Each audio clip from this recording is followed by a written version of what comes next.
Hmm. Okay. Hello there, everybody. I'm not sure how this stream is doing at the moment. StreamYard is acting a little bit weird today. But anyways, this is supposed to be a live stream. It's weird. It was actually supposed to give me the opportunity to put the title in, but for whatever reason, it's not allowing me to do that. But anyways, today what we're going to be talking about is going to be the comparison between that of Terence Bud Crawford's and Canelo Alvarez's resume. I may end up having to restart this one just because I want to put a title in there, but we'll see overall what ends up happening for now. But anyways, this video I wanted to respond to the comment section of my other video the other day, comparing that of Canelo Alvarez's and Terence Bud Crawford's resume. So that's pretty much what this is going to ensue. But let's see here. So this is mainly going to entail my video the other day where it says Canelo shits all over Terence Bud Crawford's weak resume. Now, of course, I had a certain amount of people, especially Terence Bud Crawford fans, that thought it was a bit controversial that I put that in there. And of course, there was a little bit of a debate about, who has the better resume. First of all, let me see if I can see if people can actually comment on this. Let's see, comments. I think they're on. Okay, so if any of you feel like you want to comment, feel free. But like I said, what this video is going to be about is going to be the comparison between Canelo and Crawford's resume. I'm trying to see if I can get a title on this. Let's see. Yeah, man, I don't, I don't think it's much of a debate either. But I understand. I understand overall, like some of the points these guys bring up. So I did overall kind of want to react to that. But let's see here. All right. How do I put a title on this? Let's see. Um, see, edit. Am I? Oh, there we go. There's the title that I can do right there. Okay, and then we'll get right into the debate. Hold on one sec. Does Terence Crawford have a better resume than Canelo? Okay. All right. And then right after that, we should be good. All right. My apologies. This thing overall has been acting really odd. Okay. So let's now get into the comment section. Anyone who wants to comment in the comment section, feel free. But anyways, let's get into it. So this one video, and basically the video that I ended up reviewing for this video, was a video by that of Dante's Boxing Nation. And of course, the comparison was because Canelo Alvarez basically claimed that Terence Bud Crawford had not fought anybody throughout his whole entire career, or at least hadn't fought anybody elite. And although I don't completely agree with that, I think that Crawford has fought a couple of very good fighters, especially Errol Spence. I have always argued, and I think that it's very clear that Canelo Alvarez clearly has the better resume of the two. By the way, if anyone once again wants to comment or if they want to join the live eventually, I'll allow one person on at a time. But I'm gonna kind of comment on these things first. But let's see over what this first man says. I believe that this dude's name is Eugene Brutes 960. Let's see what he says. He says Dante will say things like Postal and Burns were good wins, but at the same time say things like Caleb Plant and Saunders were easy Caucasian wins for Canelo. Really doesn't make any sense. I agree with that. And that's something that I've always stated. You cannot claim that Victor Postal or Ricky Burns, in my personal view, were ever more talented, in my personal view, than that of a Billy Joe Saunders or a Callum Smith or a Caleb Plant. Just not in my personal view. Now, Victor Postal was someone that did get a win over Lucas Matisse. Now, of course, what the argument would be from a lot of these guys is that, well, he got a bigger win in his career than any of these guys, ever did over Lucas Matisse. And I agree that he got a very big win over Lucas Matisse, but keep in mind that Victor Postal was very sizable for that weight class. He was a guy that was around 5'10" to 5'11", somewhere around there with a 70-something inch arm reach. Lucas Matisse was a decently shorter fighter for that weight class. He also was someone that was not unbeatable. He was someone that did lose to Danny Garcia. And I've always stated this as well, because whenever I review these channels, they claim that Danny Garcia, once again, is not a guy that is quote-unquote elite. And if you don't count him as elite, then that's up to you. But if he's not elite, then what would that make Lucas Matisse? Because as I've already stated, Matisse lost to Danny Garcia.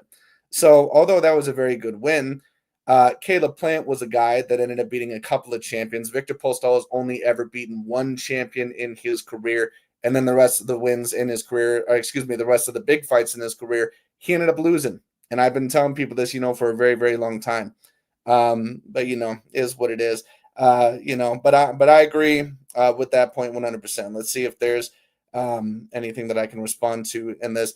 So this guy, same guy, ends up responding and he says, Dante is terrible, absolutely ridiculous. That guy. Do you think that if there was a black champion at 168 that beat Munguia and Berlanga, do you think that he would still be saying the same things about those wins? No, he would be saying that they're undefeated fighters and praising those wins. If you watch him long enough, you will realize that he's absolutely nuts and he always changes up depending on who's black or white. I agree with that. I what I'll personally state is this. I don't think that Edgar Berlanga is an A-grade level win or William Skull is an A-grade level win. I've never thought that those are elite A-grade level fighters. That being stated, what Dante will try to do, and this is mainly a video about me responding to that Dante's vaccination video, so I'll mainly be talking about him. What some people will do when they compare the Crawford and Canelo resume is that they'll claim, well, Crawford beat Postal. He beat that of Ricky Burns. But then when it comes to the Caucasian fighters that other fighters may beat, they're not elite. So what you'll notice is that Usyk is never mentioned for defeating a very talented cruiserweight division that was filled with a bunch of very talented European fighters. But then when it comes to Crawford beating Madrimov, who only had 12 fights, and then, beating Ricky Burns and some of these other guys, all of a sudden those are the elite Caucasian fighters. So as I've always stated, we must come up with a consistent standard of who is a quote-unquote elite fighter and who really isn't. And in my personal view, Ricky Burns is not an elite level fighter. Victor Postol, maybe you could debate he was A minus. I don't think he was anything above that. It just is what it is. But anyways, so let's see. Let me see, first of all, in the chat, what people say. Daniel Holmes says Crawford has one elite win and about 3 to 4-ish A-grade wins. I would probably agree with that. It depends on what you mean by elite. Elite could necessarily mean that you mean just an A-grade level fighter. Elite could mean that you mean a top 5 pound-per-pound fighter. Elite could mean a multiple weight division champion. It depends on what your definition is. I've always stated this about Crawford. I give him 5 A-grade level wins in his career. I give him Gamboa. I give him Postal. I give him Porter. I give him Spence. And I give him Madrimov.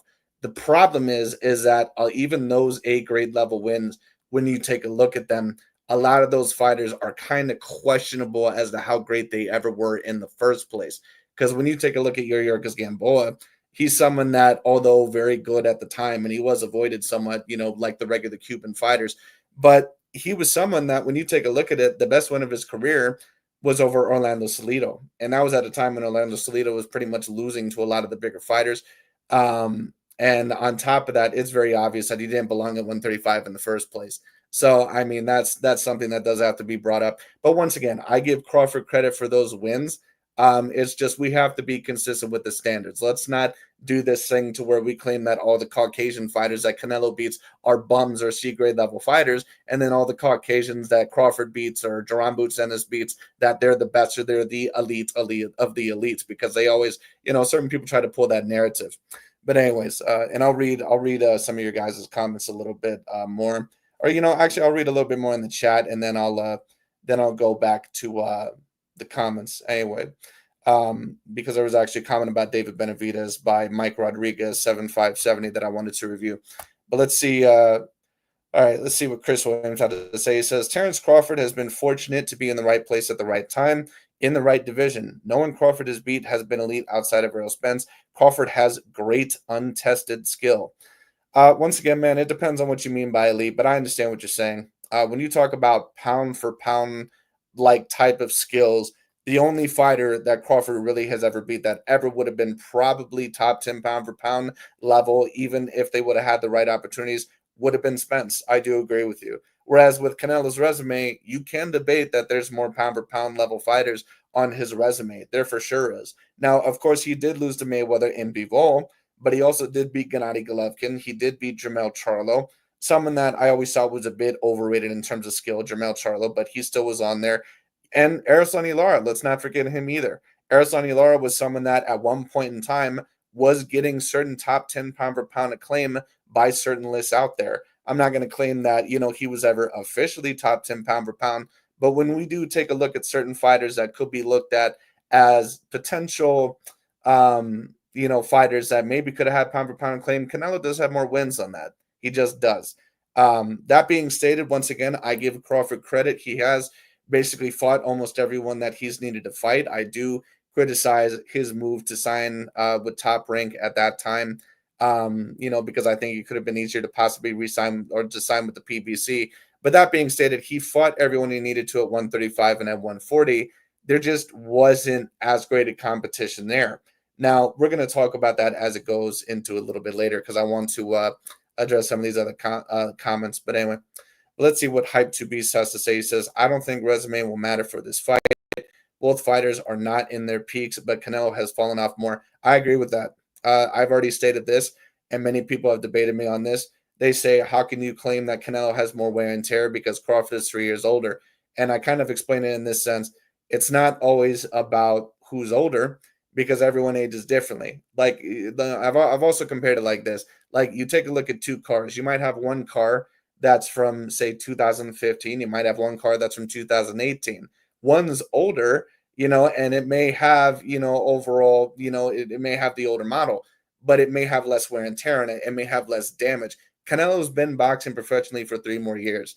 And when we talk about Canelo Alvarez, he's fought legit bigger opponents and talented bigger opponents and opponents that would be probably definitively more A grade than what Crawford has. It just is what it is. Now, once again, Crawford, does he have, a few good A grade wins? Yes, he does. Does he have the resume of a Canelo? No, and it's not that comparable. And we're going to talk about that as this goes along. But anyways, so let's see what Champy has to say. He says, I've always said what Canelo did at 160 was more undisputed worthy than Crawford at 140. I mean, you definitely can debate that, sir. Because when you talk about Canelo Alvarez, he defeated Danny Jacobs and he defeated Gennady Golovkin. And I'll state this, there's no doubt in anyone's mind, at least anyone that has a right state of mind, that Golovkin was above someone like a Victor Postol. Even Danny Jacobs, in my personal view, is above someone like a Victor Postol. Now, I've had certain people debate with me that Danny Jacobs said he had cancer once upon a time. That was something that wasn't even relevant. And I've had, this one guy, I believe, mention that Danny Jacobs was someone that had cancer, I believe, all the way back in 2013. He was out for about a year. He then got it fixed, I believe. He came back. Keep in mind, he was never a champion before his cancer diagnosis. Then after his cancer diagnosis, when they got it out of there, he became a champion for the first time when he knocked out the undefeated Peter Quillen within that of the first round, became a champion, lost to Gennady Golovkin, I believe, within the next fight, but was still a very dominant fighter and one of the top fighters in the world. And then later on, he would become a champion again by defeating the undefeated Sergey Derevchenko, not someone I would ever consider was A grade, but a guy that many people were claiming that Canelo was quote unquote avoiding. And if we want to use this, term of the elite Caucasian Eastern European fighters, like how Dante wants to use it all the time to his advantage when it favors his argument. Sergey Derevchenko was an undefeated Eastern European fighter. So to claim that Danny Jacobs was not in his prime is not correct. Danny Jacobs was in his prime, and he also was not old. So we're going to be talking about that as well. But I definitely somewhat agree with your point there, because when we talk about Crawford's run at 140, now what the Crawford fans will claim is that, well, if you think that Crawford hasn't fought that elite of fighters, you just haven't watched his career. And that's not the case. When you take a look at his fights at 140, I can name you every fight that happened at 140 from Crawford off the top of my head. His first fight there was Thomas Delorme, and that's when he won, I believe, the vacant WBA title. Keep in mind, Thomas Delorme, that he was coming off of a very close, I believe, either split decision win or a close decision win over that of Hank Lundy. Hank Lundy has basically been a C-grade level fighter that has lost every big fight in his career. That is one of the bigger wins in Thomas Delorme's career. And Thomas Delorme was already knocked out, I believe, by an Argentine fighter by the name of Luis Abregu. He was never an A-grade level fighter, ever. So that was his first title. Then after that, he would fight guys, I believe, overall, like Jerry Jean and Felix Diaz and, some of these other guys, John Molina Jr. None of these guys have ever been A-grade level fighters. None of them. In fact, the majority of these guys have never even been champions. the majority of people, even a lot of Terence Crawford fans, cannot name you even at least 6 of the fights that ended up happening there. It just is what it is. They don't remember Jerry Jean. They don't remember John Molina. They don't remember, some of these other guys. But we're gonna talk about that a little bit later as well. But the two best guys that Crawford fought there were Victor Postol, and I do give him A minus credit for that one. I thought that was a decent win at the time, and Julius Ndongo. But Ndongo was not someone that was an A-grade level fighter. Now, Dante in the video, in which this is a response to, Dante in that video, what he tried to claim was that Julius Ndongo, that he beat the very talented, undefeated Russian fighter Edward Troyanowski. Edward Troyanowski was not an exceptional talent. He was someone that was very good. He was never, ever, ever an A-grade level fighter. And that's why when you take a look at his resume, he doesn't have any notable fighters on there. Now, what Dante tried to argue was that he ended up defeating this undefeated Argentine fighter that at the time was like 48-0. And I remember this because people were stating that this guy was going to break Mayweather and Marciano's record. Keep in mind, this guy had never won an official title in his career. Keep in mind. And on top of that, what Dante tried to actually debate was that this guy had defeated some very good fighters. Keep in mind that Dante could not name these fighters that this guy ended up defeating, the Argentine fighter, that is. When you look at his record, the first time he actually ever fought someone that was worth a damn, he ended up losing to an Edward Troyanowski on 2 separate occasions. And this guy, when you also take a look at his record, because keep in mind the criticism for Canelo Alvarez is always that this guy, he's fighting guys that don't have power. This Argentine fighter, and listen, I understand the criticism to a degree. I get it. But when you talk about this Argentine fighter, he has over 50 fights in his career. He has 2 total knockouts in his career. I'm not shitting you. He has 2 total knockouts in his career. So this narrative of Julius Ndongo beating these very talented guys, it's not the case. Julius Ndongo was never an A-grade fighter. He never beat an A-grade level fighter. And probably the best 2 wins of his career were over Edward Troyanowski, who was never an A-grade level fighter, who was decent at best. And then he also beat an older version of Ricky Burns that had already moved up a couple weight classes. And Ricky, even at his absolute best, was never an A-grade level fighter. But we're going to talk about that as it goes along. But anyways, so I wanted to address that very quickly. Let's see. I mean, who did Crawford beat to become undisputed at 140? Ndongo, LMAO. I somewhat agree with you. Like I said, I give him credit over Postol. Ndongo at the time, he was an undisputed champ, but there's just certain champions that aren't elite. And, certain people, of course, are going to look at me. They're going to say, what are you talking about? That's ridiculous. Every champion is elite. No, there are certain fighters that end up winning a belt that are not elite. Leon Spinks was a person that beat Muhammad Ali back in the day, but he was someone that was not an elite level champion. And that's why his final record is like 26-17. There are certain fighters in boxing, and not just in boxing, but in other sports, where they either win a tournament or they win a belt, and they just have either the perfect night or the perfect run, and then they're never heard from again. Julius Ndongo was basically one of those fighters. And take a look at Julius Ndongo's record right now. He's like 21-10 for an all-around record. He's not a great fighter. It just is what it is. But anyways, so let's see overall some of this stuff. Gamboa, Porter, and Spence probably his best wins. I would also add Postol and Madrimov, but yes, I agree. Let's see. Daniel Holmes, he says Madrimov is hard to rank because he doesn't have a lot of work and has lost his last 2 fights in his big fights. I agree with you. Listen, what I'm also going to state is this. Hey, what's up, by the way, Pharaoh World Class? What's up, man? I decided to go live today overall for this debate. I've also stated this. It was hard overall to really claim how elite Madrimov actually was. And keep in mind, once again, that Dante, with all these videos that I've mainly reviewed of him, or what the argument is that, Canelo has fought these weak Caucasian fighters. But this dude in Israel Madrimov, apparently he was just this world beater. And this guy that apparently was going to beat up Virgil Ortiz. And he didn't end up beating up Virgil Ortiz. He gave Crawford a very tough fight. He also gave Virgil Ortiz a very tough fight as well, to be fair. Madrimov is not a bum. He's not someone that is a bad fighter. Is he someone that would classify as elite? Once again, It depends on your definition of elite. Is he someone that I would ever claim had top 10 pound for pound potential?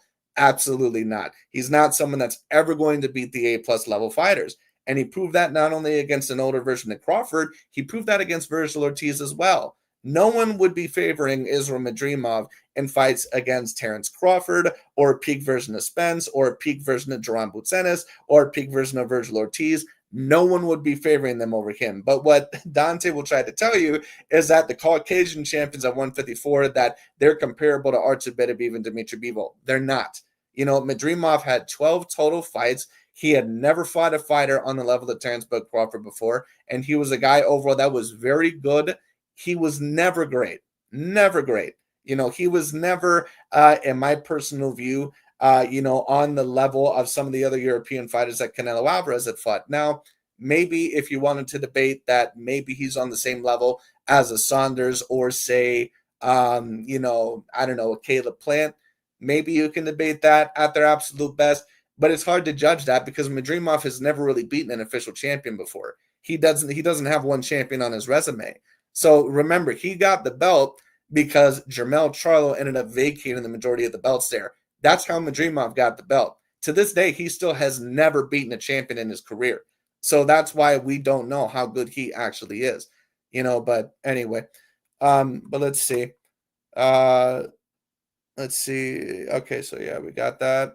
Jaime Raiden or Jamie Raiden, he says on Friday's press conference, they showed Canelo has twice as many pro rounds. Exactly, and that's what I've also stated. Now, some people, of course, would state, well, that shows how dominant Terence Bud Crawford is because, he stops a lot of his opponents. And that's great. But when you talk about a lot of the opponents that Terence Bud Crawford has stopped, I don't think that you can really debate that they're quote unquote A grade. When you talk about, once again, let's just name these 10 fighters that Terence Bud Crawford has stopped. Let's talk about these 10 fighters that Terence Bud Crawford has fought from his run from 135 all the way up to 147. Let's just talk about that really quickly. Now 135, the only fighter that I can really remember that he stopped was, at least that was notable, was what was his name? Yuriorkis Gamboa. That was the only one because he didn't knock out Ricky Burns. He also didn't knock out Raimundo Beltran. He didn't stop either one of those guys. So let's move on to 140. The best guys that he ended up stopping, or these 10 fighters that he ended up stopping, you have Darius Jan, where the fight was eventually stopped. You have Thomas Delorme. You have Felix Diaz.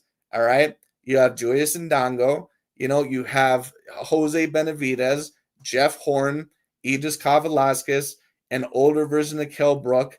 And you also have a couple of others, John Molina. And if I had to think of another one that Terence Bud Crawford ended up stopping, David Avanesian. Those are 10 fighters within Terence Bud Crawford's last 15 fights that he ended up stopping. Within his last 15 fights, basically. So, I mean, when you take a look at it, a lot of those fighters are not elite. I don't think that you can ever debate that any of those fighters that I just mentioned, besides maybe Kell Brook when he was at his peak form, but Kell Brook was not at his peak form when Crawford defeated him. We'll talk about that here in a bit. But, so that ended up happening. None of those other fighters that I just mentioned, you can ever debate, in my personal view, were on the same level as a peak version of a Billy Joe Saunders or a Plant or a Callum Smith. I just don't think that you can debate it. Most of those fighters that I just mentioned, you have never even won a belt in their career before. So that's why, once again, when I claim the resume, it's on a different level when you compare it to Canelo, because the majority of the A-grade names that Canelo has fought, they've actually won belts before, or they were champions when Canelo actually defeated them. But we're going to go into that, here in a little bit. But anyway, so this guy actually stating that Canelo has twice as many pro rounds. Some Crawford fans may say, well, he knocks out so many opponents. He does knock out a lot of opponents. He does. But, and to be fair, Crawford has knocked out even some of the better opponents in his career, like Porter and Gamboa and Spence. He has. But a lot of the fighters that he has knocked out also would probably be classified as C or B grade level fighters.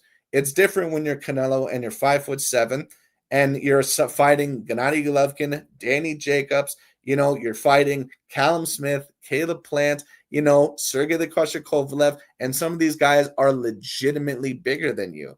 And Danny Jacobs as well, if I didn't mention him, and some of these other guys that would be either pound for pound potential or at least looked at as decent A-grade level fighters, or they're decently bigger than you, like Jaime Munguia. Like Jaime Munguia is someone overall that, of course, got stopped by Bruno Sarase recently, but he fought him when he was undefeated. keep that in mind. But I mean, it's a debate whether Jaime Munguia is an A-grade level fighter. I probably at his best would have put him at A-, but it's kind of up to the person.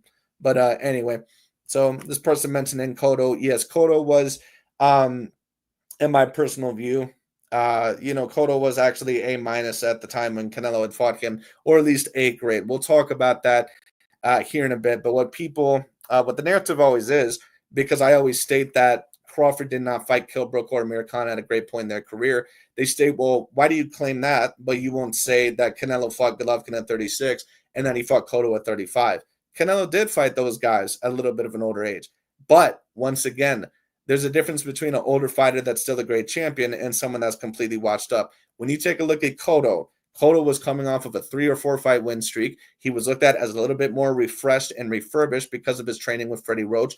And on top of that, he had won the WBC middleweight title and the Ring Magazine middleweight title. He wasn't someone that was just completely gone yet. Was he older and maybe not at peak form? You can certainly debate that. But to claim that Cotto was just completely washed up, no, that's not the case. Now, a fighter that was washed up when Canelo had fought them was Sugar Shane Mosley.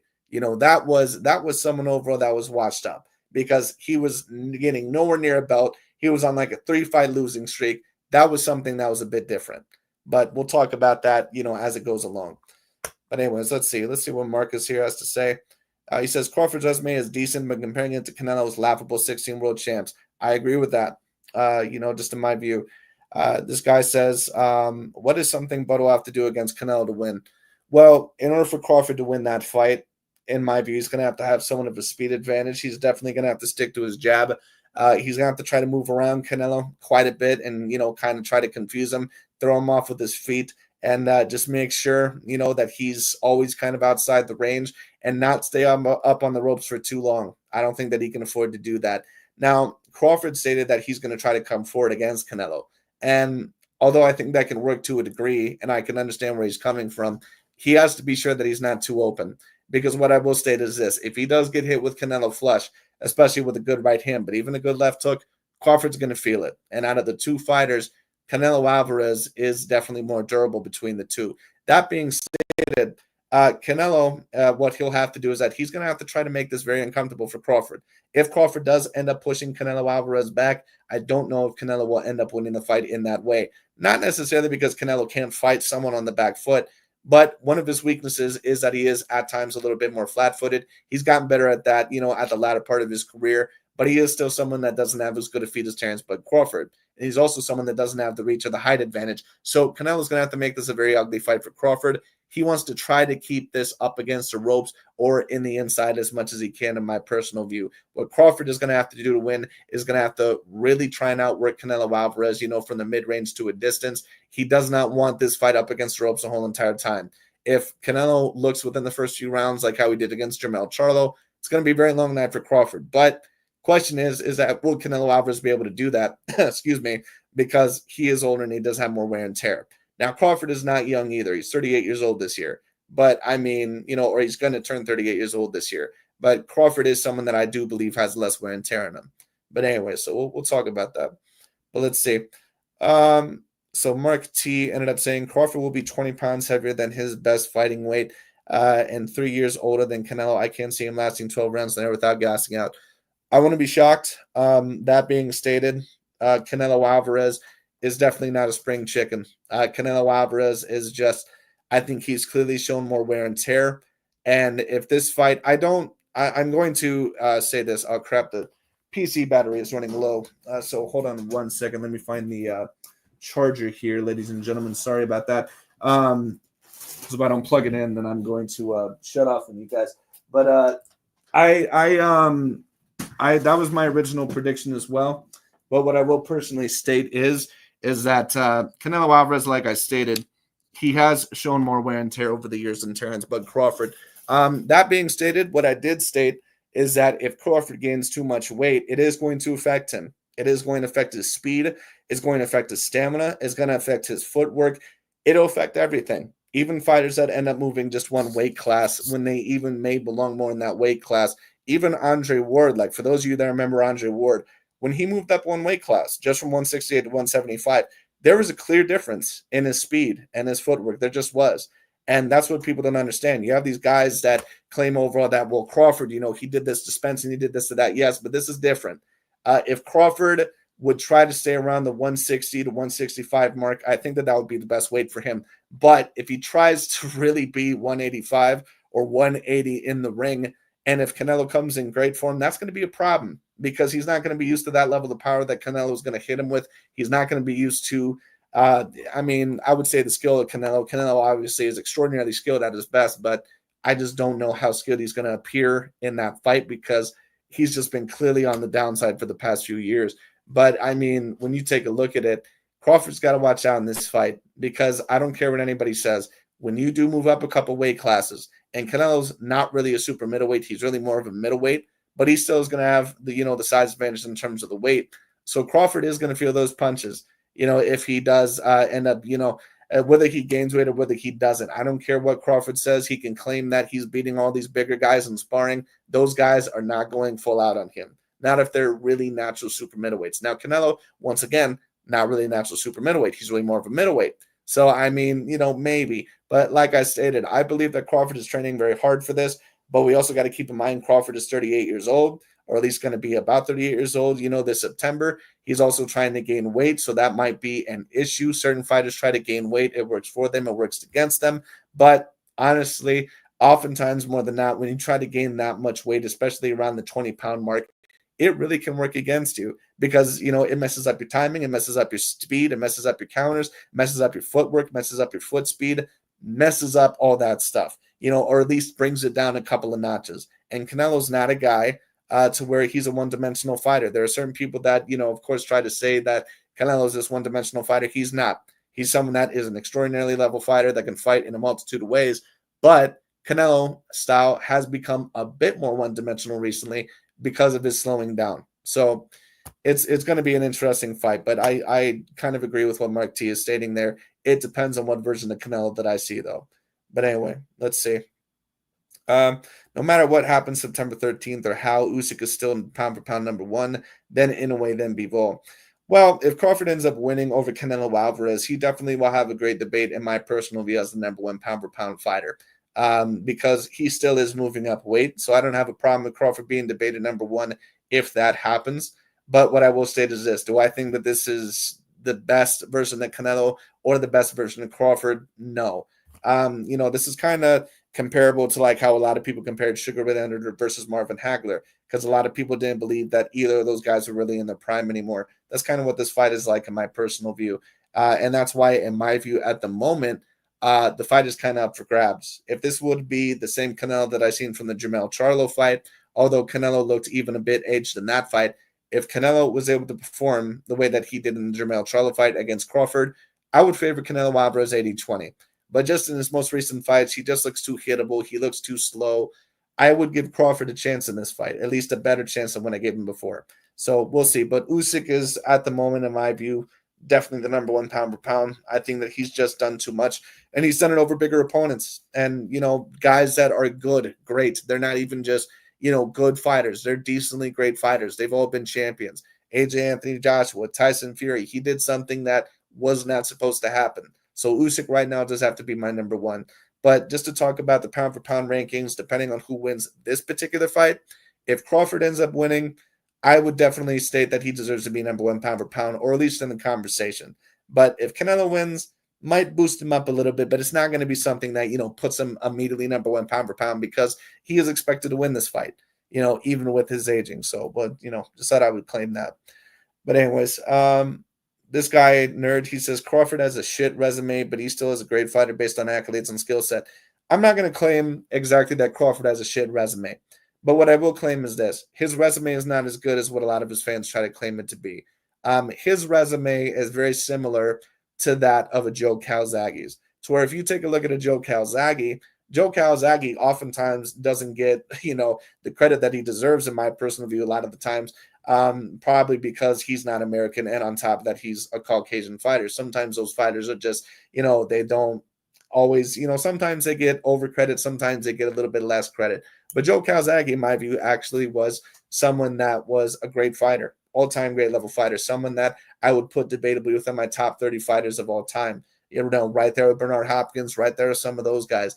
Joe Kawasaki was a guy that was an all-time great level fighter, but when you do take a look at his resume, there's only about a select few amount of A-grade wins that you can pick. There's Bernard Hopkins, there's Jeff Lacey, there's who the hell is that one dude at 168 that Mikhail Kessler. He beat Mikhail Kessler. He beat a couple of others.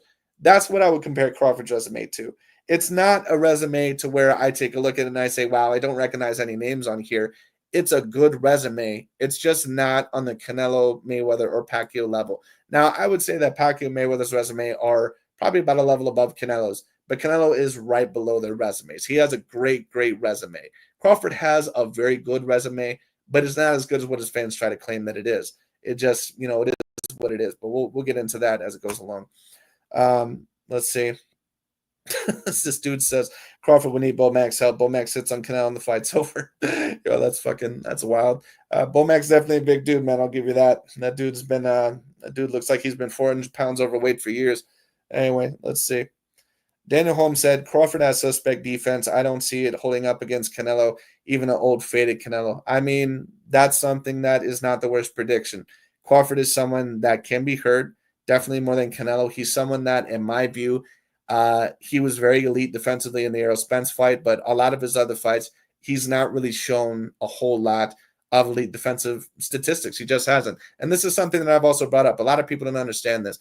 Like when the majority of boxing fans, or the majority of people in general, I've already stated this, they give a very surface level analyzation. So they take a look at Canelo and they basically think that he's a lot like Errol Spence, that he's just going to be this guy that, can only pressure and he doesn't fight well in any other category. And that Crawford is the slippery, elusive, fighter. And both Canelo definitely does like to pressure opponents and Crawford definitely is elusive. But Canelo Alvarez has something a little bit more than what some of these guys are taking a look at. I've already stated this. You can't be 5'7" and have less than a 71-inch arm reach and be a champion from 154 all the way up to light heavyweight. I've also stated this, and this is what people don't understand. There's never been a super middleweight champion that's been below 5'9". Never. There's only been one great super middleweight champion that was even at around 5'9". That's James Toney. That's the only one. Every other one that you take a look at, anywhere from like 5'11" to 6 foot to 6'2", they're all around that range. Canelo is the only super middleweight champion in the history of boxing ever since super middleweight championship was realized. I believe in like 1984 or something like that. He's the only one that was ever around his size. And that's why I claim Canelo, you got these people that claim that he's this light heavyweight or super middleweight. He's not really a super middleweight or light heavyweight. He's more of a middleweight. Now, understandably, height and reach is not everything, but it's a big part of it. It's like when you take a look at Gervonta Tank Davis. Tank Davis, he could probably fit, he could probably fight at 140 or 147, but he doesn't really belong in those weight classes. He's more of a 135-pounder because even if he is a bit girthier for his size, he's only like, 5'6" with like a 69-inch reach or something like that. He's not super big. So that's why, I always claim that. But when this guy says Crawford has a suspect defense, once again, I want to bring up this point because many people will take a look at these fighters and they immediately assume that the way that Canelo Alvarez fights, that he's not a great defensive fighter. Anyone that knows boxing and knows what they're looking at knows that that's not the case. Canelo Alvarez is great at slipping. He's great at parrying. He's great at moving out of the way of punches. He has excellent upper body movement. And this is something I've been saying for a while. Crawford does not have the upper body movement nor the defense of Canelo at his peak form. And certain people will say, well, how can you prove this? They'll say, what are you talking about? Crawford is, way better defensively. Well, let's prove it right now. I've already stated this. Take a look at certain defensive statistics. Take a look at the Canelo versus Caleb Plant fight. Take a look at the percentages that Caleb Plant looks in terms of his connect percentage over Canelo Alvarez compared to Crawford versus Porter. Compare Canelo's connect percentages and overall the connect percentages that Danny Jacobs lands on him compared to Crawford, say, versus, that of Israel Madrimov. Compare even Canelo's connect percentages and Gennady Golovkin's connect percentages, who are usually very accurate. He makes Golovkin's accuracy numbers look almost destitute in that fight compared to his other fights because Canelo has excellent upper body movement and excellent defense. Crawford is someone that can be a good defensive fighter. He's never been a great defensive fighter. He's had one great defensive performance his whole entire career. It was against Errol Spence Jr. When you take a look at his fight against Sean Porter, there's a reason why he would get hit with repeated right hands within that fight and damn near, I'm not going to say knocked down, but, would be kind of wobbled a little bit or, kind of stood back a little bit. Gamboa got him once or twice and hurt him very badly, although that was a Crawford that probably wasn't, quite as experienced and quite at peak form yet. Crawford and Canelo at their best. Crawford does have the better feet compared to Canelo. He does not have the defense or the upper body movement of Canelo. And if you don't believe me, you don't have to. Take a look at the statistics and you tell me overall what those stats mean. Tell me what the stats mean when Canelo is once again with his opponents that sometimes are bigger than him and also classified as A-grade level fighters. Keep this in mind, like Danny Jacobs, Gennady Golovkin, Caleb Plant, Callum Smith, certain guys like this, even Dimitri Bivol. Keep this in mind. Dimitri Bivol, who is the best light heavyweight in the world right now and was able to clearly beat Canelo Alvarez. Keep in mind that Canelo Alvarez, although he was not very accurate in that fight because he couldn't land much, partially because of Bivol's skills and partially because of the size and just, wrong style of matchup in my personal view, keep in mind, Bivol landed the lowest percentage of punches in his career in his most recent fights on Canelo Alvarez. He landed about 20% of his punches in that fight. You know what he landed against Beterbiev? 10% more. So that's why I say people don't understand overall the peak version of Canelo Alvarez. He's an extraordinary defensive level fighter and someone that has great upper body movement, great slipping ability, great head movement. And he does that better to a degree than Terence Bud Crawford. But the question will be, is can he take advantage of that this up and coming September? We'll see, because he still has it to a degree. But Crawford is going to be faster than the majority of fighters that Canelo Alvarez is used to. And on top of that, Crawford is just an extraordinary level boxer, and Canelo does have wear and tear on him. And I think that he has more wear and tear on him than what Terence Bud Crawford does. He's been fighting for longer. He's fought bigger opponents. It just is what it is. But even then, Canelo, who probably really has more of the body of a 40-year-old at this point, he still overall can somewhat perform because he is an extremely phenomenal fighter. He's not someone that just relies on his athleticism. But, it is what it is. But anyways, so let's take a look at some of these other comments. But let's see. Crawford has had one 50-50 fight, which was Spence. Canelo has had 3 or 4. That's a fair point. That is a fair point. I will state that at the time, the Postal fight was kind of looked at as 50-50. A lot of people did favor Gamboa over him.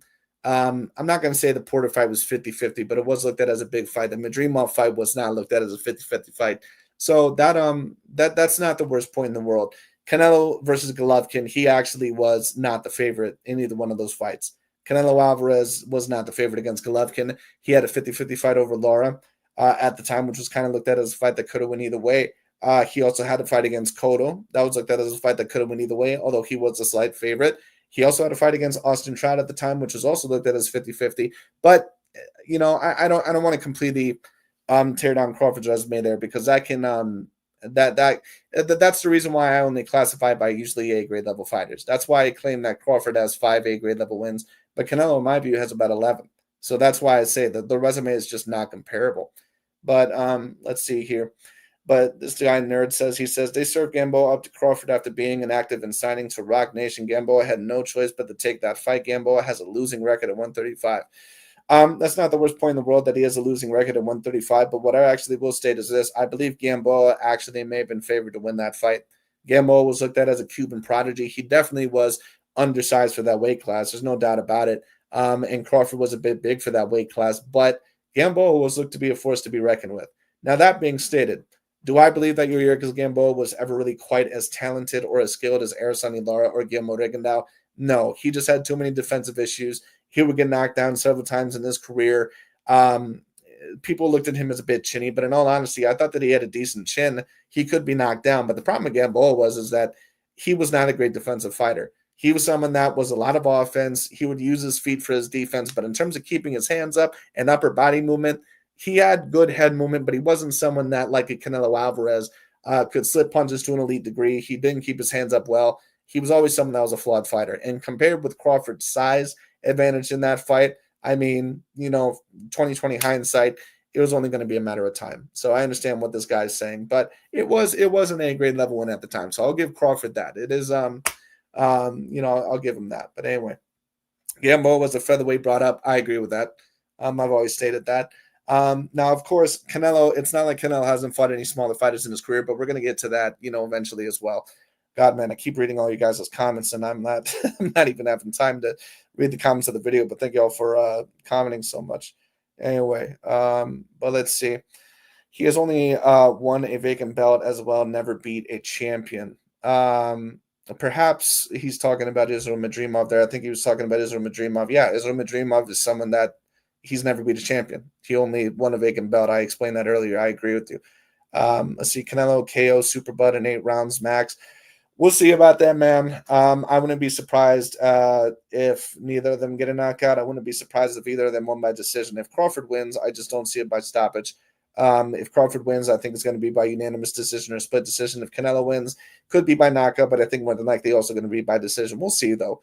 I need to see how Crawford looks. He's been out for about a year and a half. He's gained weight for this fight. Could work for him, could work against him. Because a lot of the times a layoff that long can be an issue, but sometimes it rejuvenates you. So we'll see. But let's see. At the press conference, I didn't like how Crawford said Bivol was just a good fighter. Bivol is a way better fighter than Crawford. I'm not going to go that far to claim that he's a way better fighter than Crawford. When you talk about Crawford, I don't think that there's one fighter of this generation that's just way better than Crawford.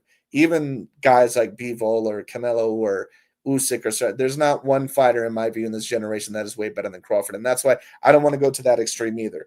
There's people overall that go to either side of the extremes where they claim that Canelo is just not special and Crawford is not special. They're both extraordinary special fighters. They're both extremely great fighters. But the narrative that Bivol is just this guy that is not special. No, Bivol is a very special fighter. You're talking about a guy that has basically dominated every fight in his career other than that, of the Artebeda fights. And keep in mind that Canelo Alvarez, before Artebeda he probably gave Bivol the most competitive fight in his career. And Canelo's a middleweight. So once again, that's why I say, I don't, these guys, they don't understand how skilled you have to be 5'7" and accomplish some of the things that you do, but anyway. But the reason why Crawford stated that, though, is because he was trying to get under Canelo's skin. I don't know if it worked, but, he basically was trying to make the point that, he was trying to criticize his resume like Canelo criticized his resume. But if you're asking me who I think is getting under the skin of the other more, I think Canelo got under the skin of Crawford a little bit more. But anyway, let's see. This guy, Alpha Patriot, he says, Brooke, Porter, Spence, Postol, Gamboa, Burns. Obviously, it doesn't match up to Canelo's. It's good for what it is, I guess. I agree with that. And I think that that's the best way to assess it. Crawford has, a resume that's not the worst in the world. He does have some A-grade level names, but it's not Canelo's. And that's just the truth of the matter. It just is what it is. They're both great fighters. And they're both all-time great fighters, in my view, on a similar level. But when this narrative comes afoot about Crawford's resume being better than Canelo's, no, it's not. It's just not. But we'll get into that a little bit more. This guy Carlos Sol says Crawford's resume is ass. How is this an actual question? Canelo has fought top opposition. Well, Crawford once again has probably about 5 A-grade level wins, but Canelo just has more. It just is what it is. But anyways, this guy says, what the fuck? This guy says, wearing my boxing realist inspired G-string and smoking a joint while watching this makes it hit so much harder. Yo, that's fucking wild, bro. You're a clown for that, bro. That's fucking hilarious. Let's see. And appreciate it, though. Appreciate it. Yeah. Have we ever seen Canelo push back besides the GGG first fight? Well, I mean, we've seen Canelo push back, in certain fights, maybe not to the point to where, I don't know. It's kind of hard to compare it. Maybe not to the point to where a fighter has been pushed back or dominated, by complete pressure. But I mean, we've seen him, kind of retreat at times against Munguia, Golovkin. Now, if you're talking about to where he was getting run out the ring or to where the other guy was showing dominance over him, other than Golovkin and Bivol, and at times Mayweather, not really. And all those guys were pound for pound level fighters. Mayweather, of course, at one time was the number one pound for pound and was pretty much at a peak version of his career. He was 36 years old, but he was at a peak version of his career. Like I've always stated, you don't always have to be 31 or 27, always be in the peak version of your career. There are certain fighters that are at the peak version of their career, and they're a little bit older. Take a look at Usyk. Now, he fought less years than Mayweather, to be fair, but there are certain fighters that they just age differently. They just do. And, it wasn't until actually after the Canelo fight, in my view, until Mayweather actually started showing some major age. But anyway, so before I go into any of these comments, feel free to comment in the comment section. I'm actually going to read some of the comments from my most recent video because that's mainly what this video was about. But once again, comment as much as y'all want. Love the comments. Thank y'all for the support and comments. But let's take a look at some of the things in this video because I wanted to comment on them to kind of counter some of the points. But anyways, so this guy says, boxing realist, the third GGG fight gets brought up a lot. I know GGG was older, but people forget the fact that he was a unified champion when they had the third fight, and GGG was coming off a TKO win over world champion in Murata. Now, he's talking about Gennady Golovkin, of course, in the third fight with Canelo Alvarez, obviously, which is what he said. And Golovkin, I believe, was a somewhat unified champion at 160.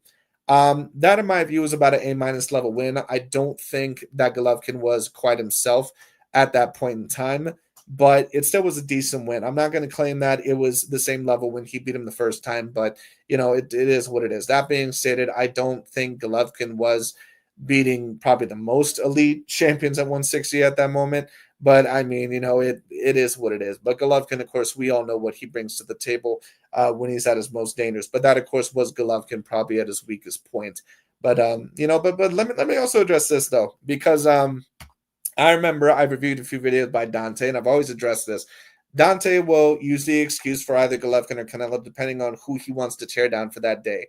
He'll claim that one day that Golovkin is the most overrated fighter of all time and that Canelo beat him. And then the next day, he'll claim that Canelo robbed Golovkin. So you can't have it both ways. You have to decide on one. But that's why I review Dante's videos at times, because once again, and I'm trying not to review them as much because I don't want as much negativity on my channel, and I want more intellectual properties or intellectual opinions on my channel.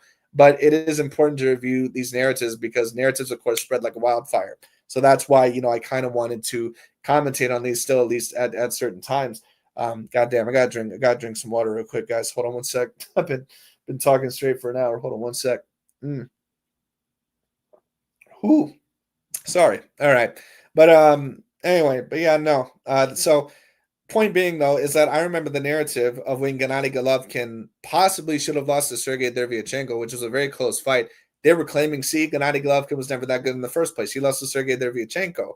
But then the same people, they claim that Golovkin wasn't the same when Canelo Alvarez fought him. So which one is it? You can't have it both ways. And that's why I say that we have to be consistent with the narrative that we put afoot with we should be trying to talk about the truth and not trying overall, to put a biased narrative afoot. But that's why, once again, I like to review some of these videos. But anyway, so let's take a look at some of these other comments here in the video. But this guy, let's see. This guy, Hype 2 Beast 119, I believe overall that he's even in the stream. Let's see.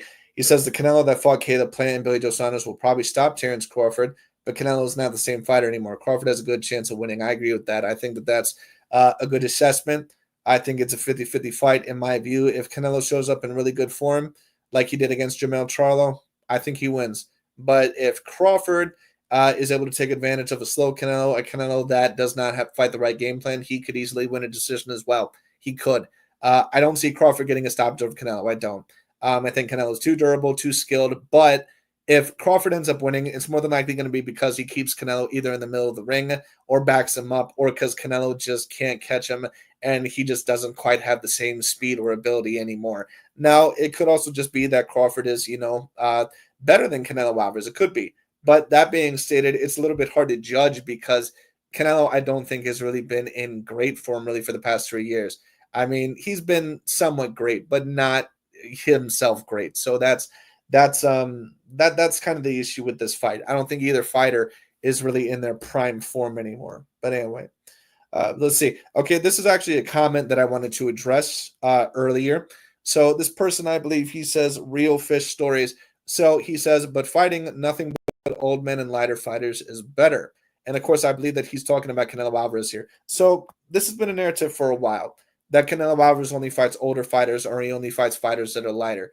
This is far from the case. Now, if you're talking about Canelo before he fought guys like Trout and Mayweather, he did fight a certain amount of guys that were smaller. Kermit Cintrone, Carlos Baldomir, Sugar Shane Mosley. Those guys were not his own same size. but we're talking about probably, from the Austin Trout fight onwards. Now, he did fight some guys that were smaller, like Josesito Lopez and Amir Khan and some other guys like that. But when you talk about Canelo Alvarez's biggest fights, other than Miguel Cotto and Mayweather and, now, of course, Crawford, he's pretty much either been the same size or smaller than those opponents. When we talk about, this narrative, so let's address this first of all. So the 11 A grade wins in Canelo's career, let's just go over them really quickly. The ones that I personally count as A grade wins. The first one would be Austin Trout. That was all the way back in like 2012. That was the fight that Mayweather, that Canelo, he wanted Canelo Alvarez to fight to say, listen, you got to beat an elite champion and an elite black champion who just went over Miguel Cotto to fight me, because I'm not going to fight her that, I'm not going to fight a fighter, that hasn't fought anybody yet. So that was the fight that, they wanted to happen. Trout was not smaller than Canelo. They were the same size. Canelo at that point was a natural 154 pounder, at that time. Now, of course, he would grow out of it a little bit. Austin Trout was not old at the time. He was, 20 something years old, in his late 20s, I believe, like about 27 years old, and they're the same size. So that's the first one. Let's talk about the second one, Araceli Lara. Lara was about 28 to 29 years old. They were the same size. I believe that Canelo rehydrated about 2 pounds higher than that of Araceli Lara, like anywhere from 2 to 5 pounds, I believe. Maybe could have been a little bit bigger. I don't know. He was not bigger than Araceli Lara. And Lara was not old. Now, of course, a lot of people will claim that Lara possibly should have won that fight. Just in my personal view, I thought it was a fight that could have won either way. If you gave it to Lara, I understand. But I think that you can debate that Lara at times did not throw enough in certain times in the fight. It just is what it is. So that's the second A-grade win of his career. So we've already busted this narrative with 2 fights. Let's talk about the third fight in Canelo's career that could be classified as an A-grade level win. Miguel Cotto. Now, this is the one overall to where this narrative is, a little bit more apropos. And by the way, I see, more comments. I'll get to them here in a minute, guys. Thank you guys so much for commenting. But so the third fight, Miguel Cotto. Now, what the narrative is that Cotto not only was smaller, and not only was he someone that was a bit older, but he was someone that was completely washed up. Well, he definitely was smaller and he definitely was older. This part is true, and we know this. He was 35 years old, around 34, 35 years old at the time. He definitely was smaller. Cotto really never belonged anywhere above 154, but because he was as skilled as what he was able to win there. You're talking about a fighter that, I'm not going to say he's the greatest Puerto Rican fighter of all time, but he's up there probably within the top 3, top 5 for sure. So, you're talking about a fighter that, of course, lost a couple of times, I believe, in 154. He lost to Mayweather, then he lost to Austin Trout. Then he ended up getting a little bit refurbished and rebuilt by Freddie Roach. So when people state that Cotto was completely washed up, this is not the case. And this is why I don't think that we can compare when Canelo beat Cotto to when Crawford beat that of Kell Brook. Kell Brook had won 3 fights in a row. And, I believe Dantra ended up mentioning this. I actually wanted Dantra to join me on the live today, so we got to have the debate. But for whatever reason, he doesn't seem like he wants to. It's up to him. But the Cotto was a champion when Canelo defeated him, and he was still looked at as very highly skilled. He definitely was older. But the narrative saying overall that Canelo hasn't fought anybody other than older or lighter fighters is not the case. We already been through 2 fighters that have been less, younger than 30 years old, and on top of that, the same size as him. Cotto definitely was not the same size as Canelo, nor was he someone that was in his younger or absolute maybe peak years, but he was someone that was still a formidable force. People were talking about Cotto versus Golovkin. They were talking about Cotto versus other fighters. They were talking about Cotto versus Andrade. They were talking about Cotto versus Canelo. This was looked at the time as a 50-50 level fight. It was not a fight to where Miguel Cotto was looked at as washed up. That's one thing that I have to state. So that's the third win of his career. Let's talk about the fourth win of his career over Gennady Triple G Golovkin. Now, Golovkin was 36 years old at the time, but this narrative that Golovkin was completely washed up, it's not the case.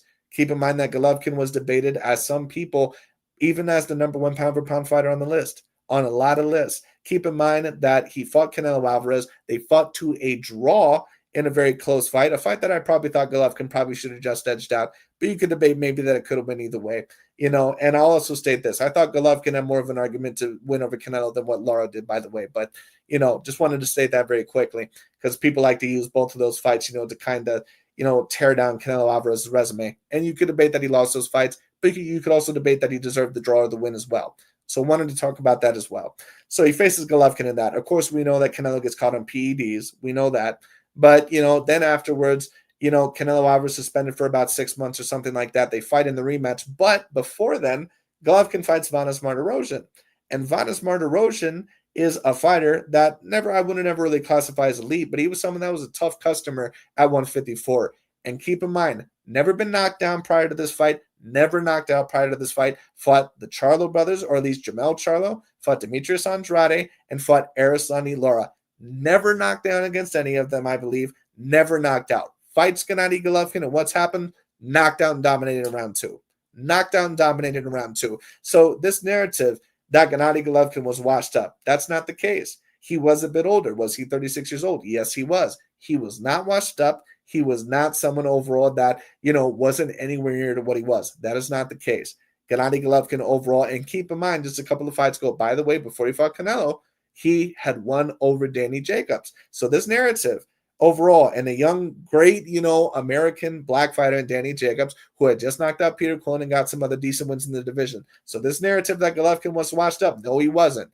Now, by the time that Golovkin was washed up, was really after the Canelo fight. He was not the same after Canelo, and we can see this in his performances. We can see in his performance against Sergey Derevyanchenko. We can see in his performance against Steve Rolls. We can see in his performance against some other guys. Gennady was a shell of himself pretty much after the Canelo Alvarez rematch, partially because he got rid of Abel Sanchez as a trainer, but overall, he never was someone that was completely washed up before this. It just is what it is. So I wanted to talk about that. So that was the fourth A-grade win in Canelo's career. So Golovkin and Cotto are pretty much the main two people that people are talking about. So let's talk about it afterwards.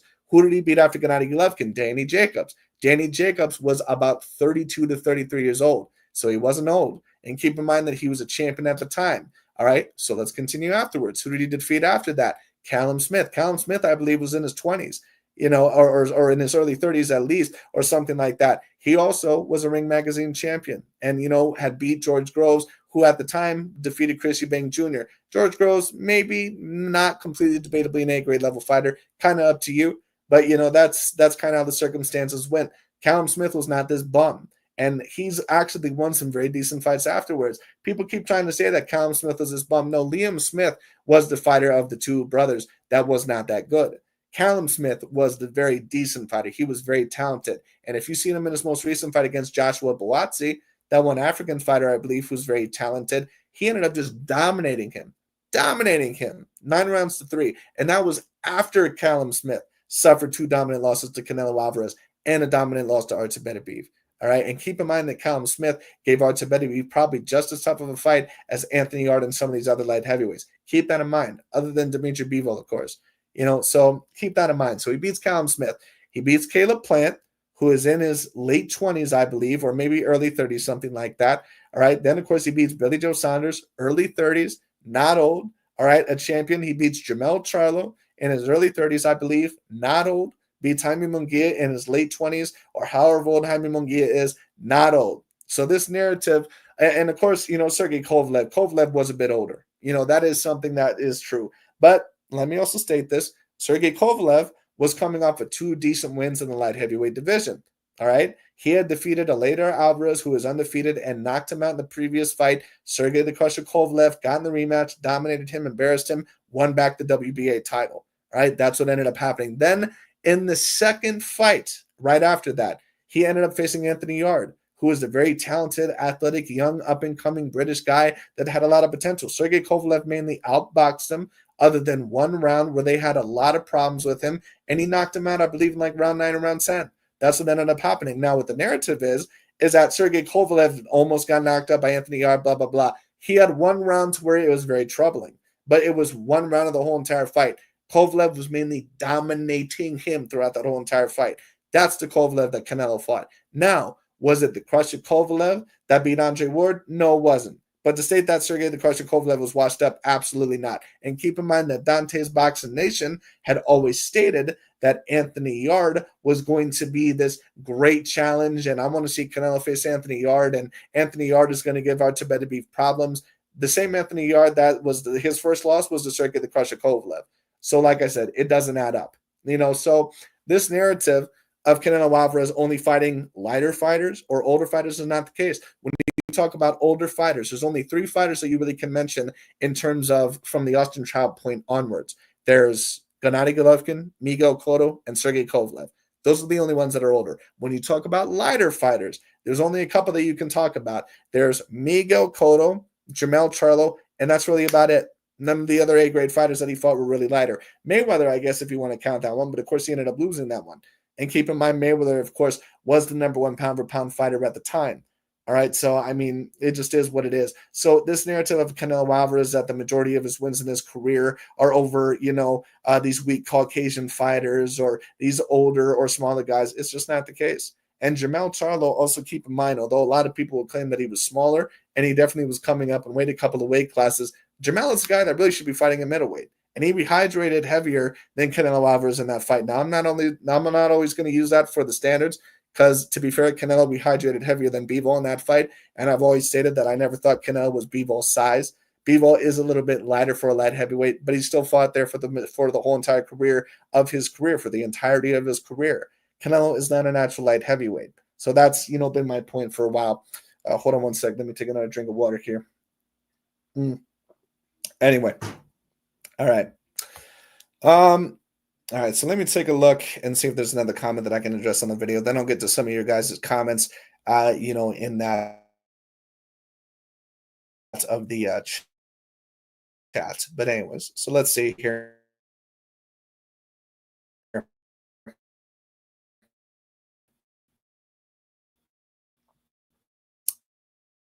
So let's say resume. He said he has not beaten anybody elite. That's just fact. I think it's not lagging on me because it is acting okay. Good. It went back to form. It was lagging on me there for a minute. All right. Anyways, but yeah, I give him credit over those guys. Anyways, okay. So let's see what this guy says. He says, weak resume. What a casual. 2 times undisputed and undefeated. So when I claim resume, I'm not talking about their accomplishments. What I'm talking about is the level of fighters that they fought.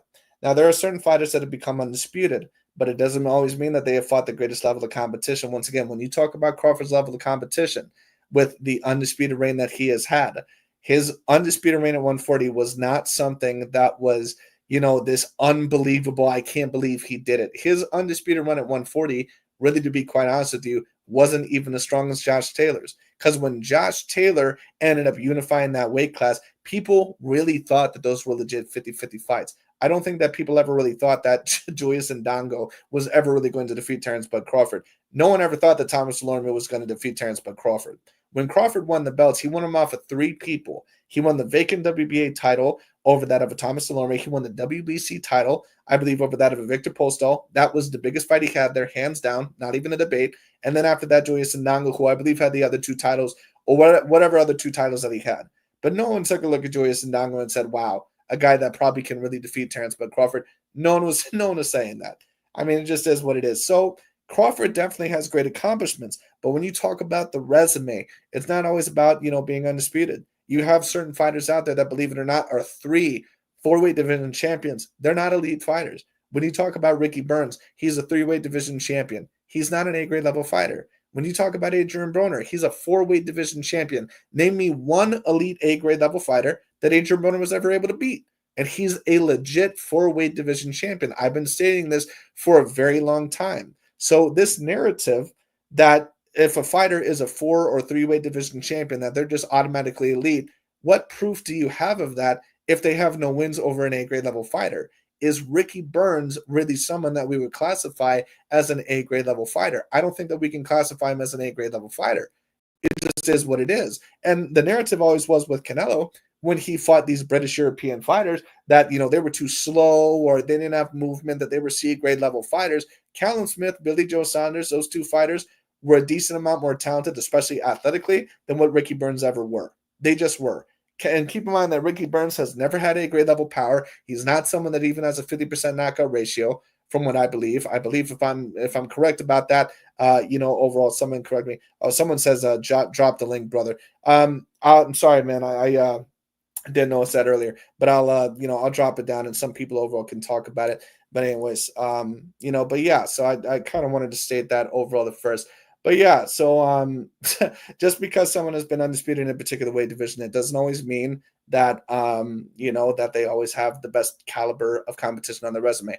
Now, that being stated, before I go into the chat a little bit more, and I also dropped the link, hopefully this will react well, because the last time that I did this and I posted the link and some people joined the chat, it did end up shutting off on me. So I hope that it actually does stay up today. So I'm gonna drop the link, and if one of y'all want to join, I'll have one person at a time. That way we can kind of make this easier. Damn, I have so many comments. But anyways, once again, thank you guys a lot for commenting. But let's get someone in here. I'll allow overall one person at a time. I definitely have no problem. People talking about it, man. And yeah, I think I'm gonna paste it right now, and hopefully that'll be the link. But like I said, I'll do one person at a time because my computer is a little bit laggy. It won't. I don't think it will allow multiple people. And also, I don't want people over talking everybody. I want everyone to kind of share their points. So yeah. So I'll drop the link. All right. So this guy, Fight Sport Talk. All right. He joined in. He's the first one that joined in. Let's see what he has to say. What's up, brother? Thanks for having me on. Yeah, no problem, man. Hold on one sec. Sorry, this has this old UFC 280 thing still on. I don't know how they even take that off. Oh well. Anyway, I guess it's just gonna be No there. problem. But anyways, man, 280 was, yeah, good bro. Good bro. Yeah, 280 was a great card, by the way. Oh yeah, no. I love that one, but yeah. Oh man. Yeah. But yeah, great to have you on, man. Yeah, is there any point that you wanted to bring up specifically? Well, the last time I brought this up, it was somebody on IBFP's channel. Oh yeah. He's a decent sized boxing channel. He got word that I said that Crawford may have a better resume than Canelo. I said it's debatable, and I like IBFP. He's a good guy, but he basically tried to humiliate me on the. He basically tried to pull a fast one on me and say, "How do you think that?" And I thought this is way too complicated to get into a debate because he's very big on Canelo and quite critical of Crawford. The point I've been saying this since Crawford beat Madrimov, which I actually think was a very good win, even though Madrimov didn't look great against Ortiz, is that it's more nuanced and complicated and debatable than a lot of people want to say, because it's easy to say, oh, Crawford undisputed in 2 weight classes, he's better than Canelo. Oh, Canelo, look at the names he's fought, he's better than Crawford. It's more complicated than that, in my opinion. Like, I'll just so I don't ramble on too much, I'll just give you a few examples. Yeah.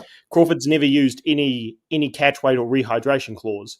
Yet one of Canelo's biggest wins is Danny Jacobs. I don't think anybody would deny that. I haven't done this on my channel yet because it's they're not the videos take a while to make, but when I break down the best fighters of this era, I'll be taking their 5 best wins. And I would say Danny Jacobs is a top 3 win for Canelo. But that was fought at a rehydration clause. So it wasn't the same Danny Jacobs Golovkin beat. With that being said, Crawford, when he beat Madrimov, there was no rehydration clause. Same thing with Spence, etc. Now people want to say, oh, but Spence was washed up. Look at him. He had the car crash, etc. Yeah. Well, you can't blame that on Crawford. It's not his fault. Spence did that. By saying that, look, what you can do is you can blame Canelo for fighting a past his best Golovkin, because he was blatantly ducking him in one of the most blatant ducks ever. So those are just some nuances that goes into it. As far as who has the biggest wins, I would say it's Canelo, because I mean, you can go all the way back to the Austin Trout win. That was big. Also, Erislandy Lara, that was a good win. Definitely. Debatable, but still. My thoughts on the Lara fight, just to make it clear, is that I felt it was a draw. So you could go either way with it, but I don't think it was a blatant robbery. Yeah. The Golovkin second win I thought was pretty good. Very debatable, but nonetheless, that was the first loss on Golovkin's resume. And super middleweight, the Callum Smith win looks better and better, and so does Caleb Plant. Yeah. And my thoughts on Billy Joe Saunders was he was a decent fighter, but a paper champion at that division, but still decent. Now Crawford's biggest wins, you look at Yuriorkis Gamboa. That was good, but Gamboa didn't go on to be like an all-time great. So we can say that's probably on level with Austin Trout, because Trout was picked to do good things, but he lost to both Charlo brothers. You know what I'm saying? Yeah, he did. Yep. So after Gamboa, Crawford's resume isn't that good, because, like you said, Julius Ndongo, Victor Postal. Yeah. These guys didn't, as I'll be breaking down on my channel someday, these guys didn't even win their titles off of top prime Yeah, exactly. fighters. I forget who it was, but I think Ndongo won his belt off of an old Lucas Matisse, or maybe that was No, Postal. and Dongo, he won two titles. The first title that he won, I think Edward Troyanowski, the undefeated Russian fighter, was the champion at the time. There was actually talks about Troyanowski versus Crawford happening. Didn't happen because Julius Ndongo, this unknown African fighter, came in, knocked him out in like round one with like this overhand left or something like that. And then afterwards, he beat an older Ricky Burns. Ricky Burns, that was like his third weight class, and that's how he gained the two titles. The one who beat Matisse was Victor Postal. Yeah, Victor Cool. Postal knocked him out, I think, within like 9 rounds, and then that was the big fight. But yeah, go ahead and say a couple more points, and then I'll kind of respond because yeah, some of your points are definitely interesting, and I'll respond. Yeah, thanks for clarifying that. So I guess my point is, and this is why I say that the guy who has the best undisputed run for many years, and not just this era, but a long time, is Alexander Usyk. I agree 100%. Because the champions he beat at cruiserweight didn't win their titles off of old past their best fighters. That they were prime. Like that's for another day. But Crawford's run again, and you look at the contenders like Jose Benavidez Jr. Like it's just these guys are okay, but here's the thing: no one went on to prove that they were better than we thought. Like when Crawford ran through them, we just thought, oh, those guys aren't that good. Those guys are okay, but they're not anything special, and that turned out to be the case. So this is where I kind of have to go with guys like IBFP. Crawford's resume at lightweight and light welterweight doesn't really speak volumes. Now, welterweight, you can't blame him. It's unfortunate. You can't blame him that the welterweights wouldn't fight him. Like Spence said, look, I'll go the easy route. Thurman didn't talk about fighting him, and Pacquiao was over at PBC, so you can't blame him for that. But these guys like Indalgas, I'm sure I said that name wrong, Kavaliauskas, and Aegis Kavaliauskas, I believe that's the Lithuanian guy. I know who you're talking about. Yeah, these guys again undefeated, but didn't go on to prove themselves anything great. Yeah. So I mean, washed up Amir Khan, washed up Cal Brook, like this is just disappointing. I agree with that.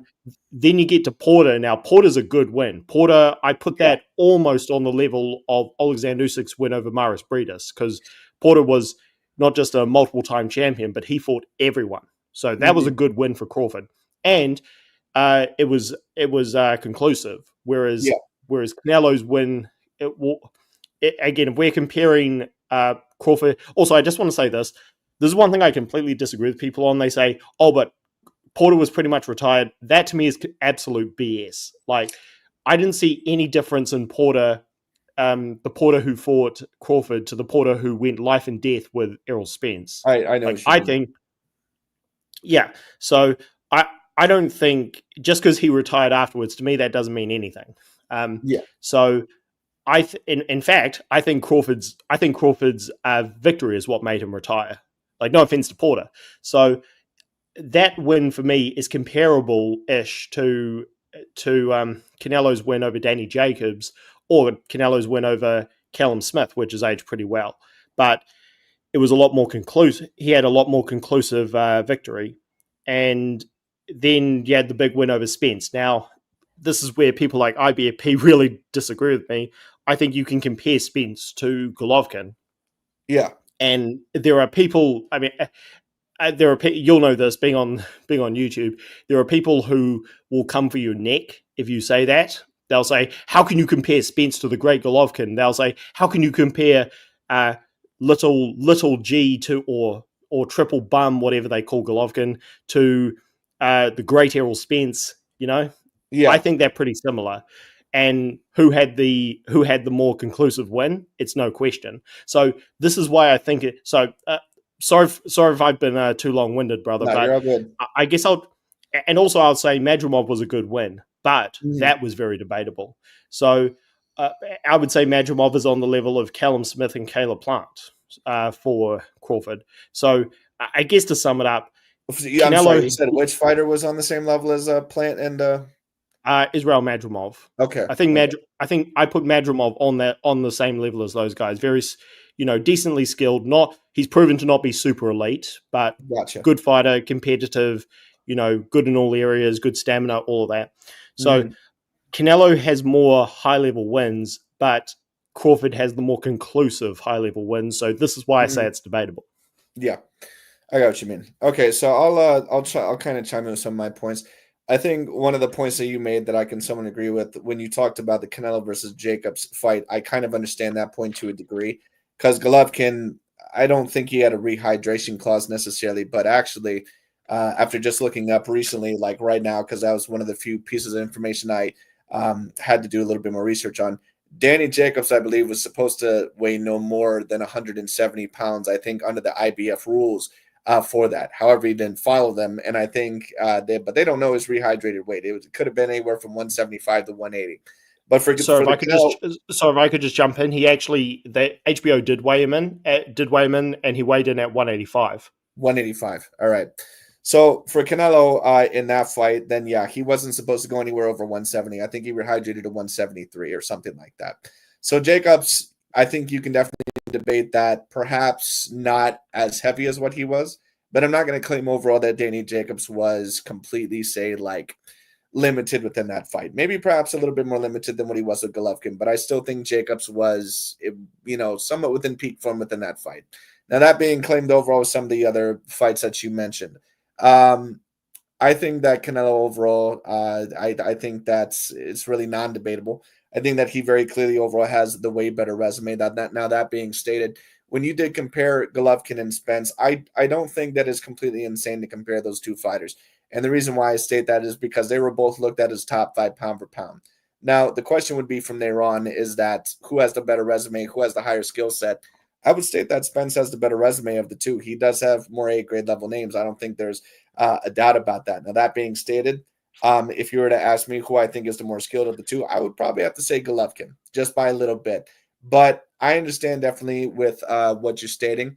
You definitely didn't bring up some bad points. And also to bring up your point about Usyk, I do also agree with that point as well. I think Usyk, out of any other fighter, probably out of any other two-weight undisputed fighter, probably has the toughest run.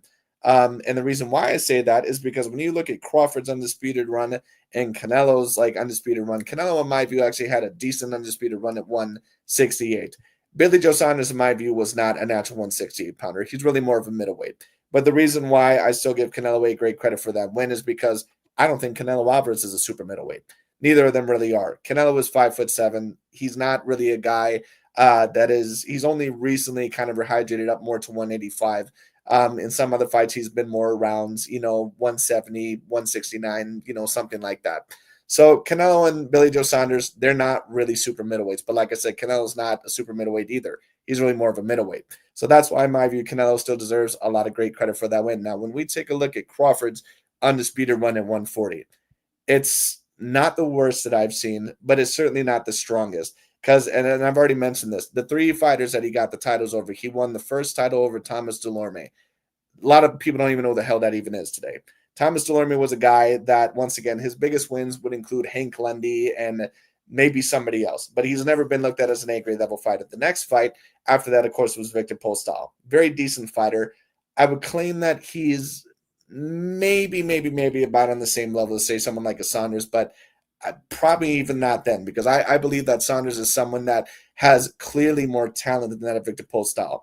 Now, what Dante tried to do, which is, you probably know Dante's Boxing Nation, the channel that I ended up responding to, what he tried to do is that he tried to compare Victor Postol because he was an Eastern European fighter to guys like Golovkin or Kovalev or Usyk, certain guys like that. He's never been one of those fighters. Victor Postol was someone that was very talented. He did beat Matisse. He also was very straightforward, didn't have a whole lot of movement. I'm not going to call him one-dimensional, but kind of fights, the similar way and doesn't adjust very well. Never really was a part of those, elite level fighters. So when we talk about Canelo's probably best 3 wins of his career, you could debate that Danny Jacobs is a top 3 win. I would definitely debate that Golovkin is number 1. And then after that, I would say Lara. Then after that, it's kind of between peak version of Caleb Plant, peak version of Danny Jacobs, maybe Cotto, some of the other guys like that. But some of the points that you brought up, I don't completely disagree with. But I do have to say that I do believe that Canelo Alvarez's resume, that it's a decent amount greater. And also the point that you mentioned about Crawford being avoided by the welterweights. What I will mention is this: I do blame Crawford a little bit for that, and I don't think he was ducking those fighters necessarily, but it does have to be mentioned that instead of fighting or signing with the PBC, he did re-sign with Top Rank. And Bob Arum has been known as a promoter that's made it very difficult to fight with that of Al Heyman or to sign, deals with that of Al Heyman. It very rarely happens. And of course, he eventually got the fight with Sean Porter. Now, your point about Sean Porter being a lesser fighter than what he was, or you stated that you still think Sean Porter was elite then. I think Sean Porter was a very good fighter. I think that he was still in a grade, like probably about A minus. I don't think Porter was really anything ever above an A minus or A.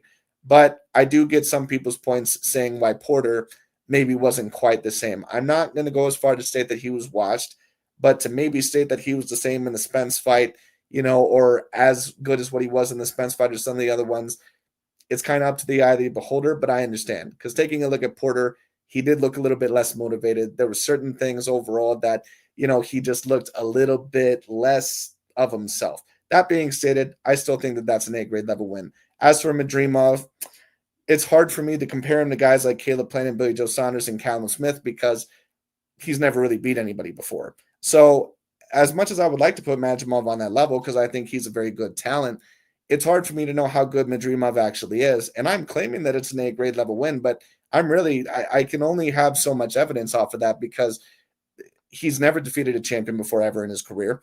He's someone overall that has, honestly, if you were to ask me the best opponent that he's ever beat, just that one Russian undefeated fighter, but I really don't, no one really knows who that guy is. No one really knows how elite he is.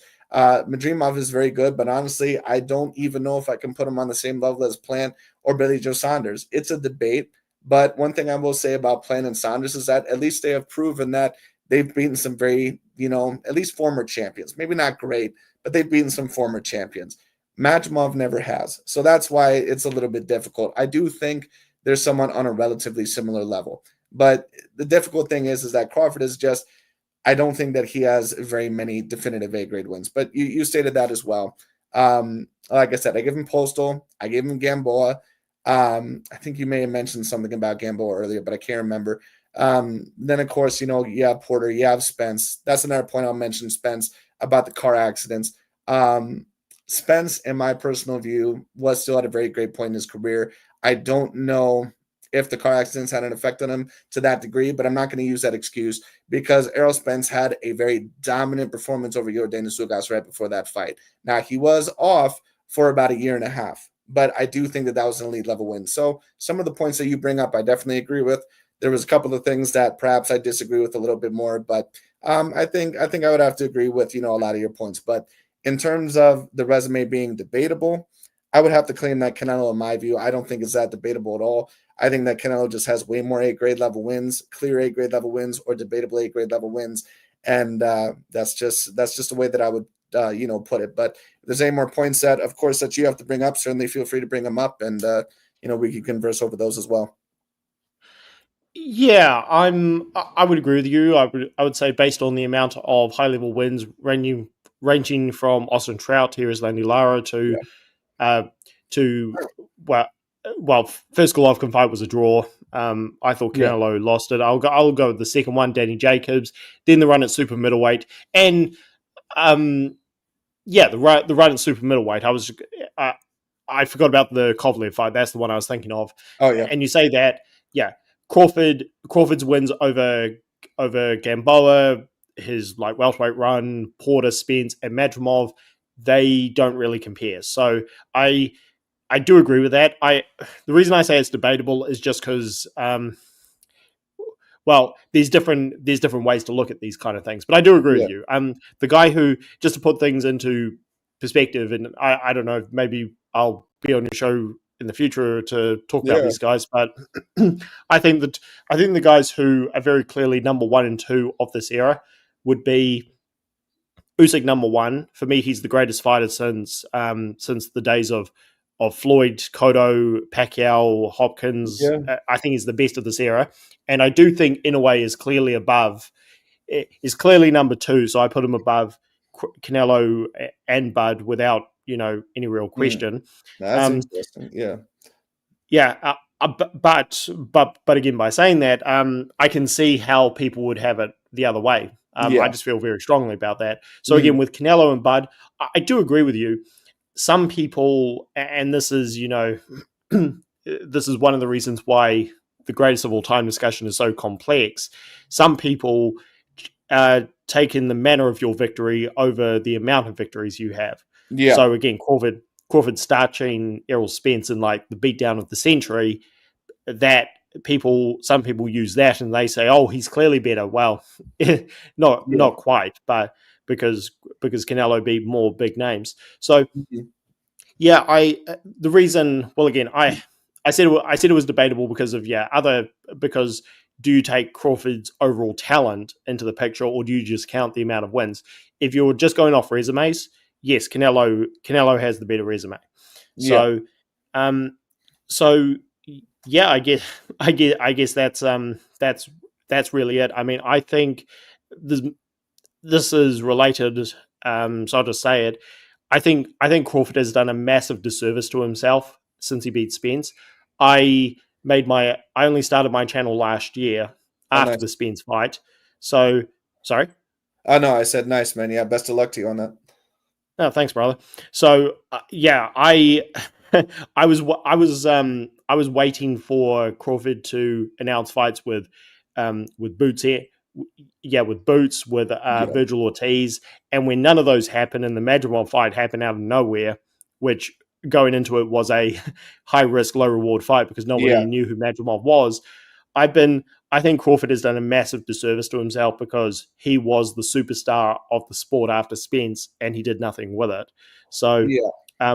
whereas Canelo, I'm I'm very critical of Canelo. Like when I started going on other people's shows, I became known as the Canelo hater because I'm just super critical of how he handled of how he's handled this David Benavides thing. Yeah. Yeah. Um, and I do think that this is where things get interesting. I do think some of the criticism that comes from guys like Arky TV or Dante's Boxing Nation, uh, who I think who I would disagree with about 80% of the time. Yeah. I do think some of it is valid. I think Yeah. Arky TV as a whole is a charlatan, and As you are. the guy's never debated me on it. I've said on his channel he's so biased. I said I will debate you in a heartbeat, and he never has I me on. stated that as well, and he responded to me once, and I like wrote him a whole paragraph, and he never responded back. So he doesn't do debates anymore. But yeah, unfortunate Yeah. because I wanted to debate him as well. But yeah, no, he wouldn't do it Well, with me either. Well, the thing about Aki is proof that you don't have to be smart, but you can make a lot of money. Because Agreed. how this guy is one of the biggest channels on YouTube, I have no idea because he never says anything. Uh, he never really discusses any nuances or says anything Yeah. with a lot of intelligence. He just regurgitates lines. Yeah. But Dante, I, I I've got a problem with him because I didn't really criticize. I just critiqued him after Inoue's victory over Lewis Neri last year, and he tried to paint me as racially biased, which Yeah. I found very offensive. And I'm trying to get. He used to do debates with people, so I'm trying to get him to debate me on some of these topics, but Yeah. it hasn't happened yet. But some of the here's the thing: those two guys. This is the overall point. Those two guys will blame Canelo every time somebody slips on a banana peel. Like they are obsessed with never Yeah. No, giving I Canelo agree with that. Alvarez. They are obsessed with never giving Canelo any credit ever. Now, I do think Canelo deserves a lot of criticism because of certain things, but Yeah. does that mean he deserves no credit? Definitely not. Yeah. So Exactly. that's why Canelo's a very interesting. He's a very interesting topic. Um, I think that I think Crawford has. I think he could have done a lot more in his career than he has because I used to be in the group that would say, well, Crawford, kind of like Aaron Pryor or Lomachenko early in his career, wanted to Yeah. fight everybody but couldn't. Now, because of how he handled himself after the Spence win, like he was the superstar of the sport, could have gone on to have had some of the biggest wins of his career against Yeah. Ortiz or Ennis, and he fought neither of them. I think, well, maybe Crawford has sort of let his career go in a particular direction. Yeah. I'll state this because a lot of people, of course, they come on my channel, they immediately assume that I'm this Canelo fan or that I don't like black fighters, and that's that's far from the case. It's just, and listen, there are certain things overall that Canelo, in my view, does deserve, some criticism for. The PED situation. Of course, I don't believe that it was an accident. I believe that he knew what was in his system. When you talk about, of course, the Benavidez situation. Benavidez, even when Canelo said that he needed to fight somebody, he fought Caleb Plant. He then fought Andrade, and Canelo Alvarez still really tried to make it a super huge loophole, in order for him to get that fight. So I think it's obvious that Canelo Alvarez didn't want the fight. There's things that Canelo deserves credit for. But like you stated, there's levels to everything. And there's a different thing between giving someone criticism, and Crawford deserves some of his criticisms as well in his career. But there's a difference between using that in order to give fair criticism when it's the proper time and to try to use that for your narrative to tear down someone's whole career. And that's why I've reviewed Dante and Aki so much, because they basically use a couple of situations to tear down a whole fighter's career. But then when the standards come for their favorite fighters, and if we're going to be real about it, their favorite black fighters, they won't use the same standards whatsoever. But yeah, that's the reason why I did that. I actually wanted to respond to a comment very quickly. This guy overall, I believe his name is either Jesus M or Jesus M, whatever it is. But this guy overall, who's making an argument for Crawford, he says, who has the better performance resume? And of course, what he's basically alleging there is that Crawford has had the more dominant performances. This has been something that the Crawford fans have been debated for a while, that Crawford has been the more dominant of the two fighters, and he has. But it depends on how important you really place that in terms of the level of competition. Because if we are going to go overall with the most dominant fighters in the world, in a way would have to be over a lot of fighters. And in a way, in my view right now, is top 4 pound for pound, top 3 pound for pound. But the thing is that Crawford has been very dominant. And one thing I'll give him credit for is this. Even in some of his bigger fights, he has been relatively dominant, such as Spence, such as Porter, or, well, wasn't severely dominant against Porter, but dominant enough. And he was pretty severely dominant over Victor Postol and Errol Spence. But the thing is this.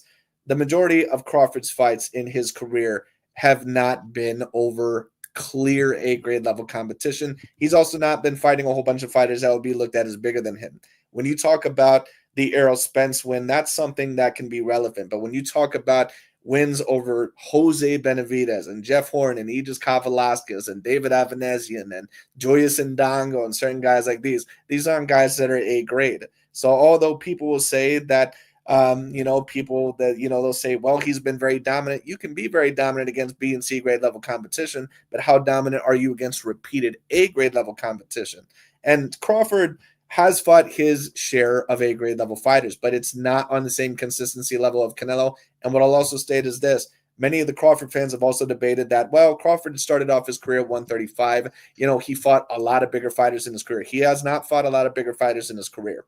And I've made this point multiple times. Just because a fighter starts off at a certain weight class, such as 135 or lower, doesn't mean that they're going to stay there for their whole entire career. When you take a look at Devin Haney right now, he started off at 135. No way in his full peak body form is he a natural 135 pounder. He rehydrates to over 160 pounds. He could even fight at the welterweight division if he really wanted to. Crawford was similar. When he was fighting at 135 and 140, there were times where he would even rehydrate to 160 pounds. Even at 140, he would rehydrate to 20 pounds over the weight limit. And on top of that, he's 5'8" with a 74-inch arm reach. He's not a natural lightweight. He's not a natural super lightweight. He's really more of a natural welterweight. So this narrative of Crawford been fighting bigger fighters his whole entire career, I've never usually seen Crawford. Maybe Postol, a bit taller, a bit lengthier, but it's not like the size advantage was that massive. And on top of that, Postol was very stiff. But Spence, maybe a bit girthier. Madrimov, of course, maybe a bit girthier, but they're around the same size, and they about even out with Crawford's reach. When you talk about the size differences, that Canelo has actually had to deal with. Golovkin was legit bigger than him by a few inches in height. I believe a little bit in reach as well, or if not in reach, then at least in height. Also rehydrated heavier than him. He was bigger. When you talk about Danny Jacobs, he was bigger. When you talk about Callum Smith, way bigger. Caleb Plant, bigger. When you talk about Kovalev, bigger. When you talk about some other fighters that he's fought, Jaime Munguia, bigger. So this narrative that, Crawford has been fighting bigger fighters for his whole entire career, it's not the case. To be honest with you, the majority of the time, Crawford has usually been the one with the height and the reach advantage over a lot of the fighters that he's fought. Now, I'm not going to claim that he's a weight bully or anything like that. That wouldn't be fair because he was similar in size to some of the fighters that he fought. But this claim of Crawford fighting bigger fighters for his whole entire career, it's not the case. Canelo has fought more fighters that were bigger than him and a grade level bigger than him than what Crawford has. And that was another point overall that I wanted to make. But let's see. But yeah, so Jesus, if you want to join actually the chat here in a little bit after I get after me and Fight Sport Talk are done talking here, then yeah, feel free. But anyways, I just wanted to talk about that. Yeah, those are great points. I mean, the size thing, that's an interesting one because first of all, I did not realize how big Terence Crawford was. Yeah. Like you probably Marco Boxing. Yeah. I was on his show once and he told me this was before the fight was officially announced. He said that he met Crawford at one of the award ceremonies and he said that Crawford looked bigger than Canelo, another guy he's met in person. Yep. So yeah, has Crawford this entire time been cutting? I mean, was he doing what when he was at light welterweight and welterweight? Was he doing what Canelo was doing at light middleweight? And well, he was at light middleweight for a while, and then Canelo weight, which was pretty much light middleweight. Was he doing what Canelo was doing, which was cutting exuberant amounts of weight, but he hid his walking around weight very well, so nobody really knew how much he was cutting because everybody knew Canelo was the weight bully of weight bullies at light middleweight, but there were all these, like there were talks that he was 175, like he was 165 walk around weight roughly for Mayweather. Then he was like 175, then he was like 180, 185. So yeah, that is interesting. One of the reasons I have Usyk clearly number one is because he's been taking on the juggernauts. Like this term is overused a lot, but it really is old school. Like this is old school Roberto Duran, Harry Greb sort of Sam Langford. We take on anyone, anytime, anywhere, no matter how big, sort of thing. But that's it. He's a cruiser. He's a small heavyweight in this land of giants. So that's one thing. Exactly. These other guys who have weight limits, it's for me. I don't put too much emphasis on it. Like the example everyone goes back to, Marvin Hagler never moved weight classes. Yeah. So he never fought big giants. So as far as Crawford again, I personally never put that into the argument. One thing you brought up, and I've been wanting to talk about this for years. It was the Canelo Kovalev fight because that was one fight again. Going back to our good friend Dante. He gave Canelo no credit whatsoever for that win. Even though he sent Kovalev to hell. This is my thought. Now, I'm probably going to sound like Dante right here, but just to your chat, hear me out. Yes. I actually don't put that as a Canelo top 3 or 4 victory. I put that below the Golovkins, the Danny Jacobs, and also Austin Trout wins. Because, in my opinion, first of all, there was a rehydration clause. Secondly, Kovalev took the fight on. Kovalev had just gone through a life and death struggle with Anthony Yard, and the fight was on short notice, which was planned out. Which again, I'm not singling out Canelo. Greatest fighters of all time have done this. I'm just saying, but also in terms of the size.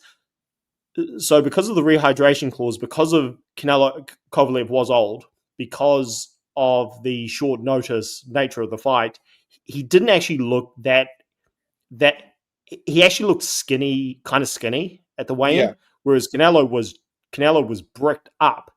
Yeah. So the story of that fight was Canelo was jumping up 2 weight divisions from middleweight to light heavyweight. But personally, I looked at him and I actually thought Canelo looks the same size.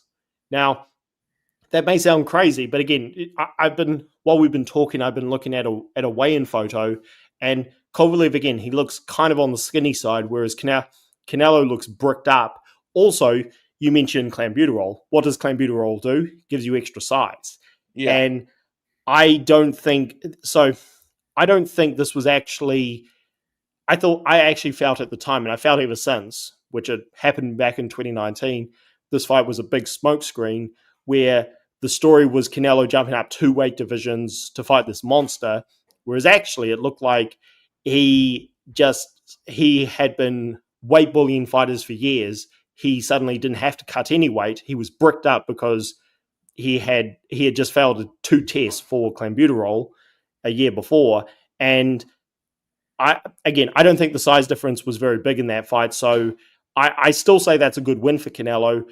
But I does this make sense? What I'm saying is talking about overcoming size difference. I hear everything you've said about Crawford, which again I've wondered how did I overlook how big he actually was throughout his career. But with Canelo as well, I I agree. Munguia and William Skull were bigger than him, but with fights like Kovalev, I don't know. It didn't look like a big size difference. Yeah, well, I know what you're talking about. So Canelo definitely looks a little bit girthier. There's times where he rehydrates a bit girthier. So the weight bully narrative of Canelo 154, I'm gonna state like it depends on what fights you're talking about. If you're talking about the Austin Trout or the Lara weights, I'm not gonna count those ones because Canelo that did I believe that they did the rehydration one and or the rehydration weight, he was barely above them in weight, if at all. So for those ones, I'm not going to count that. Where he was, of course, a little bit of a weight bully was against guys like Josesito Lopez and probably Cotto and certain guys like that. So Canelo definitely has had his moments of being heavier, at the 154-pound weight class. For the Kovalev point that you actually brought up, I believe that there was a rehydration clause, but the agreement was that neither fighter could be above 185. But I believe that they also had the same agreement in the Sergey Kovalev versus Andre Ward fight, at least in the rematch. And so actually, I'm not going to claim that it was too much of a hindrance. And the reason why I claim that is because, first of all, Canelo is not a natural light heavyweight to begin with. And it wasn't a weight drain. It was more of just a rehydration clause. And I believe that that was the same clause that they ended up having for the Andre Ward fights as well, where Kovalev looked in pretty decent, condition for both of those fights. So, I mean, it's kind of up to you. It's up to the perspective. I don't think the Kovalev win would be top 3 for Canelo, but I don't think a win has to be top 3 in your career for it to still be an A-minus level win. Now, you claim that Kovalev went life and death with Anthony Yard. It depends on what your definition of life and death is. I don't think, because I seen that fight and I remember that fight. I'm not going to claim that Kovalev went life and death with him. What I will claim is that he had 2 very tough rounds, and then the rest of it, he pretty much was able to clearly outbox Anthony Yard. A life and death fight to me is Manny Pacquiao versus Marquez. A life and death fight is Canelo versus Golovkin. A life and death fight is, something like, I don't know, whatever else you want to compare it to. But a life and death fight is not one where they just mainly dominate the fight, but they almost get, very badly hurt or stopped in one round. There's been fights that have been like that, but I wouldn't really call them life and death. So I understand definitely what you're saying. The Kovalev win, in my view, is an A-minus level win or an A-grade level win. It wasn't the same Kovalev that fought Ward. It wasn't top 10 pound for pound Kovalev. There was a rehydration clause from what I know. But to be fair, there's only so much relevance in that because I believe they had the same clause in the Andre Ward fights as well, or at least one of them. So to me, it still was a very good version of Kovalev. And I don't think the weight drain actually, or not the weight drain, excuse me, but the rehydration clause actually did much. But that being stated, I do understand some of your points. That being stated, Canelo has tried to balloon up in weight at times to compete with certain guys at 168, at 175. However, it's almost more worked against him than for him at times, especially in the Bivol fight, where he tried to gain more weight and muscle mass for that fight. As for the clenbuterol situation, I don't know enough to let you know that it adds a whole bunch of muscle mass on. I'm sure maybe to a degree that maybe it can, but it's definitely a supplement that is known to make it easier to decrease the amount of fat while also retaining muscle. Either way, is a performance enhancing drug, and Canelo has been caught on PEDs. That is something that we do have to keep in mind that we would have to criticize Canelo for. Of course, a lot of other fighters have been caught on PEDs, but for Canelo's case, of course, we know that he was caught on performance enhancing drugs. But so some of the points you brought up, I don't disagree with.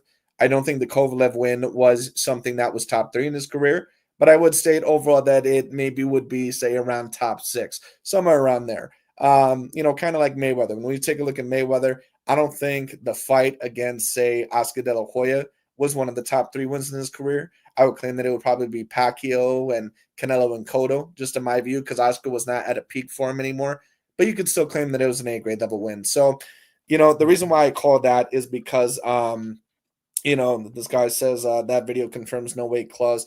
Kovalev's promoter said it. Well, I looked it up and it said that there was a weight rehydration clause. But if anyone can prove me wrong, certainly feel free, because I like I said, I would have to see. But that's the information that I seen. But anyways, like I stated, kind of like with Mayweather and De La Hoya, it's not one of the wins that I would consider top 3, and it wasn't the peak version of Kovalev, but it still was an A-grade level win. The thing that I say, like when Dante does it, he tries to do this thing where he'll claim that Anthony Yard, for example, was this guy that was a major threat, and that Canelo needs to fight these light heavyweights, that, let's see if he fights these light heavyweights. And also keep in mind that Dante will use the excuse that Crawford has come up from 135, but there's never any mention that Canelo has come up from 154. And I've already stated this. There's never been a champion ever in the super middleweight division ever that's been his size, ever, at 5'7". And that's something overall that I think is very important to state. So when you have this narrative that people try to claim that Canelo is a natural super middleweight or a natural light heavyweight, it's not something in my view that is very relevant. I think that Canelo is someone overall that is sometimes a bit girthier for his size, but I think he's really more of a natural middleweight. And when you also take a look at the Charlo brothers, they're people that can actually rehydrate heavier than Canelo. Demetrius Andrade can rehydrate heavier than Canelo. David Benavidez is certainly heavier than Canelo. And whenever it comes to David Benavidez, although I think Canelo should have fought him because he was in the weight class, David Benavidez is not really a natural super middleweight. He's really more of a light heavyweight. And now that we see him in the ring with fighters more comparable in size, we do see him having more trouble with certain fighters. But of course, that's, I still believe that Canelo should have took the fight. But I definitely understand what you're saying about the Kovalev situation. I still think it's an A- level win, but I understand some of the points overall that you're bringing up. Yeah. And I really enjoy these conversations, bro. And since you mentioned the Canelo, Canelo, whether he's a weight bully or not, I want to give a shout out to a few people in the chat who disagree with me when I say Canelo is a weight bully. Canelo. Yeah, 5'6". I get it. People look at that and say, "How can you say this guy's a weight bully?" Well, he's one of those guys who's short, but he's bricked up like hell. He is definitely girthy for sure. Yeah. Which is why when he fought Mayweather, it looked like, well, in terms of ages, Canelo was the kid and Floyd was the dad, but it looked like in terms of size, a boy fighting a kid. So. So that's what I'm talking about. Now, I do agree with you. Callum Smith and Jaime Munguia, these guys were bigger. Also, Caleb Plant, these guys were bigger physically than Canelo. But in terms of the shoulders and the chest and the six pack, there wasn't much of a size difference. So that's why I would say yes, Canelo was still a weight bully. But again, I hope this clarifies this to your chat. I'm not obsessed with getting angry at everything Canelo does, like so many people are. Like, people still hold on to him ducking Golovkin back in the day like it happened yesterday. I critique him, I criticize him for that, but I give him praise where it's due. So I'm just so when I say Canelo did weight bully at points in his career, it does not take away from what he's done. It doesn't take the Callum Smith fight as a guy. That's a fight that's aged really well, and I thought I thought Smith was going to get smoked by Buatsi. So hats off to him for that, and Yeah, that exactly. proved that made it a better win for Canelo. Mhm. So now somebody in your chat asked, "Is David Benavidez a weight bully?" Because I'm a big fan of Benavidez. Yeah. I am very frustrated with how he's handling his career now, but I'm still a big fan of him. Yeah. Benavidez was a weight bully at 168, I and agree. after he beat Vozdek last year, sorry, just had to clear my No, throat. you're all good. I did a video on that, which I had to take it down last year because the connection was so bad. The video came out awful. But Mhm. I said in the video that to me it looked like that fight looked like Vozdek. Vozdek was an old man who was big enough to take Benavidez's power, and then Yeah. at the end he was able to he was able to challenge Benavidez throughout the fight, but at the end he got slow because Yeah. he was old. So that was where I started questioning Benavidez big time. Now he really impressed me with the David Morrell fight, but after Vozdek, I was thinking, oh, that doesn't look too good. Yeah. So yeah, Benavidez has been a weight bully, and lots of fighters are weight bullies in their careers. Yeah. So, but I guess getting back at Canelo, yeah, I never said that the win over Kovalev was nothing. I just Yeah. felt it was. Now, this is probably going to sound like I'm giving him no credit whatsoever because Yeah. these are things Dante always talks about. But I'm just going to ask your chat to hear me out. There were a lot of factors that went into Canelo looking as good as he did in that fight, such Mhm. as I understand it wasn't Kovalev didn't come through the thriller in Manila against Anthony Yard, but Yeah. it was a tough fight. He was Yeah. old. He had been knocked out twice before. Ward beat him up in the second fight. Alvarez starched him in Yeah. the first fight. So he was old. He was just had to close the door. He was old. He was shop worn a bit. He looked skinny-ish at the weigh-ins. Now that may have just been because he had been drinking vodka for longer. Could be. But Yeah. there were a number of factors, in my opinion, that went into Canelo because middleweights don't move up to light heavyweight and knock people out like that. You know what I'm saying? Yeah. Yeah. So I felt that there were a few factors that went into it, which again, I'm not blaming Canelo. I'm just saying this wasn't him knocking out a prime Kovalev. Definitely But not. again, No. I agree with you on that. But again, no issues with that whatsoever. And this is the last thing I'll say on Dante because again, I do hope to debate him someday. Yeah. Aki is just a charlatan. Like this guy doesn't know jack about boxing, but he somehow got big because he rides Dante's coattails. Yeah. So I don't give that guy any credit whatsoever.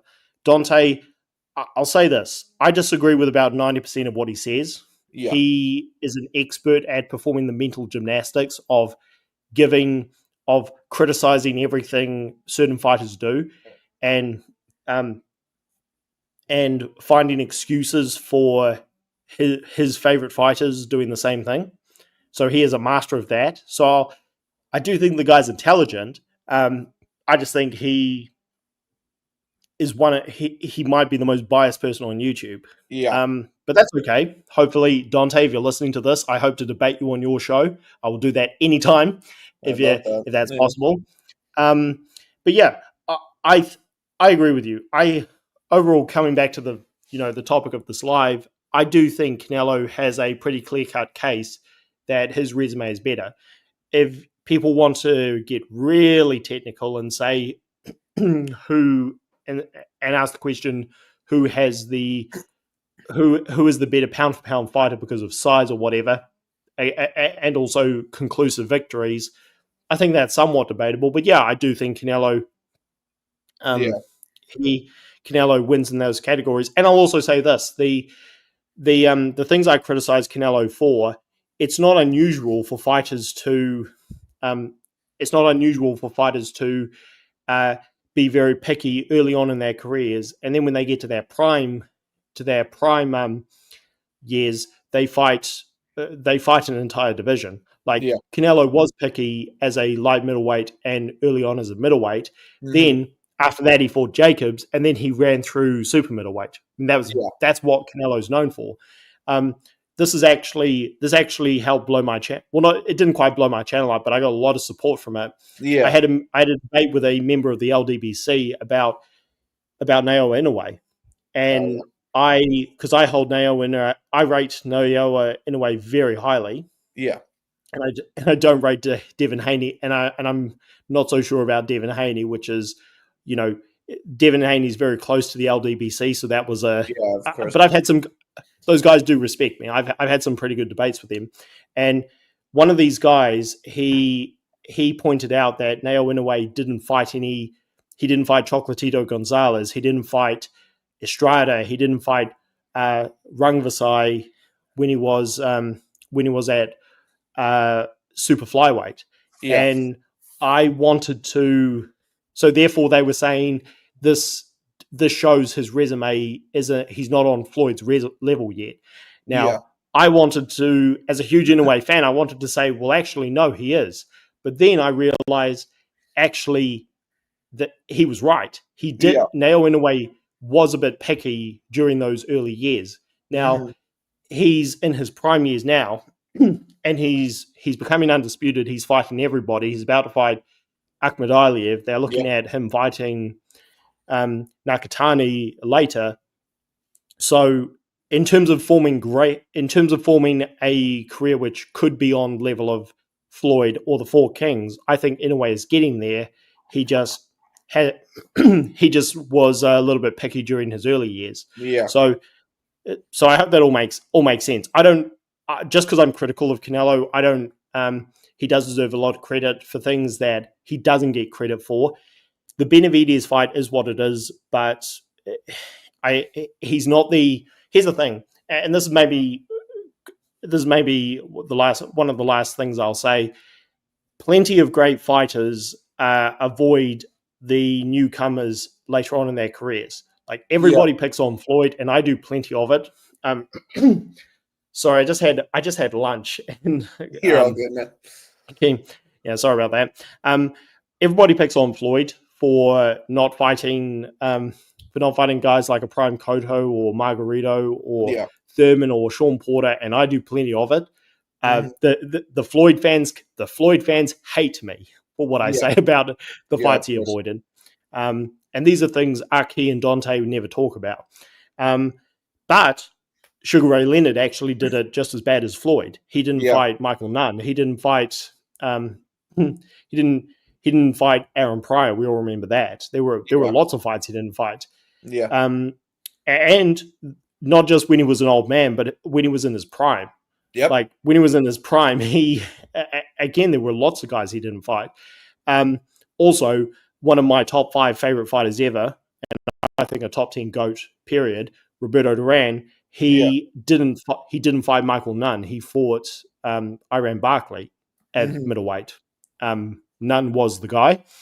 So also he didn't fight Mike McCallum. He fought Davey Moore, which was good, but he didn't fight Mike McCallum, was the next best guy. Yeah. And we just saw recently with Lomachenko. Lomachenko didn't fight Tank Davis. He also didn't fight Shakur Stevenson. But before that, I say this, he fought Teofimo Lopez, Jermaine Ortiz, then Devin Haney. Yeah. I was thinking at the time, I was like, can these young guys freaking fight each other, or does Loma have to fight them all? Yeah, like, no, I know what the hell's going on? So it's very normal for great fighters to not take on to not fight all comers. That's a very great point. I'll actually respond to that really quickly because Dante, for example, or like you have these. Sorry, man. I'll just 1 point. Crawford has done the exact same thing. He beat Spence. He hasn't fought anybody at light middleweight. Didn't fight Tim Tszyu. Didn't fight Fundora. Didn't fight Ortiz. Didn't fight Murtazaliev. And he also didn't fight Boutinas. So we can't. So Crawford has done the exact same things that Canelo's been accused of. Yeah. Basically any all-time great fighter that you take a look at, there's been times there's no fighter within the history of boxing or within the history of whatever fighting sport you take a look at that's just fought usually on all comers, especially in boxing. It hasn't happened. Now, the narrative from Dante, especially, is that Canelo or these guys that I can't put Canelo Alvarez on the same level as Marco Antonio Barrera and Marquez and some of these guys, and it's just ridiculous. And allegedly, the reason why is because apparently Canelo ducks guys, and those guys always fought the best. But then Dante in this next video will claim that Barrera and Marquez duck some of the more elite black fighters. So obviously, they don't even completely believe in a lot of stuff that they're Oh saying. my god. But yeah, Yeah. but point being is also I want to mention this. You mentioned Roberto Duran with Mike McCollum. That's actually a great point that I want to mention. I don't always go against fighters that will go up a weight class and not fight the main guy there when they don't belong at that weight class. Now, if you're a Canelo and you hold all the weights at super middleweight, and I don't think Canelo's a super middleweight really, but if you hold all the belts and if there's David Benavidez there, you have to fight the guy. But so I remember when Canelo Alvarez was possibly thinking about moving up to the cruiserweight division and fighting Ilunga Makabu. I actually didn't mind that fight because Canelo, he's nowhere near a cruiserweight. It's not even thinkable. So when he was fighting Ilunga Makabu, of course, you had a lot of these LDBC guys or guys like Dante saying, well, if you're going to go up to cruiserweight, why are you fighting Makabu? Fight Alexander Usyk. Basically, what that would be asking for is for Crawford at his first fight at 168, instead of fighting someone more sizable or lesser quality, they immediately want him to fight David Benavidez. And that's not how the fight game works. So when you talk about certain fighters like Canelo Alvarez, I had this one dude named Dantra that brought up a point, and he said, "Well, you're saying that Canelo Alvarez only lost to Bivol combined with skill and size, and it was really only because of skill." Well, no, it was because a little bit of a both. And he said, "Why? Because Canelo Alvarez was able to beat other bigger fighters. How come he couldn't beat Bivol?" It's different when you're facing a guy that is not only bigger than you, but just as skilled as you. And when you talk about Dimitri Bivol, not only is he 6 foot and someone that's fought at light heavyweight for his whole entire career, he's someone that is debatably up there with anybody in the world in terms of all-around skill set. You're talking about a guy that was able to beat Artur Beterbiev, Definitely. Joe Smith Jr., John Pascal, Canelo Alvarez, and Canelo's really before Artur Beterbiev was the only one to even win a few rounds over Dimitri Bivol. So that was the thing that a lot of people don't understand. So when you take a look at Duran, and Duran, in my view, although he is an all-time great fighter, he did lose some fights that he probably shouldn't have, even moving up the weight classes, which does penalize him to a degree. But the thing that people must understand about Duran and why he's ranked so highly, kind of like Canelo, Duran never belonged at 147 or 154 or 160 in the first place.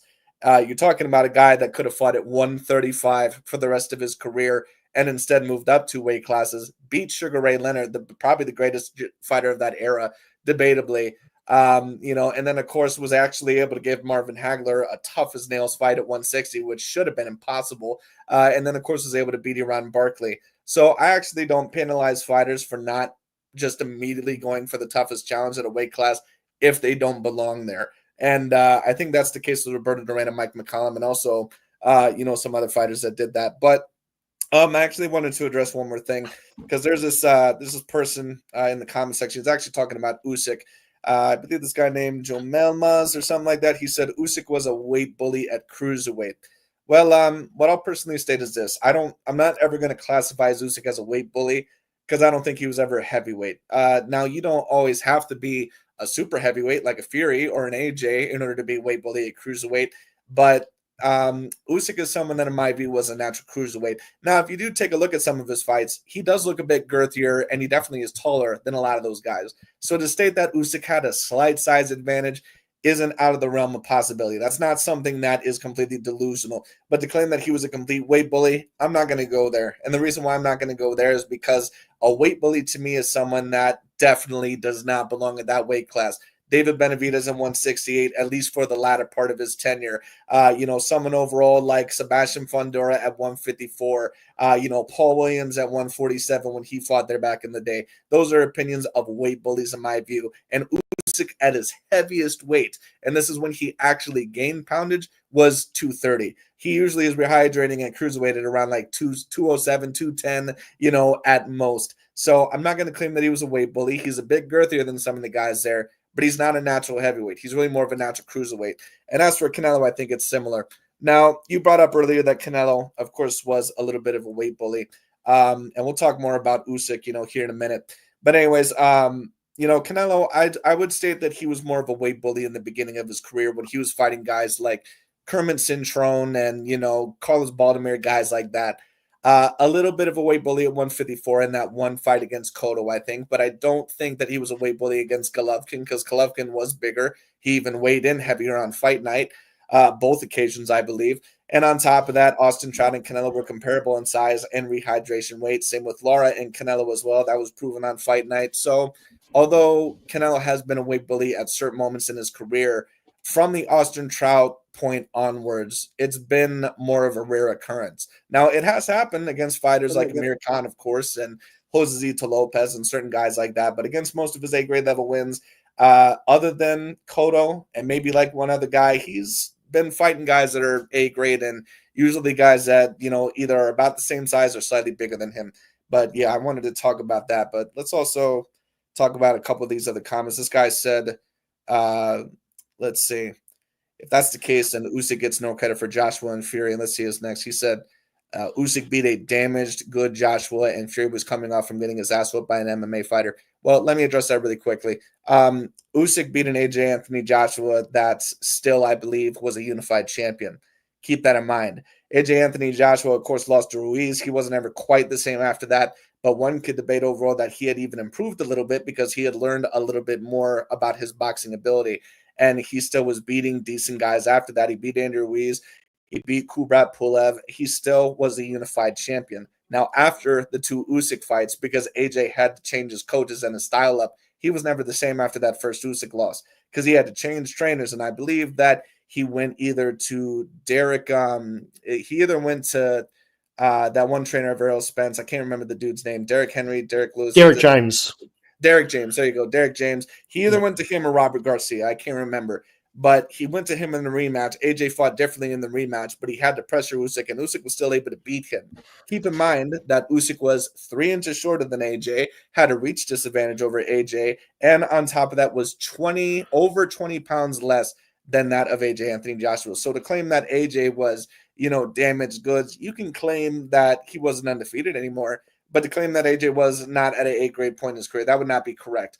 And as for Fury was coming off of a very bad performance over Francis Ngannou, no doubt about it. But the reason why it's difficult to prove that Tyson Fury would be quote-unquote washed up at that time is because he still was undefeated. He was coming off of a knockout win over Dillian White. And Fury has also always been a fighter that fights to the levels of his competition. Whenever Fury is 100%. Whenever he fights in the super big A-grade fight, he always usually dominates. And he gave Usyk 2 tough goings. He probably won about 4, maybe 5 rounds in that first fight. He still gave him a tough going. He just wasn't able to beat the better man. So Fury is always a man that shows up for his biggest fights. But we have seen him drop the ball a little bit with lower level competition, such as Otto Wallin. Otto Wallin was a guy that got knocked out by AJ just 2 fights ago, 4 rounds. Fury, damn near got stopped by him because of a cut over his eye. So there's just certain fighters that are like that. I don't think that we can debate overall that, he was completely washed up. But anyways, so let's see overall what this guy says. He also says Usyk also got stopped by Dubois and won by corruption. No, that's not true. That's been a narrative by the LDBC and new media, especially for a long time. Dubois threw a punch that was on the belt line and even landed a little bit below. Now, if you wanted to call that shot legal, I would understand. But it's also a shot that can possibly be called illegal. A lot of people. If I could just, no, go ahead. What were we saying? I'll just quickly say this about it. I've said multiple times the punch was low, and you don't have to hit somebody Andrew Gallotta low to be low. It's simply very, very simple. The referee will put his hand on the middle of the belt line of the trunks and say, "This here is good. Anything exactly the point I was about to bring up exactly." Oh, sorry. The one thing I'll just throw in is that the exact same day in America, there was a fight with Jan Kosobuski won by disqualification against somebody. I can't remember who, but it was on disqualification. I can't remember who ref that fight. They said the exact same thing. They put their hand in the middle of the belt line, and they said, "This here is good. Anything other than that's low." Exactly. And the guy Kosobuski won on DQ because the guy kept hitting him low, and it was in the exact same pretty much position. So I just wanted to say that. I mean, this guy clearly, you're 100%. This guy clearly, yeah, this guy clearly doesn't like Usyk. Agreed. Which is fine. Okay, you don't have to love it. You don't have to love everyone, but none of what he's saying makes sense. I agree. At least with, definitely that. I agree. I was about to bring up the same point. A ref will sometimes, depending on the referee, a referee will say anything below this, and sometimes he'll go below the belt line, sometimes he'll go to the middle of the belt line. It all depends on the referee. But people don't understand that sometimes the rules of boxing, although usually pretty consistent, there is a little bit of interpretation of what the rules may be. Certain referees may count a 10 count a little bit differently. That's why you had so many of these Deontay Wilder guys saying that, oh, there was a slow count and all this other stuff. He was counting just as slow or just as fast as what he was with Fury, as what he was with Wilder. So you have a lot of these people overall because they don't like a fighter claiming all this corruption and stuff like that. But you have to know the rules of boxing, and a referee, a different referee may determine what a 10 count is and what a low blow may be. So overall, that's something overall that I wanted to mention, right there. But yes, I agree with your point 100% on there. But yeah. Yeah, and also on what he said about Anthony Joshua being damaged goods. Joshua again wasn't at his absolute peak. There's no question, but there's a difference about somebody being a bit past their peak and somebody being just right for the picking. Which is what, again, I'm not saying the Canelo's win over Kovalev was meant. I wouldn't have it as high as you do, which is A minus, but that's fine. We can disagree. Yeah.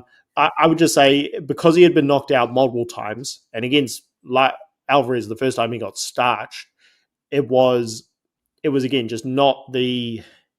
It wasn't an elite win because Kovalev was no longer an elite fighter. But hey, I've really enjoyed the conversation, man. You've had me on for quite a while. How long until you want to move on to the next guest? It's really up to you, man. If you feel like you have any more points that you want to bring up that you feel are good, it's up to you. I can bring someone else on. I can try to keep you on, but issue is that my computer gets a bit laggy at that point. So it's up to you, man. But yeah, if you have a couple more points, we can talk about them. If not, you can stay in the chat and always join a little bit later if the stream continues. Yeah, man. In terms of Canelo Crawford, not really anything else to say. I mean, one of the guys you mentioned earlier in the chat who said Crawford had more decisive victories over top competition. I mean, yeah, that's the point that I brought up. But yeah, in terms of the amount of high level wins, you definitely have to go with Canelo. Some people use the argument of signature victories to say this fighter is better than that fighter, and I don't think anybody would disagree that the signature victory for Canelo is the second fight with Golovkin, where he took Golovkin's O, and I don't think anyone would, simply because of Golovkin's resume. Now, I'm also hated by a lot of Golovkin fans because of some of the things I've said about him, which is why I haven't done videos critiquing him, because it's not all roses for me. But anyway, there's still a great fighter, no question. And I don't think anyone would disagree that Spence is the signature winner on Crawford's resume. Now, I actually agree with everything you said. And again, Golovkin fans hate when I say Spence arguably had the better resume because he stopped guys. He stopped Brook, he stopped Ugas. Whereas Golovkin went very much down to the wire against Jacobs. And I'll just say this: Golovkin did not beat Derevyanchenko. He lost that fight. Yeah. Because of that, so you can also say that Golovkin had better skills because he could make adjustments, whereas Spence couldn't.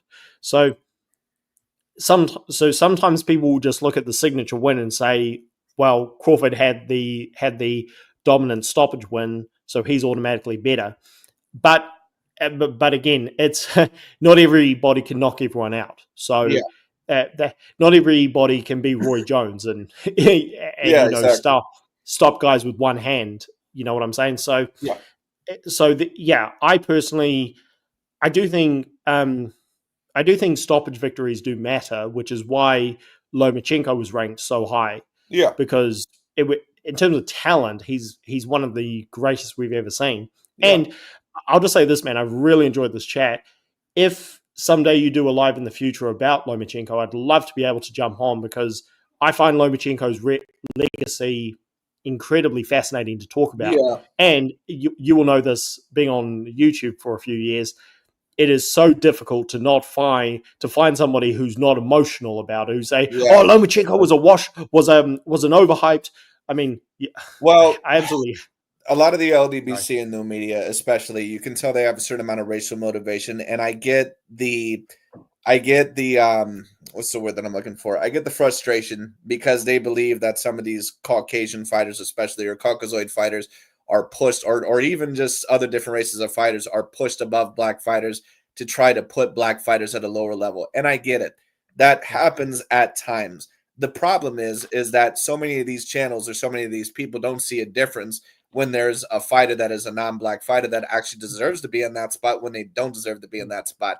And so what the narrative is now is that Lomachenko was just this guy that lost every big fight in his career and never was really that good in the first place. And that's not the case. Loma, Which is so dumb. yeah, exactly. Loma was a guy.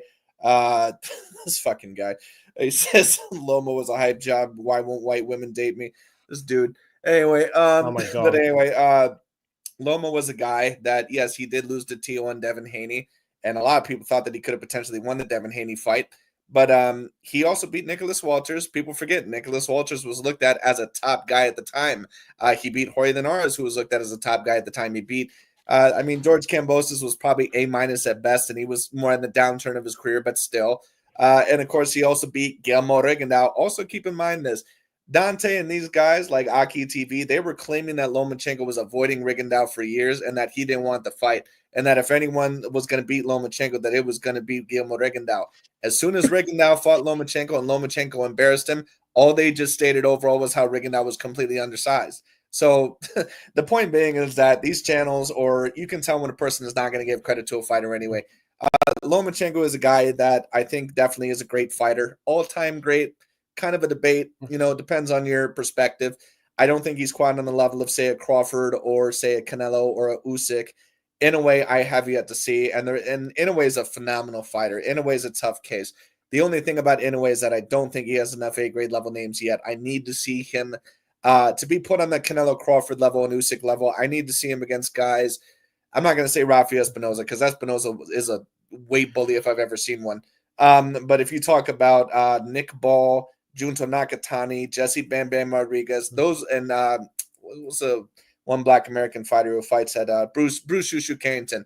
Those are the four names that I really want to see in a way against. And of course, he fights MJ Akhmadaliev next, who's probably about an A- level fighter. So it's going to be interesting to see where Inoue is. But Inoue, in my view, undoubtedly top 3 pound per pound, great fighter, possibly even all-time great level fighter.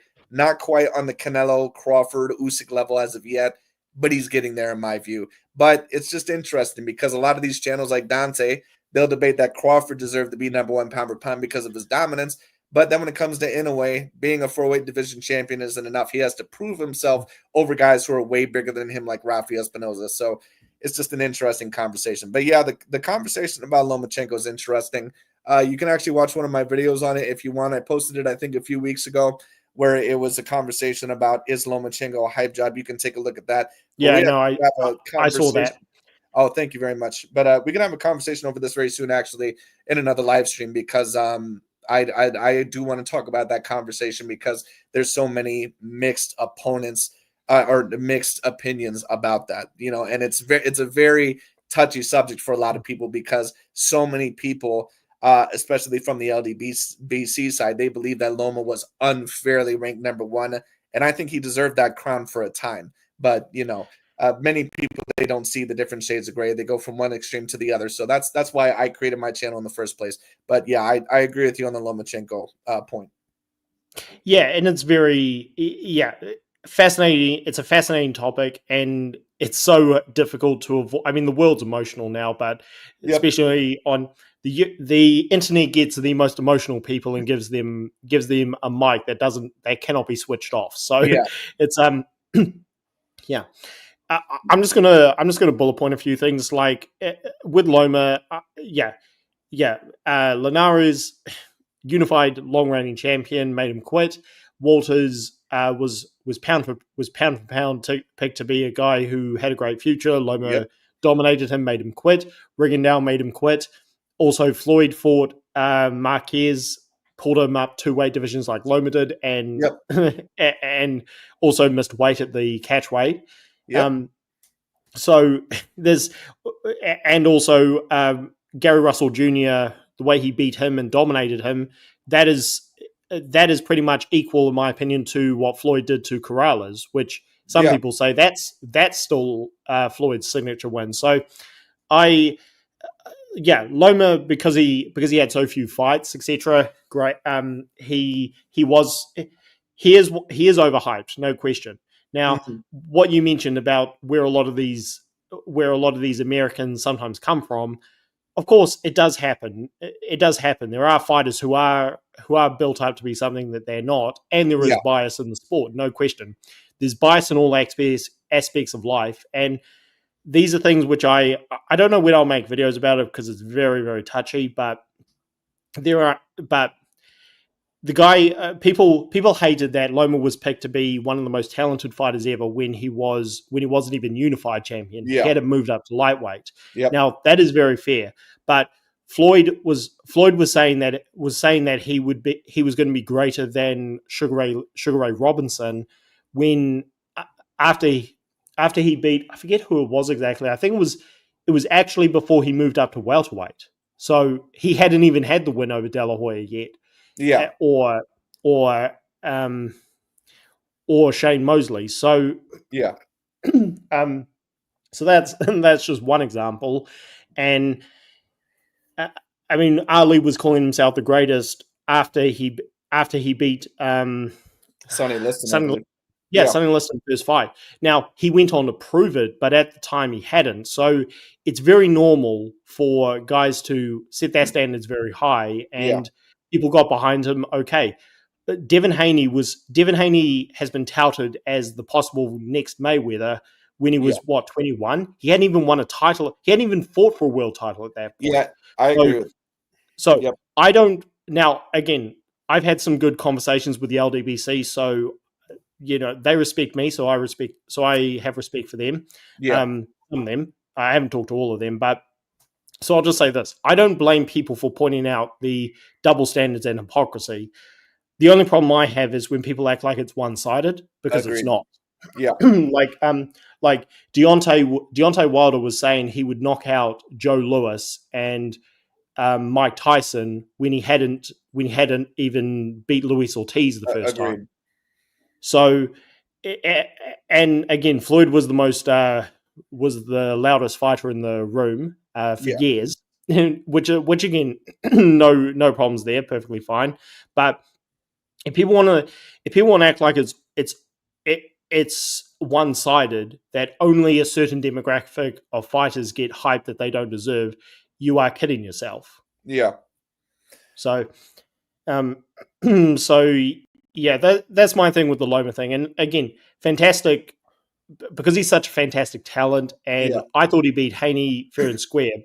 I thought he beat Haney fairly clearly, but I'm not in the group of people who say it was an outright robbery, because it wasn't. Yes, I agree. But I just give him, because of his talent and because of what he did achieve and who he did beat in a short amount of time, he is worthy of the hype. Now, did he live up to the hype of being as great as he could have been? No. Yeah. Loma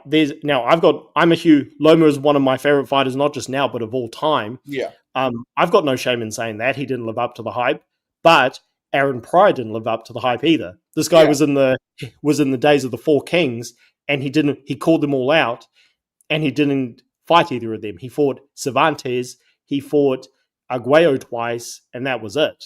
Yep, but this guy was saying, "Why knocked out?" He was saying, "I knocked out Ray Leonard as an amateur and as a pro. This guy avoided me in the Olympics."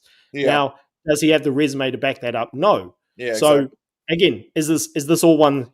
Is Loma the first fighter to be overhyped and not achieve what people wanted him to achieve? Yeah. No, he's not. And if people think it's one sided, you're not being real. Yeah, I agree. So I'll say two things. Because this guy actually wants to know both of our opinions on our thoughts on who wins Canelo versus Bud. But before I talk about that, I want to talk about this Loma situation, and then we'll talk about hopefully our predictions for that fight. So one of the points that I always hear from Dante's Box Nation and Aki TV, they keep trying to make this point that Crawford has been the undisputed number one pound for pound fighter for the past decade or the past 8 or 7 years. And I keep trying to tell people how this doesn't make any sense and why Lomachenko at that one spot deserved the number one pound for pound spot. Now, what they kept trying to state was that Terence Bud Crawford, that he was so dominant and he's knocking everybody out, blah, blah, blah. But then when Inoue was tried to be placed on a number one pound for pound spot, they said, well, that's not fair. Inoue is very dominant, but look at the level of competition that he's fighting. When Lomachenko was ranked as the number one pound for pound fighter, this is something that people must understand. Crawford was not a three-weight division champion yet. The best two wins of his career were over Victor Postol and over that, I believe, of Yuriorkis Gamboa. Lomachenko was defeating fighters that were looked at on a higher level than those fighters. He defeated Nicholas Walters. He defeated Gary Russell Jr. He defeated Guillermo Rigondeaux, who at the time, keep in mind, was top 10 pound for pound. And all these guys were claiming that Lomachenko was avoiding him. Then he fought him and they didn't give him credit anyways. He goes up to 135, fights immediately the best guy there, stops him in Jorge Linares, and then overall he becomes a three-weight division champion. So this narrative that Lomachenko was placed over Crawford just purely because he was a Caucasian fighter, no, the reason why he was placed over him is because Loma looked to be the most skilled fighter on the planet. After he ended up losing to Salido, he changed his style to a certain degree and became better and more experienced. And keep in mind that that loss to Orlando Salido, not only because it's interesting, what Dante will mention is this point of how Ryan Garcia cheated against Devin Haney even before he got caught on steroids because he missed the pounds by three pounds. He missed the weight. What am I trying to say? He missed the weigh-in by 3 pounds. Yeah, there you go. Orlando Salido, keep in mind for people that don't know, he missed the weight by 2 pounds against Lomachenko. He also low blowed him like 70 different times in that fight. And on top of that, he was a decent, experienced champion at that point in time. That was Lomachenko's second professional fight. So it's not really completely fair to compare it to someone who would have been in like their 30th fight. I had someone overall comment on my channel one time, how come you don't, criticize Lomachenko that much for losing to Salido, but you go after Charlo for losing to Tony Harrison? Charlo was looked at peak form. He had 30-something fights when he lost to Tony Harrison. Lomachenko, that was his second professional fight. There's never been a fighter, I don't care who you are, how great you are, there's never been a fighter in professional boxing ever to ever fight a champion in their second pro fight. It's never happened. So that's why I say that's a completely different standard. Lomachenko, after that, went on a tear and beats, a few A-grade level fighters, one that was top 10 pound for pound. So this narrative of Crawford just being the for sure number one undisputed fighter the past several years, how can you debate that when none of the fighters that he beat before Errol Spence were ever looked at as top 10 pound for pound? None of the he was not a three-weight division champion until probably, I don't even remember the year, but maybe 2017, 18, something like that. So at the time, Lomachenko was looking dominant in his performances. He was clearly fighting better level competition, and he was a guy that became a three-weight division champion, one more division than what Crawford was. So this narrative of Crawford just being the complete undisputed number one pound for pound fighter for the past 10 years, it's always been a fallacy.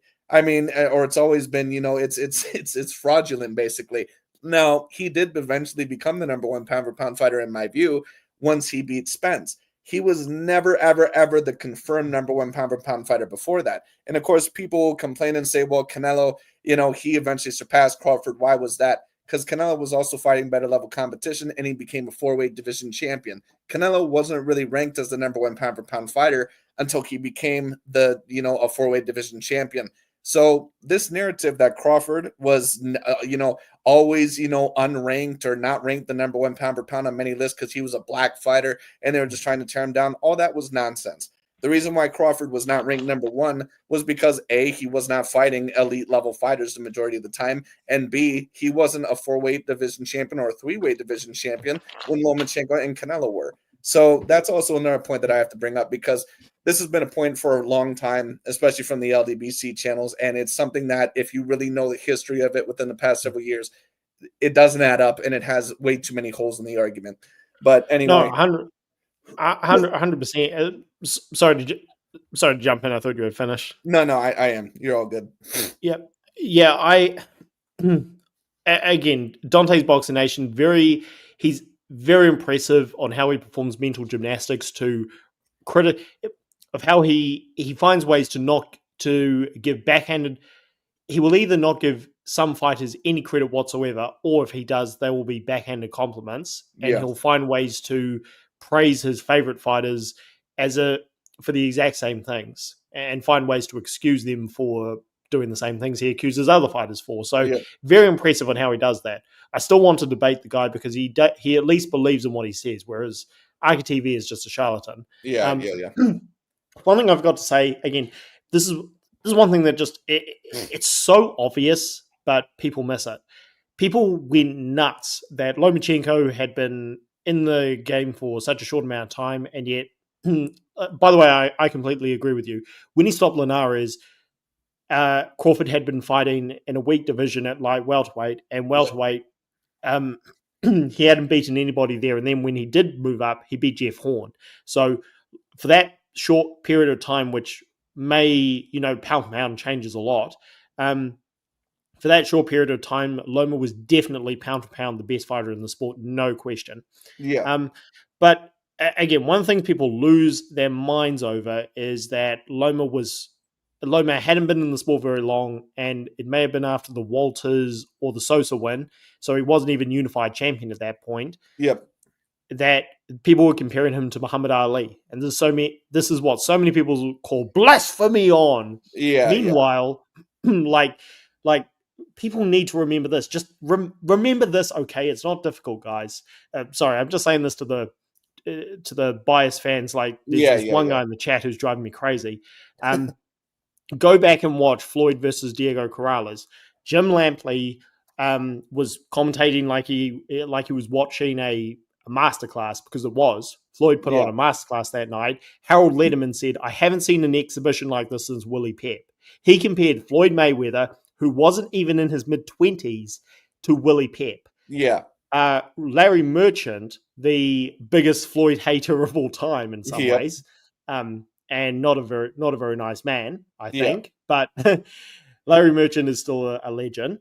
mhm, Larry Merchant compared Floyd's work ethic and his fighting ability to Sugar Ray Robinson. So yep, again, I don't blame people for saying Loma was overhyped, and he received an incredible amount of hype early on. But again, Devin Haney he hadn't even fought for a world title, and people were calling him the possible future Mayweather. yeah, Floyd, again, Floyd hadn't even moved weight classes yet. He was just at super featherweight, and the analysts who so many people in America hate because of how yeah, they yeah, were yeah. comparing him to Willie Pep and Sugar Ray Robinson. So it's not one sided, guys. It's not one I sided. I People agree with that. people were comparing Deontay Wilder to George Foreman when he hadn't beaten anybody that good. Yep, So that's true. I don't I don't blame people for getting upset at fighters being overhyped. But if Yeah, people want to pretend that it doesn't happen to all fighters, agreed. then you're not being either you don't know what you're talking about, or you're being dishonest. Agreed, or completely biased with delusion. I agree with that. Because there's a lot of people that always want to claim that they're being compared to this guy because it's a racial thing, and sometimes it is. But like I remember overall, like a lot of these LDBC channels, which I react to so many of them because a lot of them have so much racial and biased commentary that I found that I like to comment on certain things. That way, narratives don't get out of proportion, and I like to put the proper facts on the table, at least with the evidence that I'm presented. But the thing is that they had no problem with Deontay Wilder being compared to Muhammad Ali or top 10 heavyweights of all time. They had no problem with Devin Haney or Adrian Broner being compared to the next Mayweather. They had no problem with Duran Butenis being called debatably a top 10 pound for pound fighter before he even won a belt. So my point is this: if you're going to get angry about that, no problem. But then you should have a consistent level of energy. But the thing is that these guys, they have a problem when guys like Lomachenko or Inoue or Usyk are compared to all-time great level fighters. But then Terence Bud Crawford, he doesn't have anywhere near the resume of a Floyd Mayweather, and they're already claiming that, well, Crawford is for sure top 10 of all time. It's not even a discussion. But Usyk or, Canelo Alvarez, certain guys like that, those are guys that would lose to any of the great fighters prior to them. It just doesn't make any sense. And it's something that obviously shows a decent racial bias. But I agree with you. Now that we talk about that, Mike Trades wants to know our personal predictions and breakdowns on who wins the upcoming Canelo versus Crawford fight. I'll let you talk first. What's your thought on that fight? My thoughts is Crawford is going to win rounds, particularly early on, and him winning rounds against Canelo, it's nothing. It doesn't mean anything because lots of people outboxed Canelo at certain points. Billy Joe Saunders did. Yeah. I thought Caleb Plant was ahead after 6 rounds. Erislandy Lara did. Golovkin did at times, but and this was most impressive in the Golovkin fight. Canelo, his X factor, in my opinion, he does many things well, but his X factor, in my opinion, is his body punching. Like he might be the best body puncher in the sport, and because he's a fairly low volume, very accurate puncher type of fighter, those body shots hurt, and they hurt Golovkin particularly in that second fight. So I think Crawford will win some early rounds. Don't know how many, but when he feels the body punching, he's going to slow down like everybody, and because he's moving up 2 weight divisions, and okay, he may be a naturally big guy, but nevertheless, he's never fought anybody remotely as big as Canelo. And also, Canelo's not a one-punch knockout guy, but Crawford's never fought somebody who punches like him. Yeah. He's going to feel the body shots extra bad. And I think he will slow down dramatically to where he'll probably... Okay, I'm going to pick the fight to go I'm going to say he'll last the distance, but I can see him getting hurt multiple times and Canelo sort of cruising to a decision. Yeah. It's interesting. As of right now, in my opinion of who I would favor in the fight, I would have to very slightly favor Canelo Alvarez, just because I think they're both phenomenally talented fighters. I think that in terms of skill set, that they're both on the same level of skills. I just think they fight in different ways. But what I will state is this: Canelo does have more wear and tear in my personal view of the two fighters. If Crawford ends up winning the fight, it's going to be off of sheer volume, and it's going to be because Canelo Alvarez, in my view, just is not able to get much in there. And Canelo is just not trying to make it an ugly fight against Crawford. I think what Canelo needs to do, I think against Mayweather, he tried to outbox him a bit too much, which is not something you want to do against either Mayweather or Crawford. And Canelo's a phenomenal boxer. He can box, but he's someone that is now slower. Crawford is more than likely going to be the faster of the two fighters. He's also going to have a 3-inch reach advantage, and he also is a guy that is a phenomenal counterpuncher and does have the better feet than Canelo. So the way that Canelo wants to win this fight, in my view, he wants to try to take this on the inside. In my view, he wants to try to take the approach of what he did against Caleb Plant and Jermell Charlo, which I actually thought that he was dominant in both of those fights. You claim that you thought that Canelo was down after 6 rounds. I actually thought that Caleb Plant only won 3 rounds in that fight. But either way, point being is that Canelo Alvarez, he wants to make this fight as ugly as possible. He wants to really rough up Terence, stick that lead hand out there, keep your hands up. Don't get blinded by the high guard, but keep your hands up. Feint, because Crawford does have a little bit of a problem with that. And I don't think Crawford has ever fought someone not only as girthy and as big as Canelo, I don't think he's ever fought someone that's the boxing intelligence of a Canelo. Now, the advantages that Canelo would have in the past with his upper body movement and defense, it is going to be a bit more limited.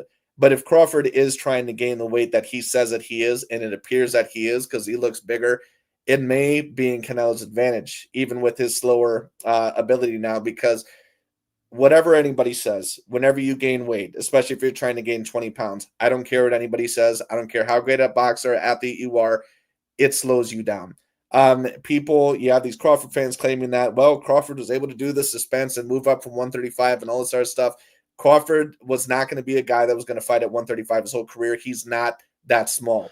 When you talk about 135 pounders, you're talking about guys like Javonte Davis, Shakur Stevenson. Crawford is 5'8" with a 74-inch arm reach and rehydrates to 160 to 168. He's not a 135 pounder. He's also not a 140 pounder. He's a welterweight. That being stated, Canelo is probably more of a middleweight than what he is a super middleweight, but he's still about 2 weight divisions bigger than Crawford in terms of the girth. So it is going to be a factor. And Crawford is someone that can be hurt. We've seen it multiple times. We've seen it against Gamboa. We've seen it a little bit against Porter. We've seen it also, I believe, against Aegis Kavalauskas, where I personally thought he got knocked down in that fight. I think that it could go either way, but I'm going to favor Canelo just ever so slightly, 55-45 at the moment. I think the size will be a factor. I think that Canelo's intelligence and his defense will be a factor. And I'm truly wondering how effective will Crawford's power be and his punches. I don't know how effective his power will be, and that's going to be a huge factor. If Crawford hits Canelo consistently throughout the whole entire fight, maybe he might be able to set Canelo off balance. But Canelo is someone that not only has a phenomenally great chin and is very durable, he's someone that is super hard to hit even at his worst. He's someone that, once again, when you take a look at his defensive statistics, his opponents land usually the least amount of punches on Canelo than they do compared to anybody else, even when they fight good fighters. So it's a hard fight. If this was Canelo from a few years ago that fought Jamel Charlo or even Golovkin in the third fight, I'd be clearly favoring him 80-20. But because Canelo has slowed down so much and sometimes his style relies more on accuracy than what it does volume, I'd say it's a 55-45 fight or a 50-50 fight. But the fact that Crawford is gaining weight, I think that's going to be a problem. And I think that that's going to slow his feet down. I think it's going to slow everything down. And if he gets hit by Canelo flush, he's going to feel it. And Crawford, I'm not going to claim that he's chinny, but he is someone that does not have the chin of a Canelo. He can be hurt. And if he does get knocked down once or twice early on in the fight, he's going to have Crawford running, in my personal view, and he's going to have Crawford on the retreat. But we'll see. Crawford has even stated himself, he's not even 100% sure if he can beat Canelo. I think that he truly believes that he can beat Canelo. But I believe that even a recent quote, he stated that he was only 70% sure he was going to win this fight. Now, on the surface, that sounds like a great percentage. But when you're a fighter, and usually someone that believes you can win every fight in your career, 70% is a pretty big doubt. Usually it's 100 or 110%. So I think Crawford's coming in to win, but I think he also realizes that Canelo is going to be the biggest challenge of his career, not just size-wise, but skill-wise as well, potentially.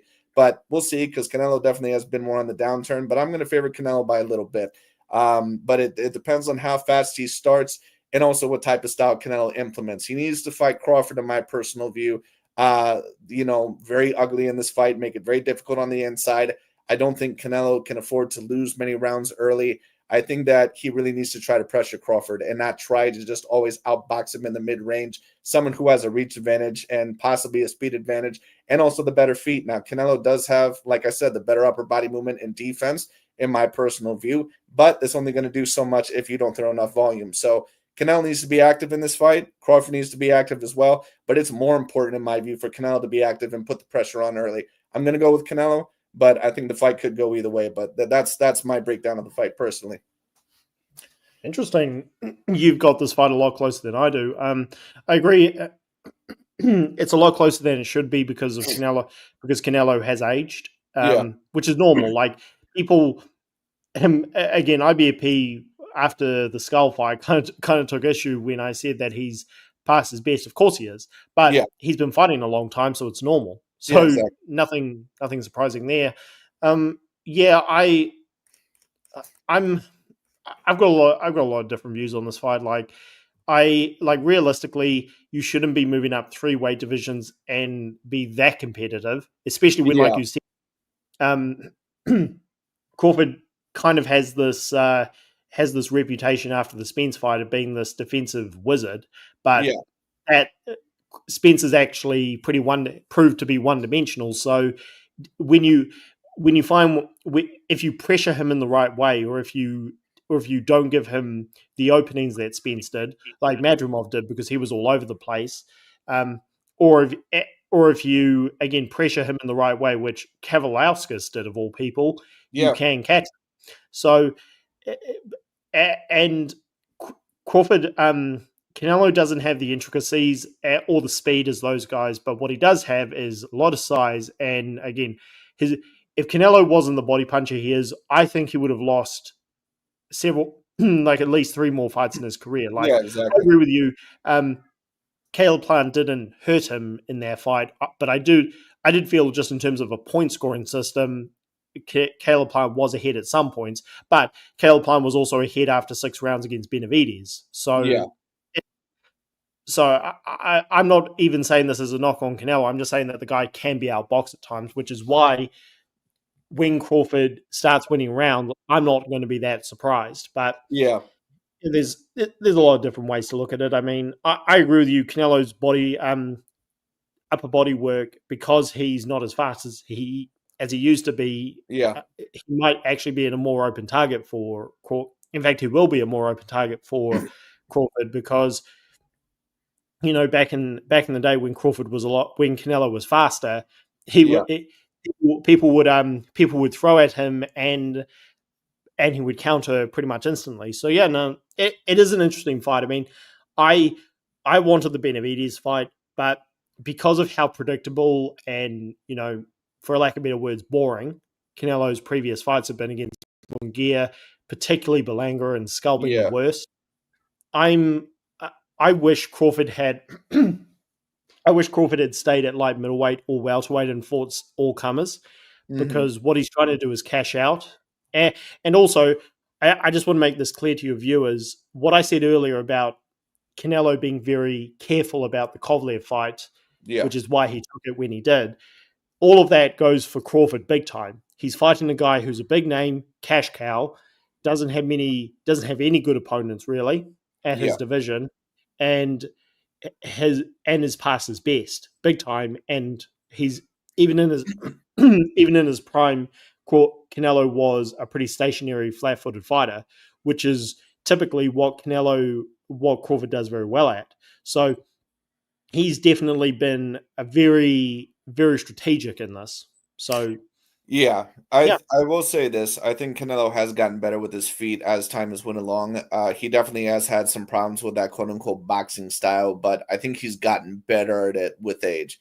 But we've proven a little bit with the Caleb Plant and Billy Joe Saunders styles. Maybe not, of course, as good as Crawford was, but still pretty elusive and slippery fighters. Canelo definitely has gotten better at adjusting to that style, but it's hard to tell because recently against William Skull, he didn't look that good, but he's also a lot slower and nowhere near as what he once was.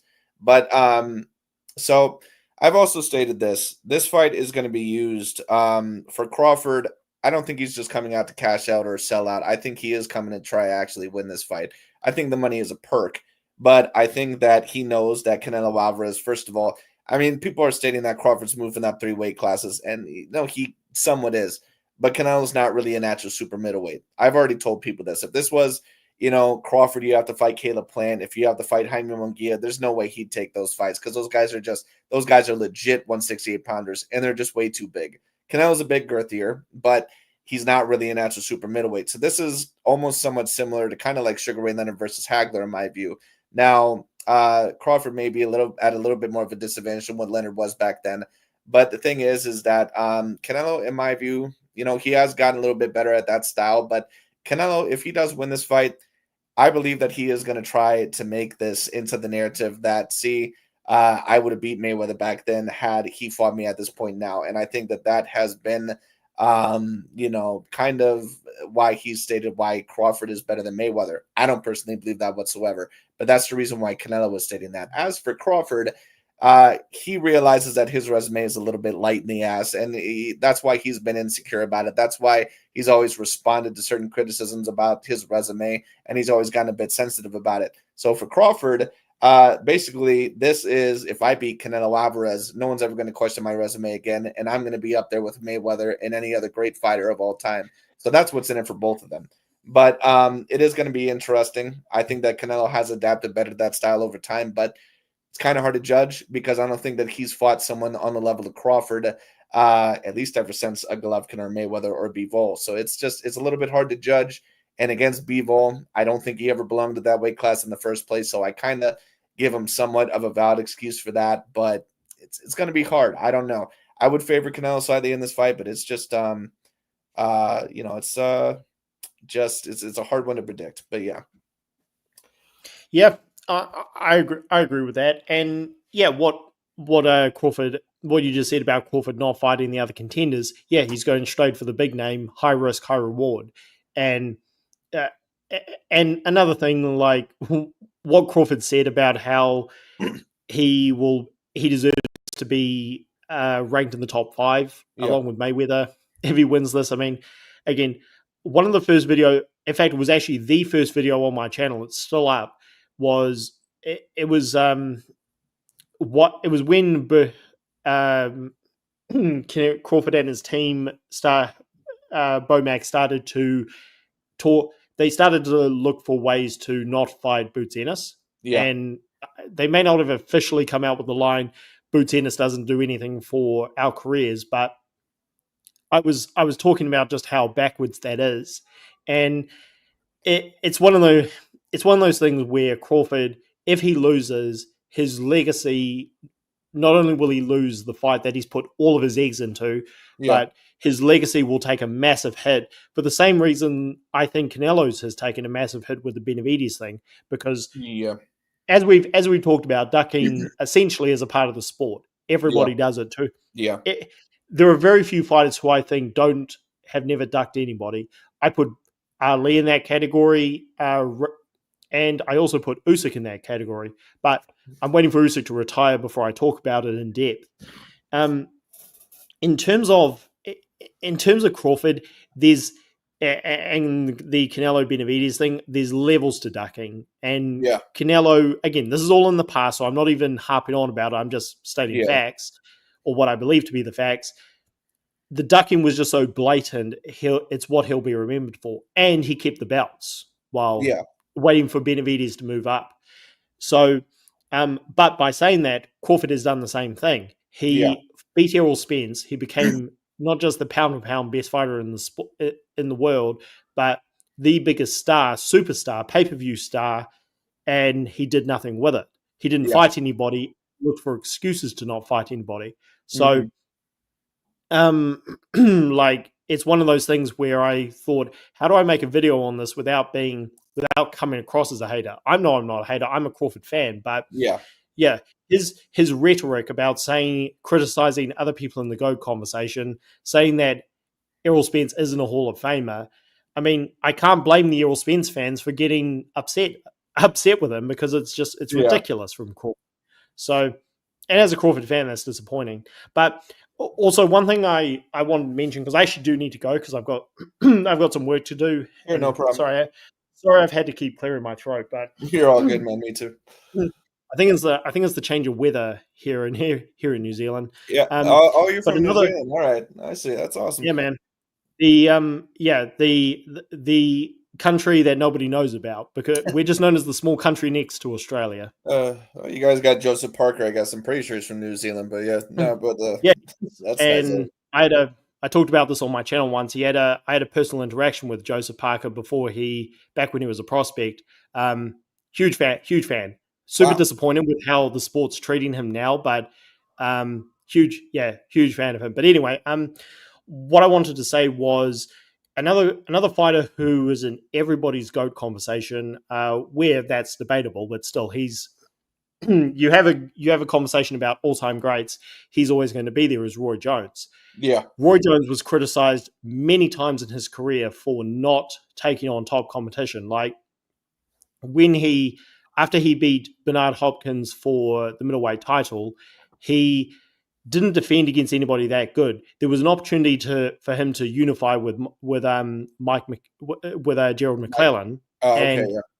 and Yeah. Gerald McClellan was world champion at the time, and he had just beat Julian Jackson. So McClellan was seen as the dude, Mhm. and Roy didn't fight him. He moved up, and he again didn't fight anybody that good until he fought James Toney, which Yep. is why I remember Jim Lampley and Larry Merchant saying, we know how good James Toney is, but we don't know how good Roy Jones is because he's avoided the best fighters. And Roy Jones was undisputed champion at light heavyweight, but he was criticized for fighting guys who they weren't on his level. Like these guys couldn't even challenge him at light Yeah. heavyweight. And he was saying, and Roy was saying the same thing Canelo's saying now. He said, I'm fighting everybody at my division. What do you want me to do? And the critics were saying, like, who is the guy who would always have a cigar and wear a fedora? I forget what his name was. Boy, that's a good question. I can't remember either. He was a boxing historian, a very credible guy, somebody I looked up to. But I've just had a mind blank because it's morning here. But anyway, these guys would say, Roy, you moved up in the past to fight big fighters like James Toney and etc. Why can't you move up now to fight somebody who's better? Yeah. So then when he did move up, he fought John Ruiz, who was one of the weakest heavyweight champions ever. I agree with that, and let me actually address that very quickly because the narrative. Sorry, bro. Oh, I'll just to finish the point because again, I just got to go do some work soon.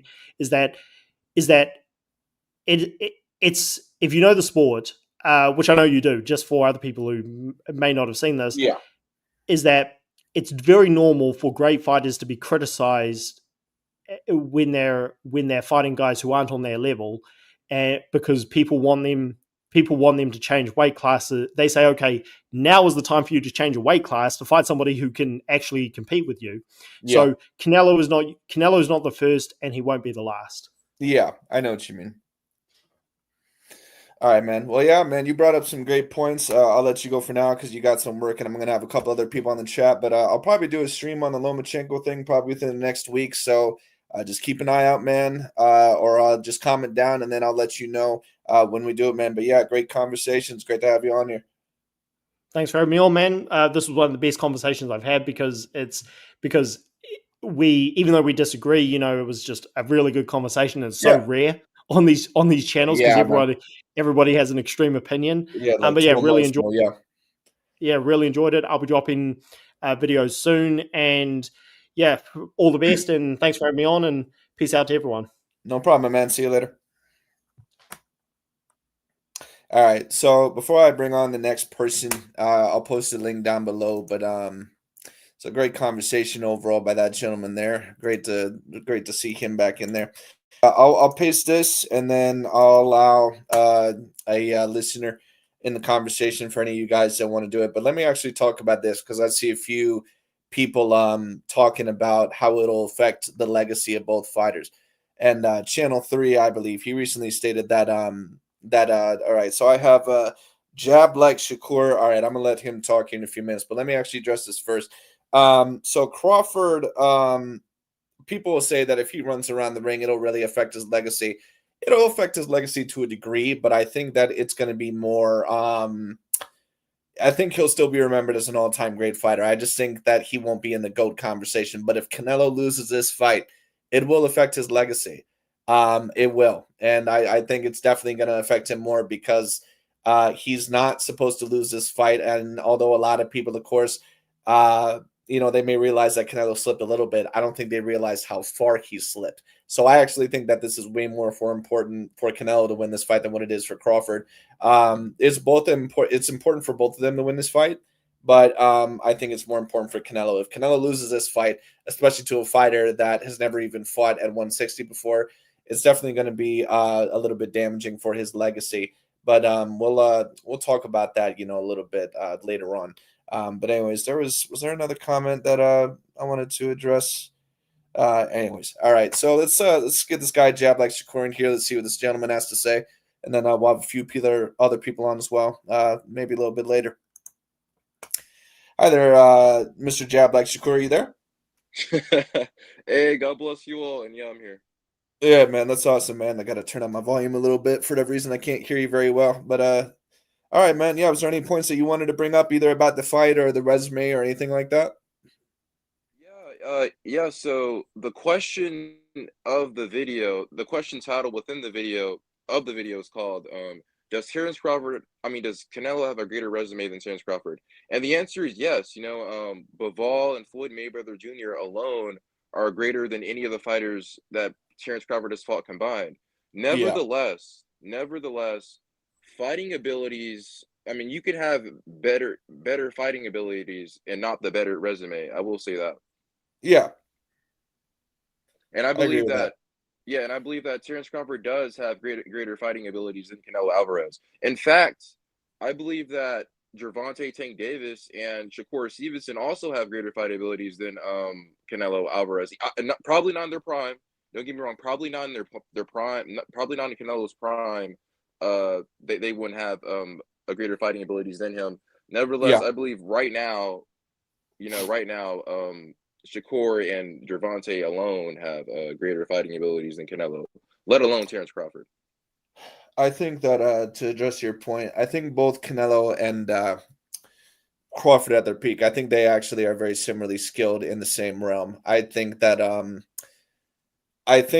Crawford is probably like more skilled as of late. I just think Canelo has just lost too much ability. I think he's just gotten too slow, and he's fighting guys that are probably too big for him as well. So unfortunately, he's had to fight in a little bit more of one way. His offense has been a little bit more advertised, has been a little bit more one dimensional. He still can fight somewhat within a multitude of ways, but he's not as good as what he was probably about 5 to 6 years ago when he was fighting Danny Almost Jacobs and certainly. Golovkin. Yeah.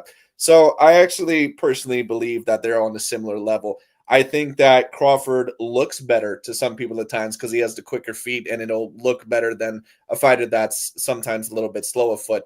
And Canelo's got better with his feet, but he still does not have the feet over Terence Crawford. That being stated, I do think both of their best that Canelo has the upper body movement advantage and the defensive advantage, which can be proven with a lot of statistics. But I do understand overall what you're stating. That being said, let me also respond to this one comment. This dude Ezekiel, or I'm sorry, sir, I don't know exactly how to pronounce that, but he says like I feel like anyone saying Canelo gains nothing from a win here is lying. You tell me Terence Crawford 41-0 ain't gonna look pretty on his box record, regardless of the weight, jump, age, etc. I mean, it definitely is, but the thing that I will say is that there definitely is going to be a little bit. I'm not going to say an asterisk, but there does have to be a little bit of the valid excuse that Crawford did move up a couple weight classes. That's just the way that it has to be. That being stated, let me also respond to this one comment a little bit earlier, because one of the narratives always is about current level athletes or current level fighters that they're never on the level of prior fighters, that they can never beat this one. There was a comment here that stated that, let me actually see what the comment stated here. I believe it was by Channel 3. This person says, personally, I think Canelo has a better resume than Roy Jones Jr. and Marvelous Marvin Hagler, but none of us were there to say or would dare say that Canelo could beat either of those guys. I'm actually going to tell you this. I don't think Canelo would beat Roy Jones Jr. because I think Roy would be about 1 to 2 weight classes bigger than Canelo, and his athleticism would have just been too much. But there are certain things that he does better than Roy, like the defensive ability. I'm also going to state this, though, and a certain amount of people may disagree. I think Canelo would have had a great chance to beat Marvin Hagler. And I know to a lot of people, they're going to say that's blasphemous. What are you talking about? But Hagler also was not without his black X's on his career. Hagler was a guy that, keep in mind, that he lost to Sugar Ray Leonard in that fight. Sugar Ray Leonard, I believe, moved up 1 or 2 weight classes. He wasn't really a natural middleweight. Keep that in mind. Now, Hagler was a bit older at that time, but so was Sugar Ray. Also, keep in mind that Hagler, I believe, had a draw, a fight that he actually probably should have lost against an Italian middleweight, a guy that was not a knockout artist. Keep that in mind. Hagler also was a guy that had almost, if it would have not been a 15-round fight, it probably would have possibly been a draw against Roberto Duran. You're talking about a fighter that started off his career at 135 and could have fought there for the remainder of his career.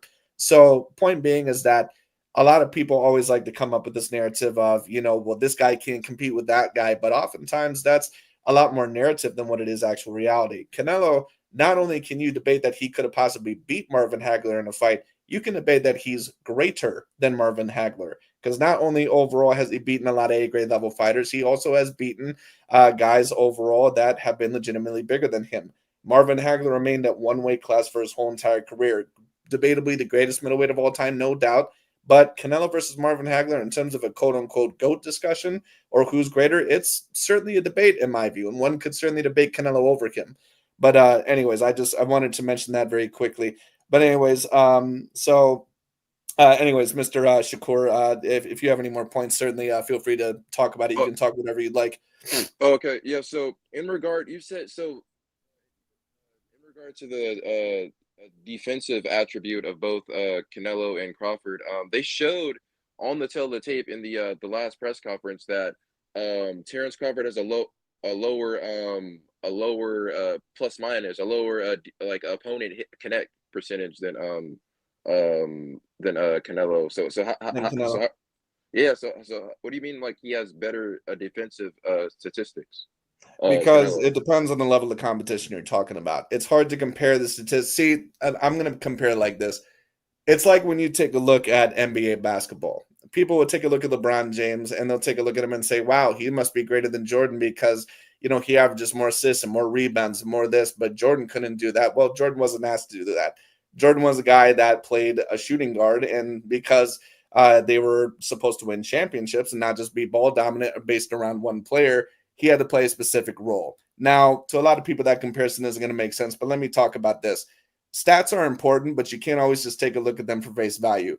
It's hard to compare because when you talk about Crawford, the majority of the opponents that he's fought have probably been about B or C grade level. So when you talk about his last 20 fights, you're talking about fighters a lot of the times that won't even just be Errol Spence, won't even be Sean Porter. You're talking about guys that are like Jose Benavidez, Aegis Velasquez, a washed up Kell Brook, a washed up Amir Khan. You're talking about Felix Diaz. You're talking about Darius Jean. You're talking about Julius Ndango. These guys will not really be classified as A-grade level fighters. If you take a look at Canelo at his peak form against some of the more elite fighters that he's ever fought, Arislani Lara ended up landing a career low for accuracy statistics. Gennady Golovkin also landed a career low for accuracy statistics. Dmitry Bivol landed a career low for accuracy statistics, and a certain amount of other things as well. So that is basically the things overall that I would respond. And unfortunately, it appears that he either left the chat or disconnected. There he is right there again. Let me get him back in here. But yeah, basically what my response would be to you, sir, is that it's a little bit difficult to judge on the stats on the surface because the level of competition I just don't think is comparable when you take a look at the past 10 years. So what we kind of have to do is that we have to take a look at some of them sometimes during their most big fights. And when I take a look at some of their bigger fights, Terence Bud Crawford, when you take a look at now, Crawford oftentimes gets credited as being defensively better and someone that is way more accurate than Canelo. This actually isn't the case. When you take a look at some of the tougher fights in his career or some of the more bigger fights in his career, you will see overall that Crawford and Canelo's accuracy statistics are similar, but that Canelo's defensive statistics are usually better. So the point is this. We can't compare Crawford when he's fighting Jose Benavidez or Julius Ndango to when Canelo was fighting Gennady Golovkin or Danny Jacobs or Arislani Lara because the competition level is just different. So if we compare Crawford's 5 best fights in his career, the 5 A-grade level wins, Gamboa, Porter, Spence, Madrimov, and also Victor Postol, you would be surprised how the stats look when he actually faces A-grade level competition, kind of barring the Errol Spence Jr. fight, versus when Canelo Alvarez faces A-grade level competition. So that's what I mean overall by that. Crawford may have a better average, just like when we take a look at Inoue. Inoue might have a better average in a lot of statistics, say, than a lot of these other fighters out there. But it's hard to judge because I don't think a lot of those fighters that he fought at the lower weight classes would necessarily be A grade. So you can have, a higher average of defensive, statistics or greatness against fighters that sure are like, the fighters like Inoue fought at 122 or whatever, not at 122, but at 118 when he fought Jason Maloney and some of these other guys. It's easy overall to have great statistics against them. But what are your performance like against the A-grade caliber competition? And Crawford against Sean Porter, Sean Porter landed, I believe, at a higher percentage than what Danny Jacobs and Caleb Plant did over that of a Canelo Alvarez. And I would say that Sean Porter is about on the same level as a Caleb Plant and a Danny Jacobs. And those two fighters, keep in mind, were bigger than that of a Canelo Alvarez. Sean Porter was not bigger than Terence Bud Crawford. So keep that in mind. And when you take a look at it, Crawford didn't even land 30% over Sean Porter. When you take a look at his fight over Israel Madrimov, I believe that his accuracy numbers, Madrimov actually was the more accurate of the two fighters, but Crawford was more active. However, he wasn't super accurate in those statistics either. And the defensive statistics, he wasn't super great in that statistic either. So it depends on the level of competition that you're talking about. That's basically what my response would be to you. Okay, for sure, for sure. Yeah, my response would just be that like your opponent doesn't have really anything to do with like you physically generating that attribute from your body physically. Like it doesn't have anything to do with your timing or reaction speed or anything like that. You know what I mean? Like we could say we could look at Crawford and Canelo, and let's say for example, we could see Crawford, his reactions, like his ability to react is faster than than Canelo. So you could probably say that like he has better defense just because like he puts his hands up and like his eyes like he catches like he sees punches coming faster than Yeah. Canelo Alvarez. But that's just an example. I'm not saying this is true. I'm just saying like Yeah. I know what you're saying. you could yeah, you know what I mean. Like you could look at like the attribute itself, like how they generate the attribute itself and like the Yeah. timing and stuff that goes into it. That's not the worst point in the world, but what I will state is this: we do have to be a little bit careful with that, and I've addressed this in other sports as well. Sometimes fighters or athletes are such a great talent, and I've stated this multiple times, that we pay attention to what they can do versus what they actually did. Now, Crawford's statistics, of course, he has performed a lot of this against fighters, but the problem is, once again, is that I don't know how well he's going to be able to do this over Canelo, because even some of the higher grade level fighters that he's fought, his statistics have gone down drastically. Not terribly, he's not terrible in those areas, even against A grade level competition, but they did go down. And I think that is representative of his lack of competition at times. And kind of like we have to compare this overall, like, like I compare this overall with other athletes. Like when we take a look at Aaron Rodgers, for example, I grew up in a generation where Aaron Rodgers, I didn't really see as much of a massive appeal about him as what other people did. Every year, Aaron Rodgers was always the best quarterback. He was always a guy that it was never his fault. He's the most accurate thrower in the world and blah, blah, blah, all this other stuff. Aaron Rodgers, for people that don't know, he has, I believe, the highest like passer percentage or touchdown to interception ratio of all time. But what people don't know is that 5-to-1 touchdown to interception ratio, when he faces elite people or elite Super Bowl possible winning teams or championship caliber teams in the NFC Championship, all of a sudden that 5-to-1 touchdown interception ratio becomes 1-to-1. And that's what I mean. You can look great against lower class competition. You can look like an MVP caliber player or the best fighter in the world against lower class competition. But what do you look like when you're facing those A grade level fighters? This is why I say like it's great to go off of the eye test and off of their visual ability, but your reflexes and all that other stuff, even if they're great, they will be affected the higher grade level competition that you fight, because it's Oh, easier to okay. beat. Yeah. So my point being is like, let's take Mike Tyson, for example. Mike Tyson was one of the most ferocious and one of the most dominant fighters on the planet. But if you name a lot of the 80s fighters that he beat, none of those guys were really elite. Then he gets in the ring with Buster Douglas when he actually trained seriously, Evander Holyfield, certain things like that. I also watch tennis a lot, so I watch Novak Djokovic and some of those other guys. There are certain people in tennis, for example, that look very elite until they finally have to win that Grand Slam. So when you talk about someone like, say, and you may not know tennis, but I do. I'll just try to do it in the most understandable terms. For tennis, for example, Alexander Zverev, he's a guy that, his forehand or his backhand, a lot of the times, 90% of the time it's going to work. And he looks like an athletic monster, an athletic freak against most of these athletes. But then he gets in the cage with Djokovic, or he faces Nadal, something like that.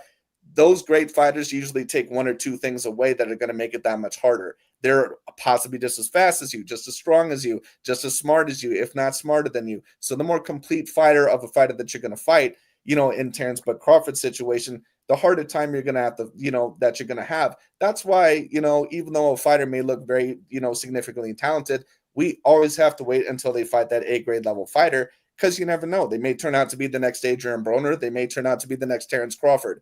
Adrian Broner, people forget, he's a legit 4-weight division champion, never once beat an A grade level fighter in his career. And people compared him to Floyd Mayweather Jr. at one point in time. Now, Crawford, of course, he ended up much different. He's way more talented than Adrian Broner. He's someone that is extraordinarily gifted and talented. But, when he did face some more elite level competition, he did show that, of course, it did drop off a little bit. It's natural. It's going to happen with higher grade level competition. Every athlete, it's not going to look as good against high level competition as what they do against low level competition, usually. So I don't blame Crawford for that. But the reason why, the statistics and everything like that, it's harder to compare, because Canelo, when you take a look at his past 20 fights, it's just not that comparable to Crawford's. It's not comparable to Crawford's, because Crawford just does not have that high level of a resume within that of his past 20 fights. It's gotten better, but it's not something that I would call like as good as Canelo's. So that would be my response to that. I see what you're saying. Yeah, like you're saying, like, yeah, they can have these elite level attributes, but you just got to see how it holds up against like a higher challenge. You Yep, know what I mean? always. Like, Yeah. yeah, so it's like, yeah, you can generate these like elite abilities, like elite hand speed or these elite footwork and all that kind of stuff. But we just got to see how it fares against a higher challenge. Yep, That's all, and always. that's all Yeah. you're saying. Yep. Yeah, just because you have these high level attributes or elite level attributes doesn't mean that it's going to hold up Exactly. against higher competition. Okay, I see what you mean. But Yeah. yeah, that's true. But again, I mean, yeah, that's true. But but the fact of the matter is that that doesn't take away from the fact that you do have that attribute. You do like you did produce that. You did produce that speed. You did produce that footwork. But we just got to see, like, so you do have it since you produced it. But we just got Yes, to you see have how it, it. but the question is can you produce that same type of result, or do you still have that against higher grade level Yeah, competition? Yeah. Like, do you watch NBA basketball at all? Yeah. If it's God's plan for me, I want to join the NBA if it's God's plan for me. I try to work on basketball every day. Yeah. That's actually awesome, man. That's good. But okay, so I'll ask. So I'm 27 years old. I don't know how old you are, but I grew up in the Oh, 2010s I'm era. 23. You're 23? All right, so you're even a bit younger than me. So you might remember when Anthony Davis first was in the league, and he basically was thought to be the next unicorn, the next monster within the NBA. And he was. He's a guy that's a phenomenal talent. But I remember when Anthony Davis was on the New Orleans Pelicans, and people kept saying each and every year, this dude is a monster. This dude can do everything. He has a great jump shot. He can shoot threes. He's good in the paint. He's athletic. He can do everything. And he was. He was supposed to be the next guy. And even against higher grade level competition, he still shows it a bit. But here's the problem. Every time Anthony Davis was usually up against decent level competition, other than that one run where he beat Damian Lillard in the first round, he never was able to prove it in the playoffs. And then eventually, who became the greatest talent at center or the new best talent eventually was surpassed by guys like Giannis Antetokounmpo and Nikola Jokic, two guys that at one point in time are not looked at as talented as him, but they both eventually surpassed him. So the point is that even though a fighter may look less talented at times, is it because they actually are less talented, or is it because, once again, they're fighting high levels of competition? And can you put that package together against the elites of the elites? Because I've seen fighters for generations that look like that. Mike Tyson, phenomenal against B grade level fighters. Fights A grade level fighters, gets knocked out every single time. Adrian Broner, dominant, against Paulie Malignaggi and some of these other guys. Fights A grade level fighters, gets dominated every single time. So you have that attribute, but can you have that attribute overall against elite level competition? Because Yeah, can elite you level show up? Can you competition, show up? Yeah. yeah, can you perform that? Because I don't care what you have, whether it's strength, speed, or whatever. When you face elite fighters, they don't go down as easy overall as some of the other ones. They're not as intimidated by your speed or your timing or your Exactly. footwork. They have something to offer that prior opponents didn't. So you have those attributes, but how effective are those attributes against fighters with similar attributes? So that's the Right. question. So yeah. Exactly. Spot on. Yeah, most definitely. Couldn't say it better myself. Um, yeah, but you're still in the position that even even like watching, like, let's say you watch Canelo's fights individually and you watch Crawford's fights individually. Yeah. Who do you think has the better attributes though? I think they're about even. I don't think one has a significant advantage over the other. When you talk about fighters of this generation, such as Usyk, Canelo, and Crawford, those are probably I want to include in a way there. I just don't think he has enough of a resume yet, so I don't yet, but he's getting closer. When you talk about those three fighters, they're about on the same level. I think that they all have their advantages and their disadvantages. I don't think any of them are quite on the same level as a Floyd in terms of skill wise, but they're about a level below. What Crawford has an edge in terms of Canelo, he has the hand speed over him. I believe overall Oh that yeah. he has better feet. That's what I believe that he has. Yeah. And he's someone that, in certain situations maybe can adapt a bit more. But Do Canelo, you where think I he has think more he has, precision? that's a tough question. I think that it depends on what range. I think Crawford's precision is excellent. I think that both of their precision is excellent, but I think Crawford's precision at times can look a little bit better than what it is because of his significant reach for his size and his weight class. And sometimes that can happen when you have a long reach. Because Crawford, once again, when he has fought more elite fighters, sometimes that accuracy has went down a bit. Canelo's accuracy is around the same level, and he's fighting either bigger or A-grade level fighters. I think precision, in all honesty, I think that it's similar. But I think most people would predict that Crawford has a higher level of precision and accuracy overall because, he's someone that moves around and comes across in that, very slick black defensive type of style like Mayweather and our stuff like that. And those fighters oftentimes are very, and Crawford is extremely, great with his precision and accuracy. But I think Right. that it's a little bit more of a myth of Crawford being way more accurate. When you take a look at the statistics, it's not, that different, especially with the difference of level in competition. Now, when you talk about the advantages that Canelo will have over Crawford, he's not going to have the feet advantage, but what what Canelo will have is more than likely the punching power. Let's just state, I don't think either of them are at their absolute best anymore. But let's just state, for example, that they were. The best version of Crawford I've ever seen was against Spence. That was probably the best defensively, hands down, I've ever seen him. He's usually not that elite defensively, but he was in that fight because I think Spence was just not the right style overall to beat Crawford in that type of way.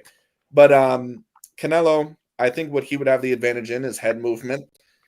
Crawford he does have great head movement, but Crawford, if you've ever noticed, he can be hit sometimes when fighters get a little bit more in the right range. That's why he gets hit with a lot of right hands. He got set back a couple times by Porter. I thought he got knocked down by Aegis Kavalaskas. Madrimov was hitting him with a few good right hands in that fight.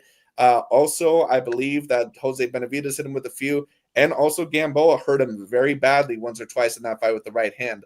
Crawford has a very blessed reach, and I think that he knows how to use it. But when fighters end up getting inside in his position, sometimes he does not get out of the range as quick as what you would think. So he is someone that, moves extraordinarily well. But in terms of the head movement, I actually think Canelo has the better head movement of the two because you're talking about a fighter that is 5'7" and avoiding punches and making fighters that are 6 foot or over land at a career low percentage. It's something that is not seen extraordinarily often. So Canelo, I actually believe, has the better head movement. He has the better upper body movement, meaning that he can place his upper body and his head in a position where he's not going to be hit or at least very flush. He can slip punches better to a certain degree, and he has better defensive ability. He just keeps his hands up a little bit better. His chin is more tucked, oftentimes more than Terence Bud Crawford. They have their advantages over the other and the disadvantages, but that's why I claim I don't think one is completely over the other. I think it's about even, both at their absolute best. So the best version of Canelo I've seen was probably against Danny Jacobs. He was phenomenal in that fight. Excellent head movement, excellent slipping, made Danny Jacobs land at only like a 19 to 22% connect ratio. It's very even in my view, but it's the thing that in my view that is more of a myth is that Crawford has the advantage in such a way to where it's not even close. I've never seen that. Oh, one-sided, yeah. Yeah, and I've never seen it the other way either. I don't think Canelo has way more of an advantage over Crawford either in terms of skill set either. But yeah, that's what I would state there. Okay, yeah, and yeah, you gave a thorough explanation. Yeah, that was great. That was a great breakdown. Yeah, Um, thanks, man. in regard to Crawford's precision, my thing is, I believe that Crawford also has more in his he has more in his bag. I believe because he's a switch hitter, you know, and he and his IQ. I feel like I've heard someone say that Crawford IQ was so good where he hits even when you're not there yet, he hits there, and then the opponent ends up there and he hits them. You know what I mean? Yeah, It's like something very special like that. You know what I mean? So I feel yeah, like you said, Crawford, he's an extraordinary fighter. I just also don't agree with the whole Madrimov situation because I watched the Madrimov fight live on TV, and I give Crawford's performance an 8 or 9 out of 10 overall because Crawford his hand speed, he gave a multiple uppercut combination with one hand. He showed some good hand speed. yeah, His defense was on point in my perception. Like his feints and how he would be unpredictable and how he would and how he would evade punches in that fight. I loved it. So I don't really understand the negativity in that fight. Yeah, he did get hit every now and then, but it wasn't bad. It wasn't nothing that was oh, this guy his defense is questionable. No, it was nothing like that. But yeah, what's your Well, response to all I'll that? I'll claim this. Crawford has never been a fighter, in my view, to where he's just been a horrid defensive fighter. When you talk about pound for pound fighters, to where I take a look at them and they're questionable defensively, I'm thinking about fighters at times like David Benavidez. Sometimes he gets a little bit more criticism over his defense than what he actually deserves because His he's looked at defense as is a magnificent. it's definitely not bad, and that's why I predicted him to beat Morrell because Morrell is not an elite defensive fighter. David is he has some flaws, but he's better defensively than what people think. But it's because of the way that he fights. People expect him to be a flat-footed, come-forward Mexican fighter, which sometimes he is, but other times he has a little bit more in his toolbox than what you would think. So it's all about what do you see on the surface compared to what you're actually seeing. So or what you realize actually could be a great contributor in a boxing fight. So when I take a look at Crawford, he's never been a shitty defensive fighter. He's just never been an extraordinary defensive fighter. He's not a Mayweather. He's not a Whitaker. He's also not a Canelo defensively or a I Usyk in don't my think he's view. a Shakur, right? Shakur is a difficult case. I think that Shakur would be better defensively than that of a Crawford. Shakur is a difficult case because I don't think he has enough A-grade names on there yet. The best one he has in his career is over Oscar Valdez. And to be honest with you, Oscar had that great win over Miguel Berchelt. But other than that, I mean, he's been a fighter that has been a little bit more one-dimensional and a fighter that has been a little bit more questionable. He also was a bit undersized for that weight class, in my view. Shakur is a great fighter. The question I will have about him is that whether his power will actually be able to, or if he will be able to handle guys like Gervonta Tank Davis and those other guys with his level of power. And I'm not sure. So far, as of yet, it hasn't been. Now, Shakur is a phenomenal fighter. He's a phenomenally talented fighter. I would probably say defensively he is better than Crawford. But Crawford, like I said, he's not terrible. But if I were to rank his defense like out of 10, I would say on average, his defense is probably about like a 7.5 out of 10. Now, defense isn't just about keeping your hands up. It's not just about moving your head out of range. It's also using your feet, and sometimes using your lead hand. It can be a multitude of things. So Crawford is not a bad defensive fighter. And there's certain things that he does maybe defensively that might be better than Canelo, especially in the feet. But in my personal view, when you talk about what's better, having quicker feet or better upper body movement or better slipping ability, it's going to have to be the latter. That's a harder skill set in my view to learn, especially when you're fighting bigger fighters. And overall, it takes a great amount of anticipation. It takes a great amount of IQ and skill to do that. Crawford is, once again, he's not a bad defensive fighter. He's just not a great one. I've seen one great defensive performance in his career against that of Errol Spence, where the complete defensive game, slipping punches, keeping his hands up consistently, all that other stuff, the full game was right there. But his other fights, not quite. So that's what I would really say about that. But his matchup performance, I would give it about a 7 out of 10. I thought that he did enough to win. I don't think it was a great performance, but I'm not going to go after him that hard because it was his first weight up there, or his first move up there. Majimov was a relatively talented fighter, not someone that was elite, but probably A minus, and someone who had a Yeah, I very give him an tough A style. minus. Yeah, I give Bonjarov an A minus as well. Yeah, and Majimov is someone that I also wanted to bring up this point because this video is mainly in response to my video that I reviewed about Dante's Boxing Nation. Dante was making a comparison saying, well, we can't compare the Canelo and Crawford fight to the Majimov fight because Majimov is more talented than Canelo in these areas and blah, blah, blah, and he has better feet. He has quicker feet than Canelo, but there's certain things that Canelo does better than Majimov. Majimov is one of these Eastern European fighters, very similar to Karen Chukajan or some of these other guys that they move around a lot, they throw at different angles, but a lot of their offense is really wasted. They move around a lot, but a lot of it is just useless movement without setting up any punches. What you notice about Majimov is that he'll throw one, two punches, and then he'll move off, but he doesn't really set up the counter very well on the back foot.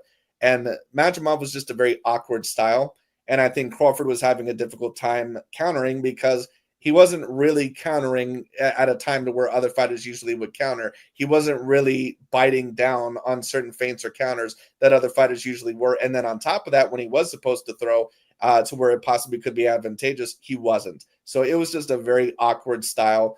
But the question will be is how elite will Crawford be against Canelo? I'm not really quite sure. He's never been someone that, in my view, has been an elite defensive fighter, but he might be able to pass off, especially with his feet. We'll have to see. But that's my personal opinion on that. Oh, for sure, for sure. And Sweet Science was in the comment section. He gave a good point. So Mike Tyson, he beat Larry Holmes, and he was elite. He was an A-level fighter. I mean, Larry Holmes was an A-grade level fighter during, I believe, the 70s and 80s. However, by the time that Larry Holmes had fought Mike Tyson, I believe that he was out for 2 years, and on top of that, he had suffered 2 losses to that. I believe it was Michael Spinks. It was. So, although Larry Holmes, and keep in mind he was like 40 years old at the time. I mean, you can claim that it's an A-grade win if you want to. Was it a peak version of Larry Holmes? Not really. He also was kind of coming off of a layoff. But I mean, if you wanted to count it as an A-grade win, that's fine. But was it looked at as, as great of a fight possibly as fighting Holyfield, who was in his 30s or something like that? No. Was it a Lennox Lewis? No. So I mean, it's kind of hard to judge. But I mean, if you want to count that as an A-grade win, that's fine. But there was definitely some factors in that fight that could have, possibly led to Larry Holmes' easier demise. But anyway. But Yeah, and I have Bud winning the fight against Canelo I'll give it I feel like he's gonna have an astonishing performance in this fight. I feel like it's gonna be I have Bud by decision or TKO. I have it by a Bud like a 80-60 or a 70-50. It looks like he disconnected again. I'm away from the join up. Just to talk about that real quick, though, I have Canelo Alvarez slightly favored, but it's very light. I think if Crawford ends up winning that fight, then I think it'll be by decision. I think it'll be because he just outthrows Canelo, and Canelo just can't find enough opportunities to get punches in there. That's why I personally think that Canelo needs to make this fight very, very ugly. But yeah, there we go. Oh, okay, there you go. Yeah, okay, I'm back. Yeah, so.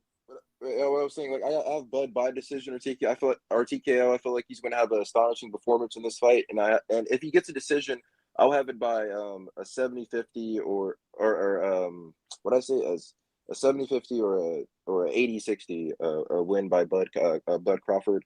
I feel like he's just going to come in there because he's an extraordinary fighter. I feel like he's going to take it up a notch. He's going to give his best out there. He's going to show. He's going to be more defensively accountable, most definitely. Yeah. I've seen like in the Jamal fight, like I was saying, I've seen some sharp defense from him, and I think he's going to take that up a notch. He's going to expand off that. And I feel you already said his hand speed and footwork. He has the advantage in those. I feel like he's definitely going to be the faster fighter. We're definitely we got to admit that he's definitely going to be the faster fighter. I feel like more than likely. I will state this: the fact that I'll wait for him to join back again. I guess he keeps disconnecting, but yeah, we'll let him talk for a few more minutes, and then someone else can join the chat. I'll post a link down below. But yeah, thank you guys, by the way, who have commented, by the way, and all that other stuff. Very much appreciated. But yeah, hopefully he ends up joining back soon, and then I'll have a couple more people on. I don't know how long this stream is actually going to be. I just noticed I've been doing this for 3.5 hours, but good. But yeah, Crawford. I mean, it's possible that Crawford gets a stoppage. It's very unlikely, but I mean, I guess say never. I just don't see it happening because I think Canelo has too good of a chin and he's too durable. But we'll see. You there, sir? Oh, for sure. All and right. Yeah, I'm still here. Yeah, if it disconnects again, then I'll just have to call it. God bless. If it disconnects No again. problem, man. But It's yeah, all good. yeah, great interaction. If it disconnects again, but yeah, if it disconnects again, but yeah, Crawford is more than likely going to be the faster fighter there, and yeah, I just think he's gonna I feel like he's the more gifted. I feel like Crawford is the more gifted fighter out of the Yeah. two. Yeah, I mean, it's certainly a debate. Now, you do bring up that Crawford will be the faster fighter. He is going to have that in his toolbox because if he's slower than Canelo, there's no possible way he's going to win this fight. Now, he more than likely going to be a bit faster than Canelo, but the question will be at what expense and by how much. Now, if this was Crawford that stated around 160 for this fight or 168, I wouldn't be as worried, but the problem is that he appears to be wanting to appear with Canelo's weight by about 180 or 185. And with Crawford's mentality of oftentimes wanting to prove how stronger he is than some of his opponents, this may be a problem against Canelo. And the reason why I say that is because I don't care which fighter you are, the more weight that you gain, the more you slow down, the less hand speed you have, the less foot speed you have. That's a problem. Because if Crawford is gaining a literal 20 pounds, and if it does affect him, even if you are on PEDs, possibly, it still could affect you negatively because you're going to be slower. It's going to affect your feet. You're not going to be as quick, and your timing might even potentially be a little bit off. It happens to the best of fighters that move up in weight. That may be a problem. And that's another factor I'm going to be looking for because Crawford may personally take away two advantages, at least to as good of a degree as what he had. I think that Crawford probably would have been better off staying at 160 or 165 in order to probably beat Canelo because then he would have had a clear speed advantage, probably more than likely. But I think with him gaining that weight, it's going to be a little bit more even, and that might be a problem. But we'll see overall what happens with that. But yeah. Oh yeah, most certainly. Yeah, that's a fair argument, most definitely. I feel like Crawford, he has showed even before, way before this Canelo fight, like he showed himself like over 170 pounds, like Yeah. 177 and at like 183. And I believe, so I believe he does have some experience like sparring and practicing and training with that weight. So yeah, we'll definitely see how it plays out. Yeah, but that is a fair argument. Yeah. Yeah, and it's different fighting a guy in Canelo's Also, I skill just set, I think. I'm sorry, go ahead. Oh no, no. I was just gonna ask. Do you think that because he has been sparring with I feel like who are bigger and stronger fighters. Like is it so that's what I was gonna ask. Like, is it possible for a like because sparring is with 16-ounce gloves? Is it possible for a guy to hit harder in 16-ounce gloves than a guy with like 10-ounce gloves, like Canelo? I mean, that I wouldn't know as much about, I suppose. Whenever I've trained, I've only ever used 16-ounce gloves, but that's because I'm a bigger guy myself. I'm about 6'2", over 200 pounds usually. But I mean, honestly, the gloves, I mean, it probably would maybe affect power a little bit, but I mean, the gloves are usually mainly to protect the hands anyway. So the gloves, I mean, you're going to feel the power regardless.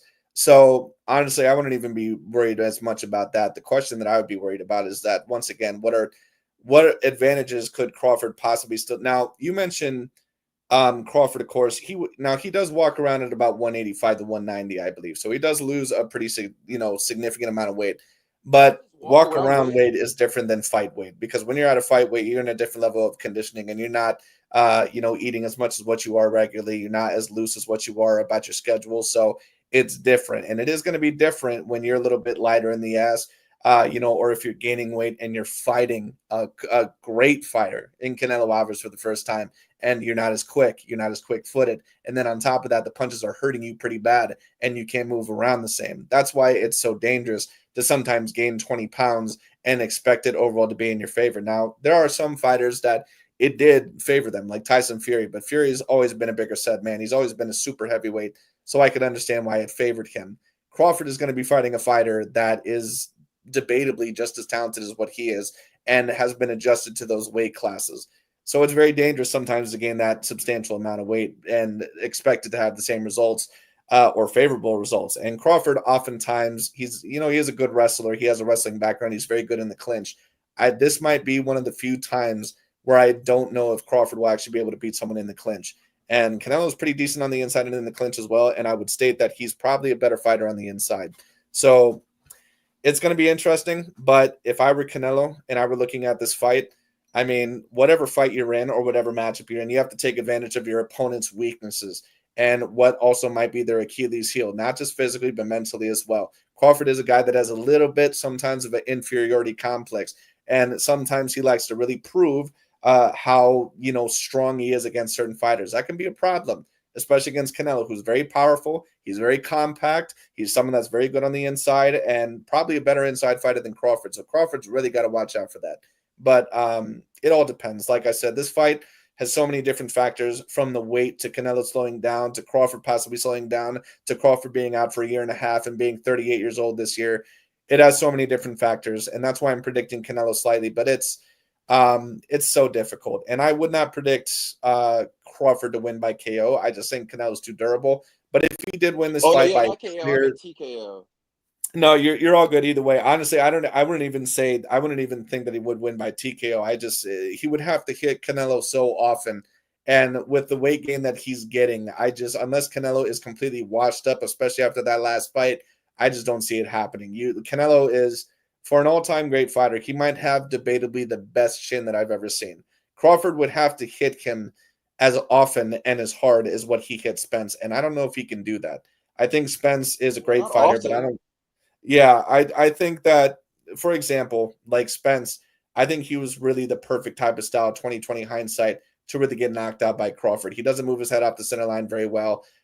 He has decent defense, but it's not elite. He's someone that is not the quickest of fighters. He's not a great mid-range counterpuncher or mid-range fighter, especially against someone like that of a Terence Crawford. But anyways, but yeah, it's just that's just personally the way that I see it. Yeah. But what I mean is like he can, he can like he doesn't have to throw so like he could just hit him enough times at the precise places to get the TKO, like to the body and stuff like that.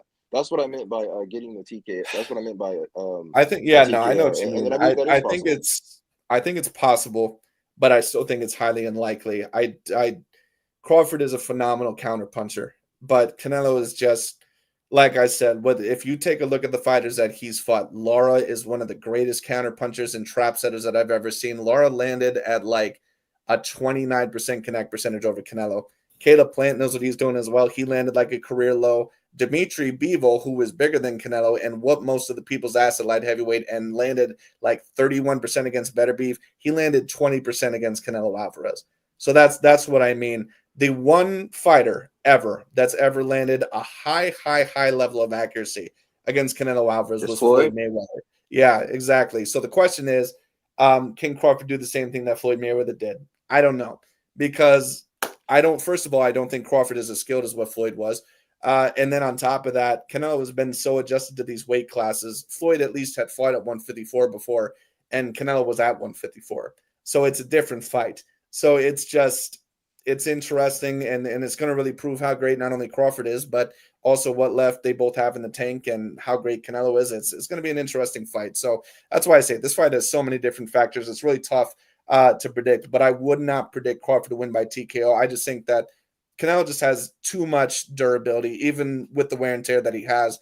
He's facing guys that Crawford just, I don't even think that he'd be able to imagine how hard they can hit him. Golovkin, Munguia, Berlanga, some of the guys at 168, guys at light heavyweight, Dimitri Bivol. I mean, Canelo's never even been knocked down once in his career. So, I mean, Crawford would have to do it to such a consistent degree in order to stop Canelo Alvarez. He would have to literally put on as much of an ass whooping on Canelo as Spence, and I don't see that happening. But if he were to win by unanimous decision just by Oh, Canelo not throwing enough, I could see that. But yeah, yeah. that would be my response to Yeah. that. So I believe that oh, yeah, for sure. And yeah, I believe that but All right. Well, he disconnected. All right, there he is. oh, okay, I didn't get completely kicked out this time. Okay. You're So all yeah, good. I believe that Crawford has I believe that Crawford has greater fighting abilities than the last five opponents. I believe he has better fighting abilities than way better fighting abilities than Berlanga, Munguia, and Skull and all these guys. I believe there's going to be another dimension of like he's on a whole another dimension of skill in comparison to those guys. I don't think that Eris Sandy Lar. I mean, can't be wrong here, but I don't think that Gennady Golovkin and Aries Landy Lara were A grade fighters, Mm. fighting abilities wise. Like I believe that Baval and Floyd most definitely were, but Aries Landy Lara and Gennady Golovkin, I don't think I wouldn't say they're like A plus. I wouldn't say they're A plus fighters. I would say they're like a B plus, a high B plus to A minus fighters. It depends on what But you yeah, mean by that's A. my perception on that. But I would have to disagree with you there. I think that Canelo's fought about. Like I said, I've said Canelo, in my view, has fought about 11 A grade fighters in his career, in my view, and I think that Crawford's fought about five. Um, To me, you don't have to be top 10 pound for pound to be an A-grade fighter. There are many fighters that I've seen during my tenure of watching boxing that never were top 10 pound for pound that I would state are A-grade. Jerron Boots probably wouldn't be top 10 pound for pound right now, but in my view, he's A-grade. There's a multitude, and Yeah, me Lara, too. Me too. Yeah, I think yeah, Boots is A grade. yeah, Arisoni Lara was a guy that he gave everyone hell that he fought, even when he was outsized or even if he wasn't the favorite. Lara definitely, in my view, was an A-grade fighter, especially at the time, and he had completely dominated Austin Trout right after Canelo had a relatively close fight with him, probably like 8 rounds to 4, but still. Lara definitely was. Golovkin, I thought, was an A-grade level fighter. Like I said, Plant, Cotto, Callum Smith, Saunders, uh, Austin Trout, Sergey the Crusher Kovalev, Jermel Charlo, Jaime Munguia. Those are the guys that I would count as A-grade. Now, that being stated, I wouldn't count Berlanga, however you pronounce his name, or Ryder or William Skull as A-grade level fighters. Munguia. Yeah, Munguia I would count as maybe A minus, but that's a debate. He's about B plus to A minus, and the reason why I say that is because Munguia is someone that was a legitimate champion, and he is someone that improved in boxing ability. He actually was the first one to knock out John Ryder in a very long time, and also beat Sergey Dervyachenko in a very tough fight. So I'd say he's about A minus, but it depends on your perspective.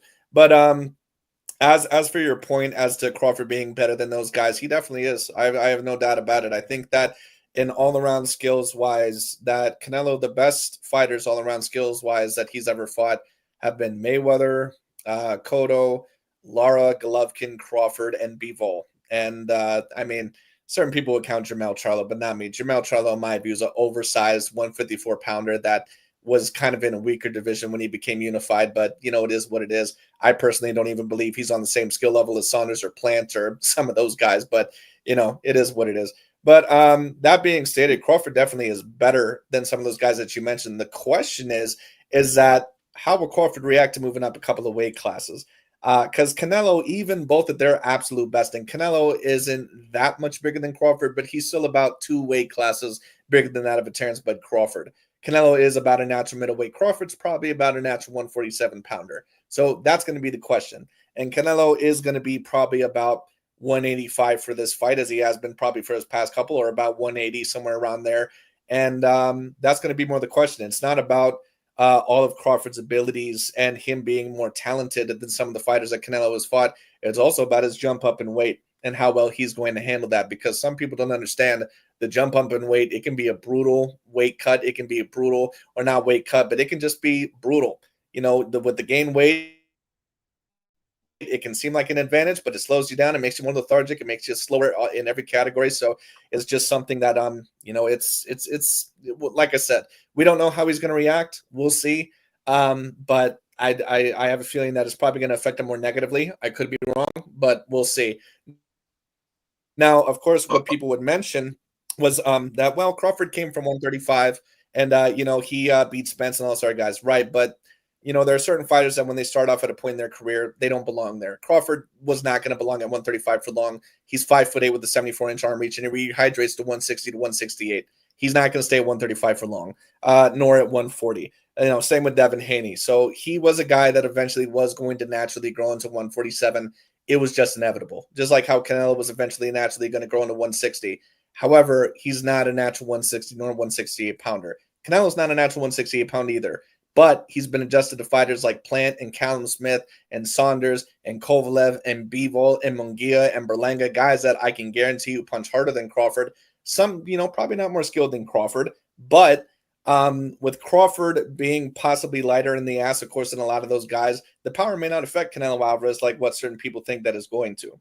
So it's going to be interesting to see. I have no doubt that Crawford will still have power. I just don't know how effective it's going to be over Canelo Alvarez. Jermel Charlo was someone that was looked at as very powerful at 154, and his power was nothing with Canelo Alvarez. He made Jermel Charlo look absolutely destitute in that fight. So, it really depends. But like I said, we'll see on the fight night. It's going to be interesting to see. Oh, yeah, most definitely. And remember when I told you in the beginning that probably not in Canelo's crime, they wouldn't be better.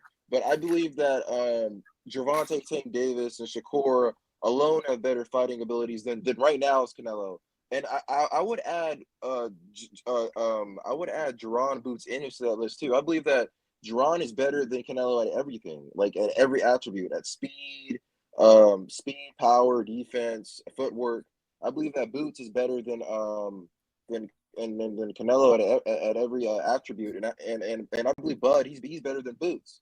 So like imagine you know what I mean. So that's so I'm like measuring it. Like imagine Yeah.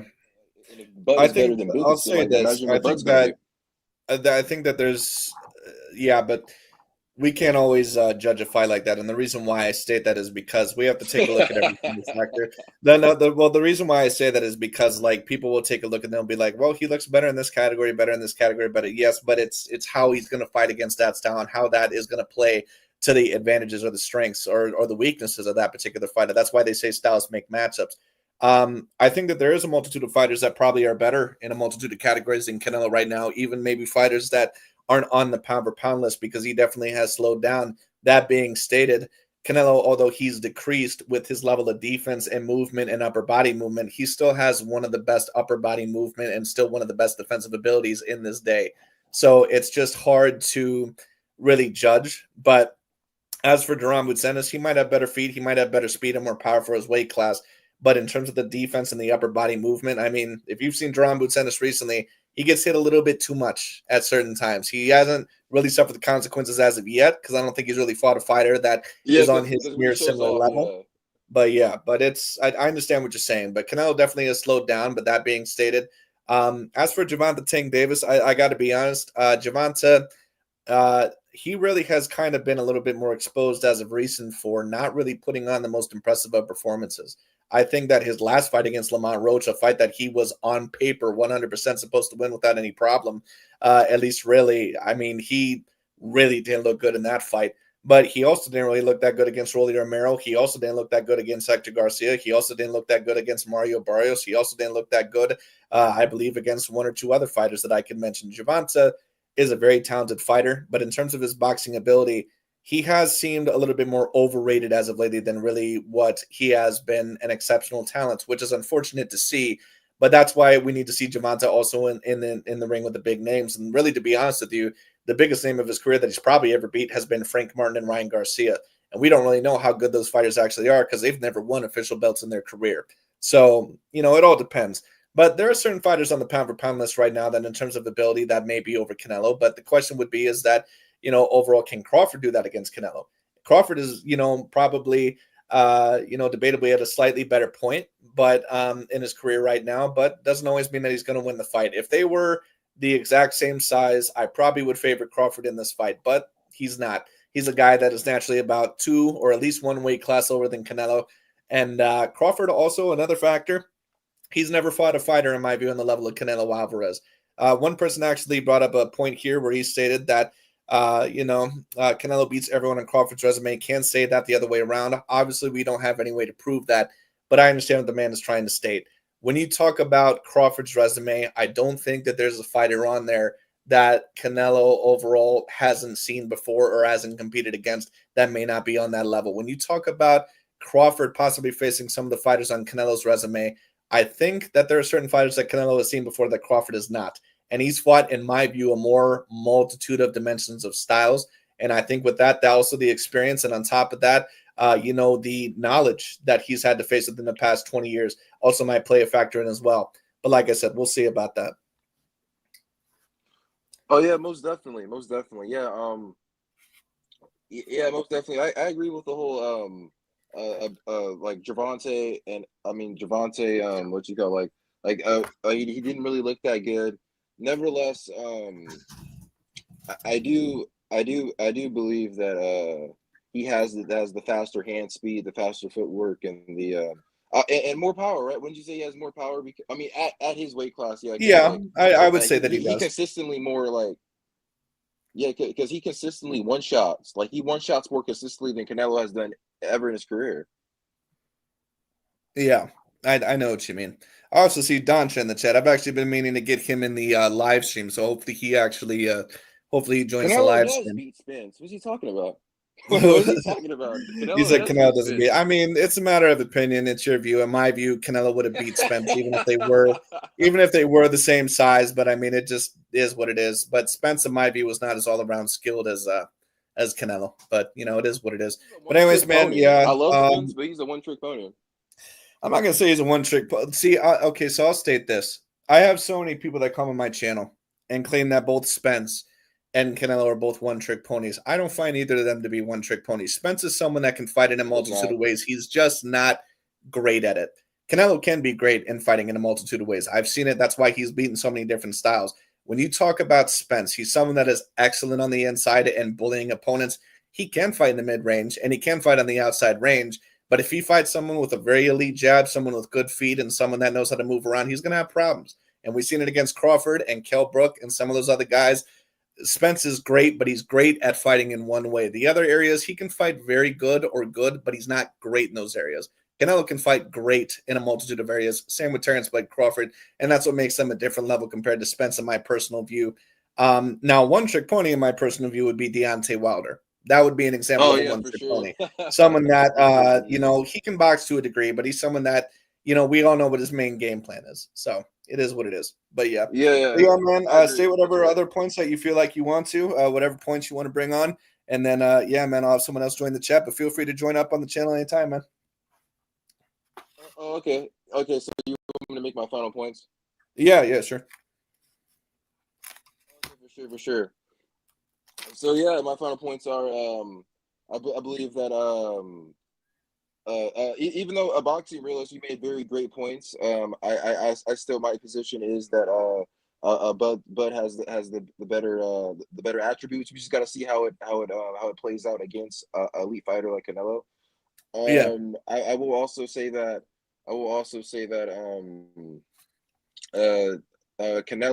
Canelo does have more of a shot than people give him credit for. I think you're right for that. I think that was a great point too. And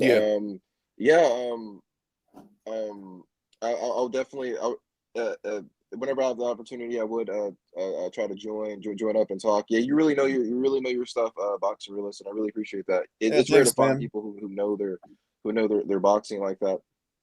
Yeah, well, thanks, man. I try my best, but yeah, always glad to have opinions on here, whether they're differing or the same. Always glad to have good debates on here. But yeah, man, thanks for joining up. Of course, yeah. You have a blessed day. God bless. You too, man. You too. Have a good day. I'll see you later. Alrighty, so next is going to be Pro Boxing Analyst. I cannot remember if I had this person on here, not before, but we're going to add them in, and let's see overall what they have to say. All right, I believe we now have Pro Boxing Analyst on here. He should be on the panel. Can you hear me? Yes, I can hear you. All right, awesome. All right, man, and go ahead. And are you? Have you seen my channel before? Are you one of the commentators, or is this your first time? It's my first time. I've seen some of your channel before, but it's my first time on your actual channel. Nice. All right, man. All right. Well, sure. Go ahead and say whatever point that you want to, and we'll discuss it. Yeah. I just wanted to say, a lot of people are picking who they think they're going to win between Terence and Canelo. I've analyzed the fight personally. I've studied it for hours. I've studied everything. I've analyzed the correct weight that both fighters will come at and fight at, and basically all the ways to win. And I've kind of settled on my prediction. My prediction is that Terence Crawford will win by unanimous decision. I got you. Yeah.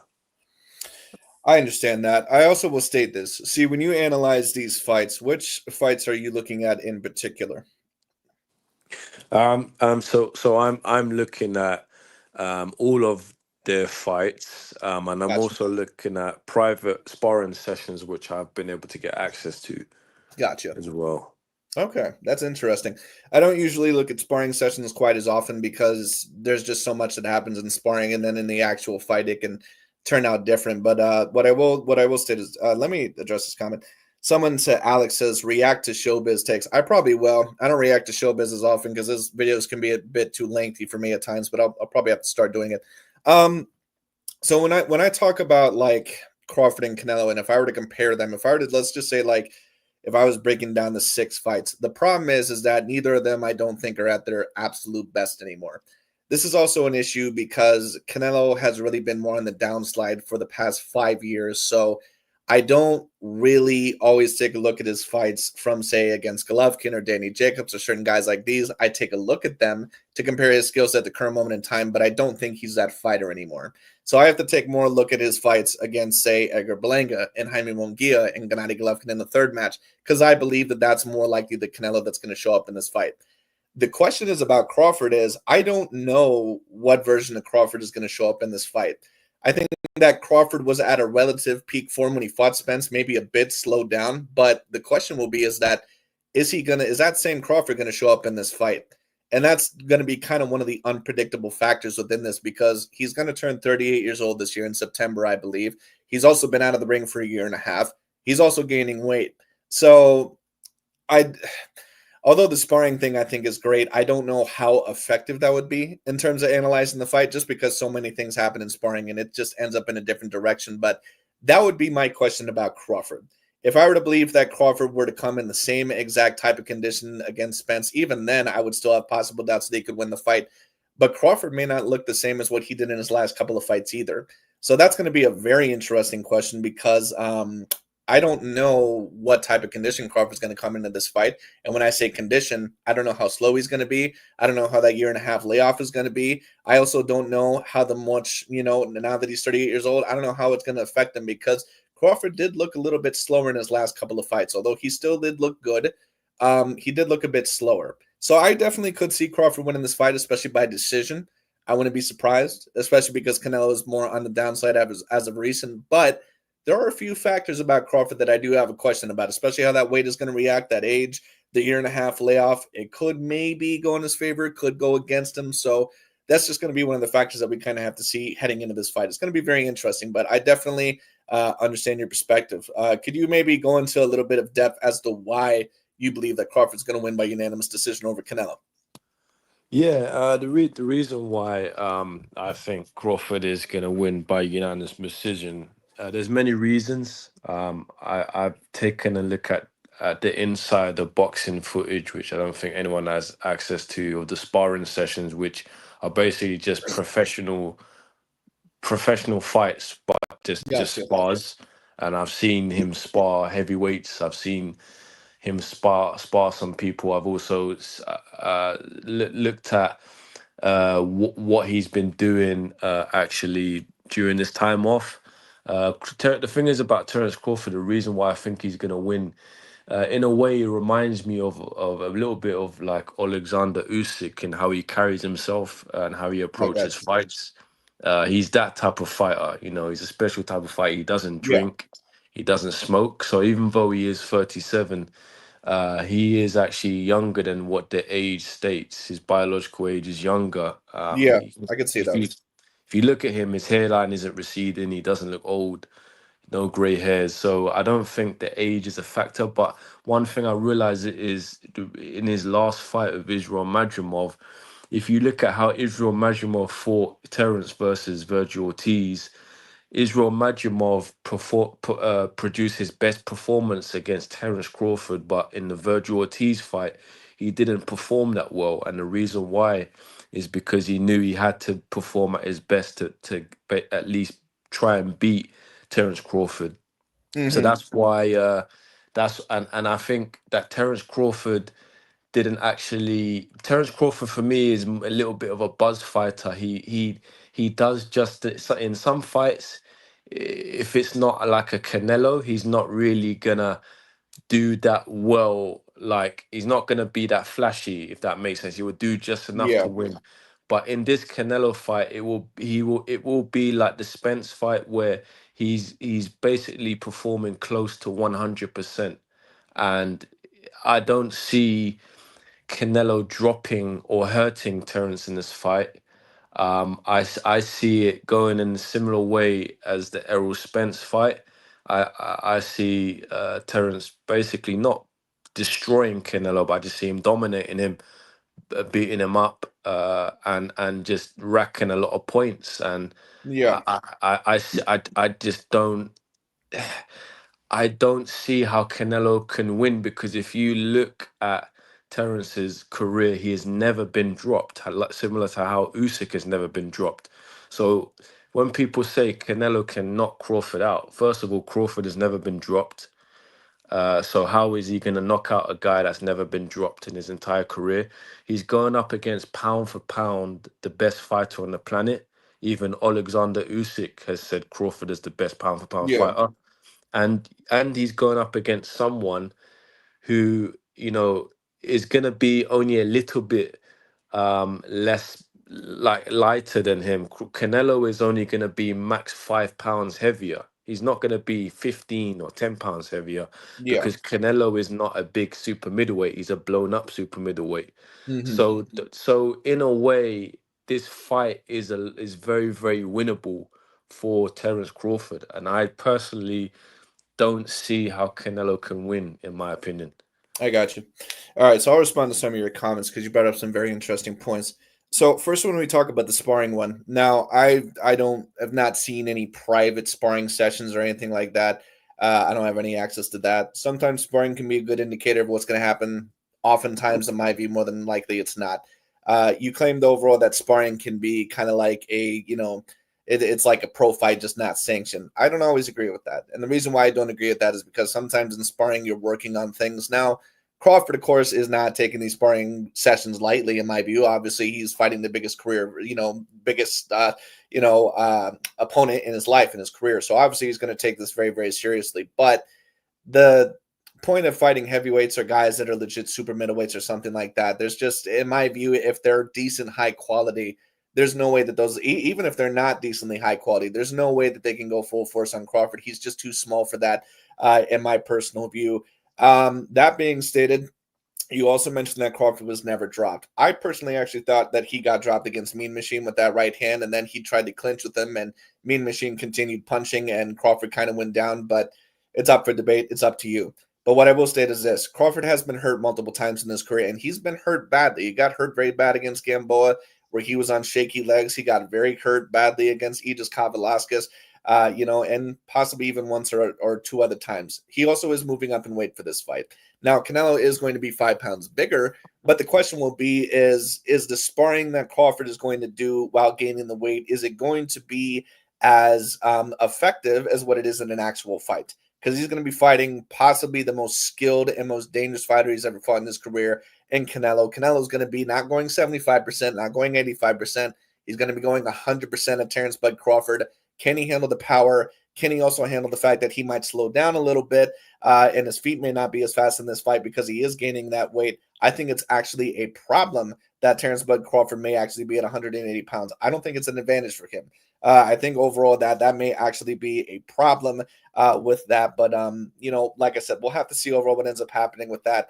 Like I said, there are a few factors. What I will agree with you on is that I do think that Crawford, age-wise, is better than Canelo. And to a lot of people, that wouldn't make sense because Canelo, of course, is 3 years younger than Crawford. But it's not always about how young or how old you are. It's about the wear and tear. That's why Usyk right now, at 38 years old, he still is looked at the prime of his career, even though he's a bit older, because he hasn't suffered the wear and tear. And he's had less of a boxing career than both Crawford and Canelo. So some of the points I thought you brought up were interesting. I agree with some of them. I do have to disagree with some of the other ones. However, that being stated, I could see Crawford winning a unanimous decision. I don't see this fight ending up like the Spence fight, but if this fight did end up like anything, I could maybe see it maybe being similar to the Floyd fight, where Canelo does lose this fight, clearly maybe 8 rounds to 4, 9 rounds to 3. If Canelo is just too slow and just can't catch, that of Crawford, I could personally see that. But in terms of, not worrying about Canelo's power or how's he going to knock down a guy that's never been dropped before, well, things can happen, especially when you're moving up in weight or facing a fighter that is the most talented that you've ever fought. Keep in mind that Jermell Charlo, and I'm sure that you're probably very familiar with that fight when Canelo fought Jermell Charlo.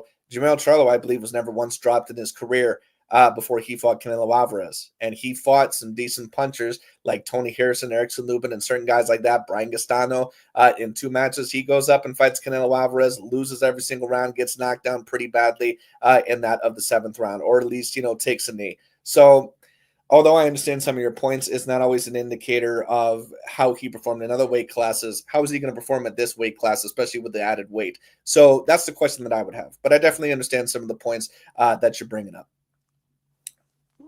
Yeah, absolutely. Like, I think I did watch that Charlo fight, and if I'm being honest, like, Charlo, he's all right. I don't Yeah, think he's necessarily like pound for pound or anything like that. neither But do I. I think that he was intimidated by Canelo. I think when I saw that fight, if you look at when they faced off, he sized it up. He sized him up a bit, and he knew that he can see that Canelo is a lot bigger than what he thought. Yeah, And he didn't really want to take any shots because Canelo has his effect on people where that people get deterred because they don't want to take his shots, yeah, and yeah, yeah. because of what happened with Billy Joe Saunders with his orbital bone being broken. Yep. So and Terence Crawford has high cheekbones, and Yeah, that could yes. happen to him because in the Madrimov fight, his eye was a little bit it was kind of closed up a bit. So Yeah, it was. that is a possibility, but I think when you talk about someone that's arguably pound for pound number one, and how they're gonna prepare for this fight, I can only go with that guy to have a defense that can basically parry and ride Canelo's shots. I think in this fight, Canelo will ride and drift and parry a lot of Canelo's power punches. I think Canelo will be fast in this fight, but I think Crawford will parry it and it will actually stay in the pocket and take some points and then use his southpaw stance and really just bust up Canelo. I see it being a good fight, to be honest. But I just see Crawford winning, to be fair. Yeah. Yeah, that's not the worst point. I'll also state this. I'm gonna wonder how Crawford handles the power of Canelo. When I say the power of Canelo, I don't just mean his punching power, although that is going to be a factor. I'm also wondering how he's going to be able to handle the size.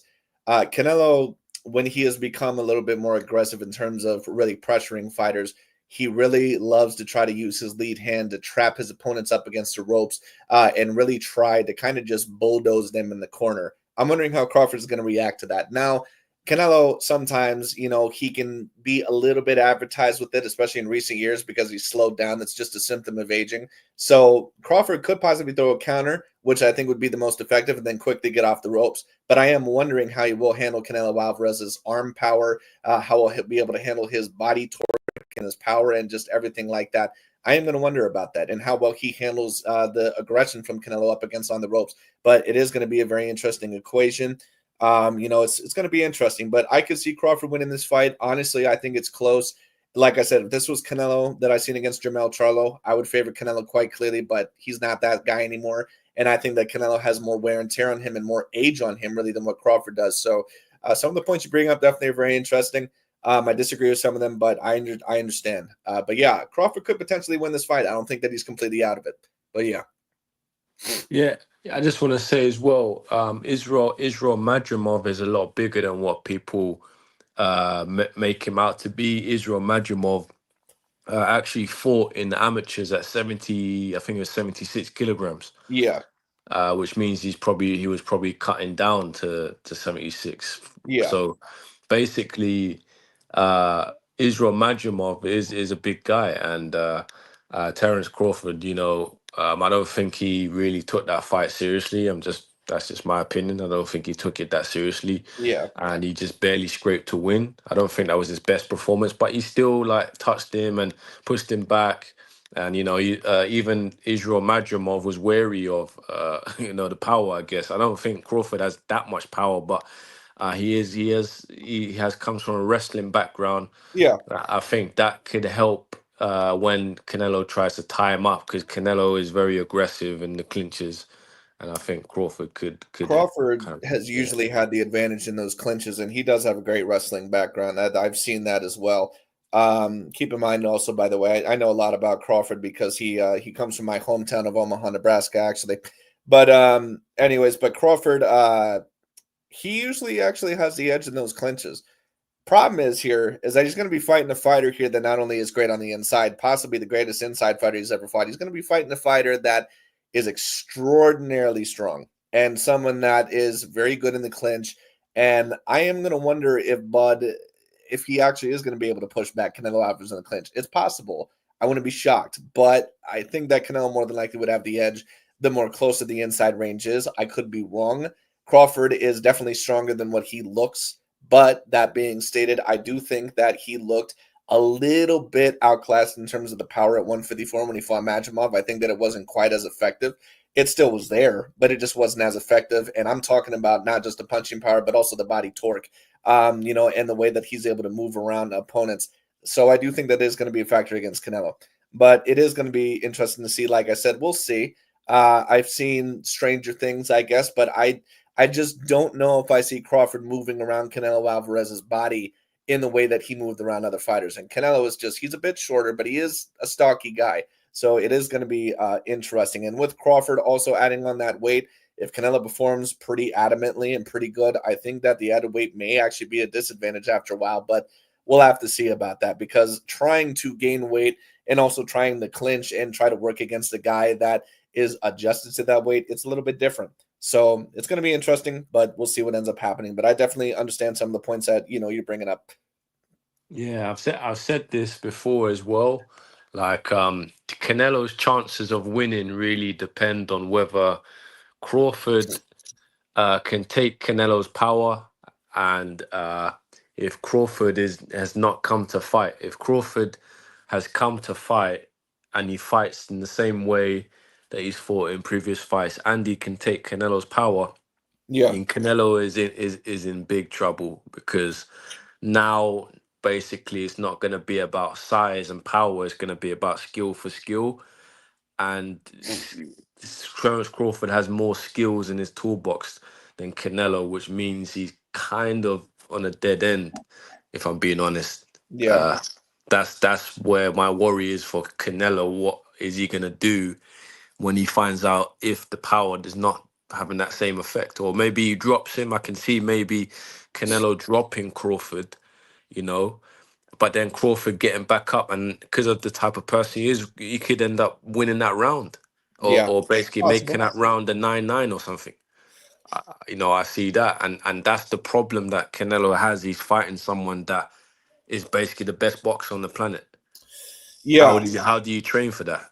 I think, well, I'll state this. I think Canelo and Crawford actually both at their best. I think that the narrative of Crawford being actually a more all-around skilled boxer than Canelo, I think they're actually around the same level. I think that there's certain things that Crawford is better than Canelo in, but I think that overall they're pretty much, around the same level, both at their best. What I will personally state is this. It's going to be a little bit difficult overall to kind of train for that. But someone was actually mentioning here that, someone was watching the Majimov highlights and he tried to clinch Majimov and he was having a little bit of a tough time with it. I do think overall that, that is going to be a little bit of a factor. Also, let me bring up this. You brought up the fact that he may knock down Crawford and Crawford may come back up and win that round. That's going to be interesting to see if he does get knocked down. Because even the best of fighters that I've seen, when they get legit knocked down in the first time in their career, and I did think that Crawford suffered a knockdown against against Aegis Velasquez.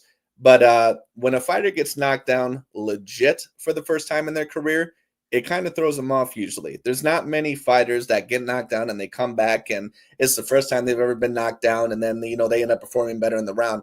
We've seen Tyson Fury do it against Wilder, for example, but he had been already knocked down multiple times, so he had knew the process. I don't think Crawford has ever officially been knocked down to the point to where he was just clearly knocked on his ass.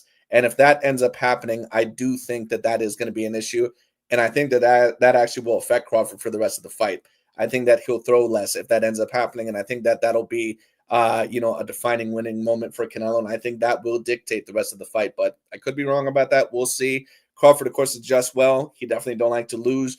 But when a fighter gets knocked down for the first time in their career, they start questioning themselves. It would be different if this had happened before or he had experienced this. Canelo, of course, has never been knocked down either. But I think, of course, if you were to stay states whoever would possibly get knocked down, possibly more in this fight, of course it would be Crawford because Canelo I think has the better chin. He's also just bigger and possibly more durable too.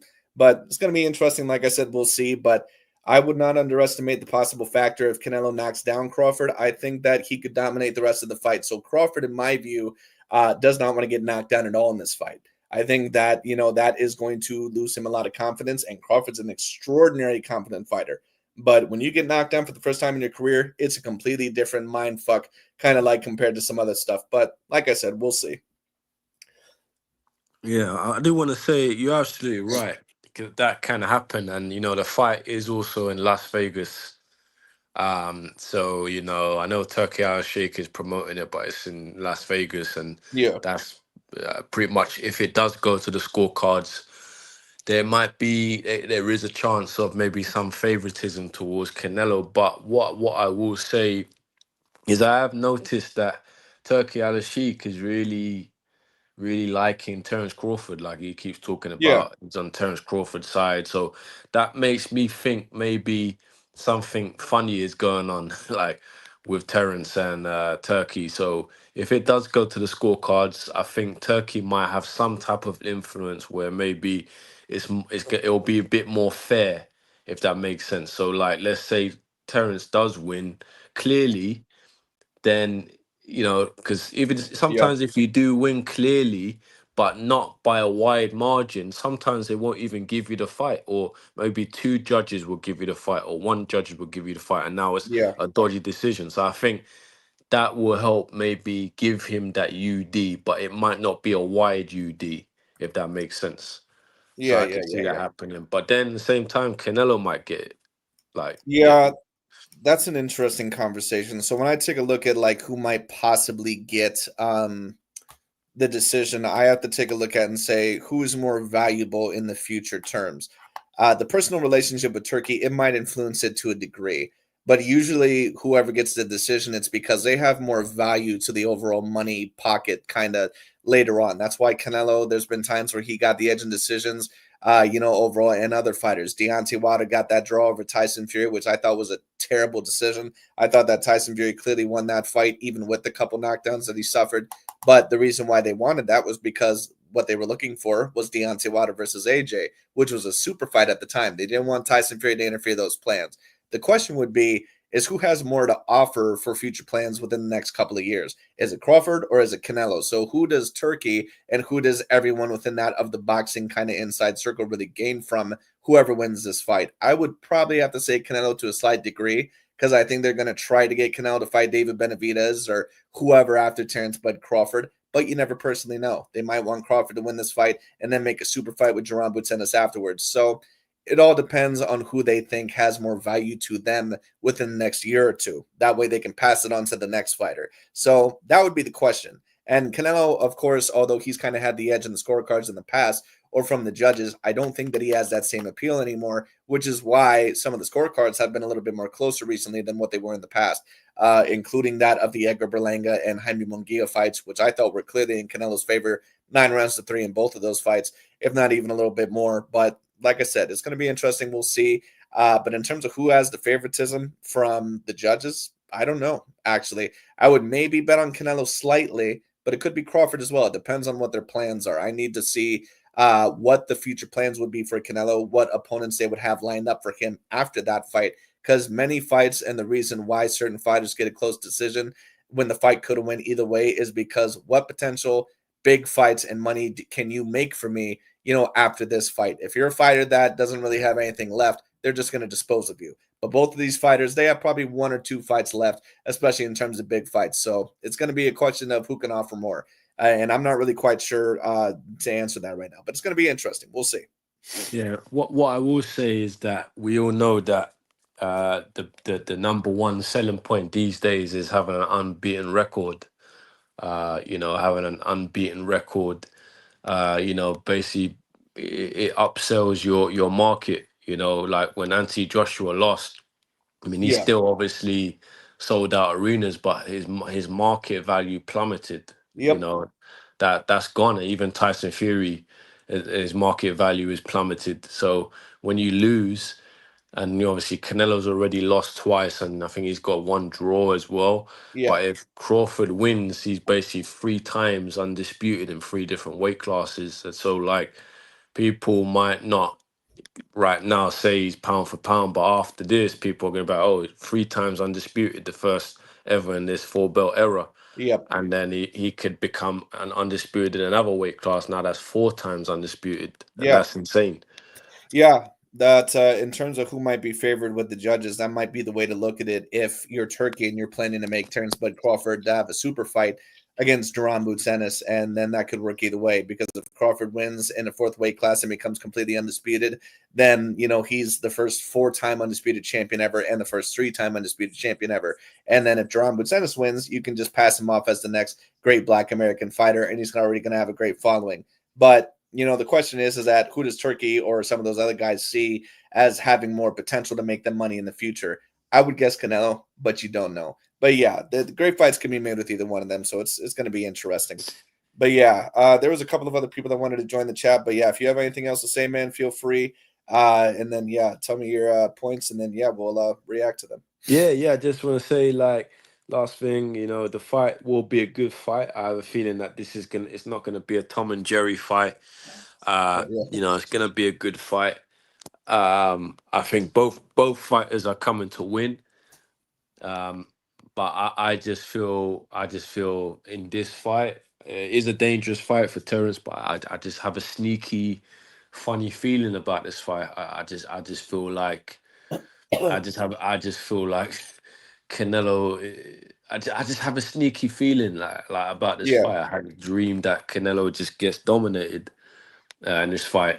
I just don't think he wins this fight. I think he can beat Terence, but I Yeah. think on that night I think he just gets beaten, and Terence becomes a 3-time undisputed champion. And honestly, I think he retires after that. Yeah. I mean, might as Yeah. well. Yeah. Yeah. But I yeah, mean, that's what. Yeah. it's highly possible, man. I definitely don't blame you. It's possible that he might just have the right night, and he's a phenomenal fighter, so you never know. And it's not like Canelo is the biggest super middleweight. He's really more of a middleweight. So, and Crawford is slightly taller and has the reach advantage. So you never know. That's why I say I kind of compare this fight to Hagler versus Leonard. So yeah, that's why I say it's not impossible for Crawford to win. So I understand where you're coming from. Yeah, definitely. But yeah, man, thanks for having me up. No problem, man. Feel free to join back anytime. Hopefully you watch the channel, man. Or if not, then feel free to tune into the next live stream. Going to be having one hopefully within the next week. But yeah, great to have you on here, man. Thanks for Man. discussing. Take care. All right, see you, bro. All right, man. Dirk, I believe you wanted to kind of join the chat a few minutes ago, but unfortunately I had him on at the moment, so I said I wasn't going to have two people on at the same time. But Dirk Banks, if you're still here, if you want to join the live chat, feel free. If someone else wants to, feel free. Let me post a link down below. That way people can join. And yeah, man. Good stream happening today. Yeah. A lot of people showing up. Thanks, you guys. Appreciate that a whole lot. Let me respond to my man El Unico Cocho, I believe, or however you pronounce it. I apologize because that man's been typing in the chat and I haven't responded to him. Let's see. Dontra. I see Dontra. Dontra would appreciate it if you would join the live, man. Been meaning to debate you for a while. Let's see. Sparring. Yeah, I agree. I don't think that. I'm not quite sure how good of an indicator the sparring will be, but we'll see later on. Then of course talking about the Majmov Ortiz fight. That's an interesting point because I thought that Majmov was probably about just as good in both the fights. I just think that he fought kind of different styles of opponents, but I mean, I'd have to look at that fight very closely. But let's see. In terms of the knockdown, he said Mean Machine and Gamboa never happened. Well, he actually was never officially knocked down against them. He was never knocked down against Gamboa, but he was hurt very bad. But I do think that he probably got knocked down against Aegis Velasquez. But anyway, but let's see. All righty. This guy says Bud was using feints and time punches majority of the time because Majmov was using angles and feints to try to throw Bud off. He wasn't hesitant, just choosing shots wisely. Well, I think they both were, but I think Majmov was a bit too hesitant in that fight, but that's just his style. He moves around, he throws at awkward angles, he throws 1-1-2s, but he's not a guy that fights well within a multitude of ways. He's just not. That's just Magomadov's style. But anyways, let's see.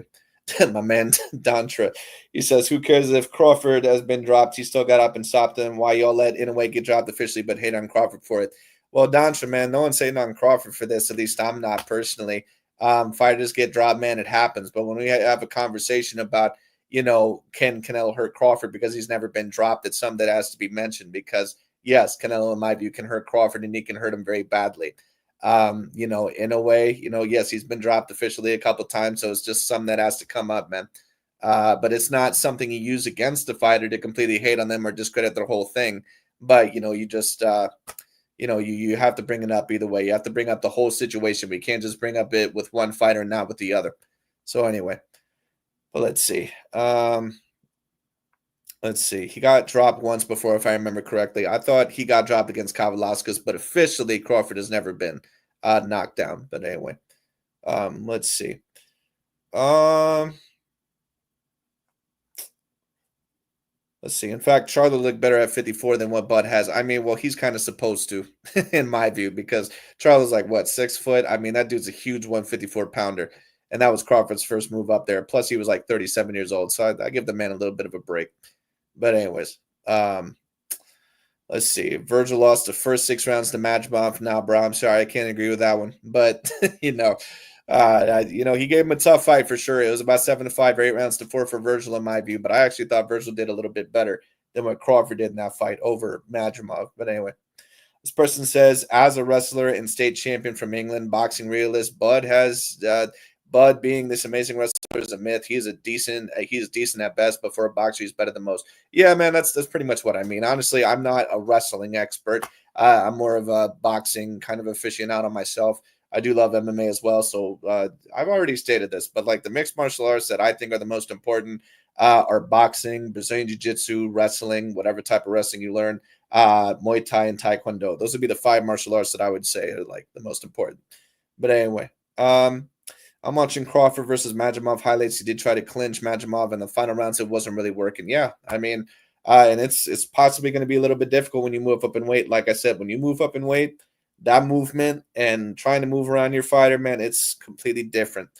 But anyway, let's see. Crawford definitely more skilled than Canelo. Let's not be biased. Well, I've already explained why earlier in the stream why I don't always buy into that. But I mean, it is what it is. This man says, "Yo, man, why aren't you monetized?" I probably got to get monetized eventually, man. I've been meaning to do that, but man, I got to figure out a little bit more about it. But yeah, I might put on a donation thing, and for any of you guys that want to donate to it, if I end up doing that, surely would be highly appreciated if y'all feel like it and support the content. Feel free about that, man. But yeah, I haven't been monetized because I don't know, just haven't really thought about it as much before. But I have been meaning to kind of do it recently on the channel because, of course, I kind of want to do that a little bit more. But yeah, thanks for the recommendation, man. But anyways, have you been to interesting? Have you been to South Dakota? Nah, man, can't say I've been to South Dakota, but I ain't too far away from there. I'm from Omaha, Nebraska. But yeah, but this person says Bud's resume is not even close to Canelo's. In fact, Canelo will be his best opponent. I agree with that. Both dudes should retire. They just tasting the money. I actually don't agree with that. I think that they both are definitely trying to win. I think that for Canelo Alvarez, that he thinks that this could be a Floyd Mayweather Jr. type of rematch type of thing. And I think that's the reason why he wants this fight, because he can kind of convince a certain amount of people of that. And for Crawford, no one would ever question his legacy or his resume ever again if he beats Canelo. I think that the money, of course, is a perk, but I think they both have something in this fight. But let's see what this guy says. He says, boxing realist, people talk about Bud's speed. The guy ain't even that fast. What says he's faster than Charlo? I think he's probably faster than Charlo. Crawford is pretty good with his speed, but I mean, like, I wouldn't claim that I wouldn't claim he's like Americana or anything like that. Like, it's not like he's Roy Jones Jr. He's very fast. Don't get it twisted, but like, and I think he is faster than Canelo, but Canelo, don't underestimate him. He's pretty fast as well. Let's see. This guy, my boy El Unico, he says, did you see Turkey say Bud wanted this fight as his retirement fight? No, I didn't, but I believe that he seems like he's cool with Crawford and he wants Crawford to retire on top. So I mean, maybe Turkey Al-Rashid, maybe he will have a little bit of an influence on the judges. Maybe Crawford could possibly get it. But anyways, by the way, does anyone else want to talk in the chat, possibly have a debate or anything like that? I'll copy the link down one more time. If anyone else wants to join, feel free. If not, then I'll talk a little bit more, and then that's probably about it for today. But yeah, it's been such a long stream. But anyways, thank y'all for joining up and everything like that. Thank y'all. But let's see, long stream, yeah, bro. It's a phenomenally long stream. I don't the longest I've ever streamed before has been like 2.5 hours. This is doubled that. So yeah, this has been a long time. But anyways, let's see, man. I also want to respond to some of the other comments on my video.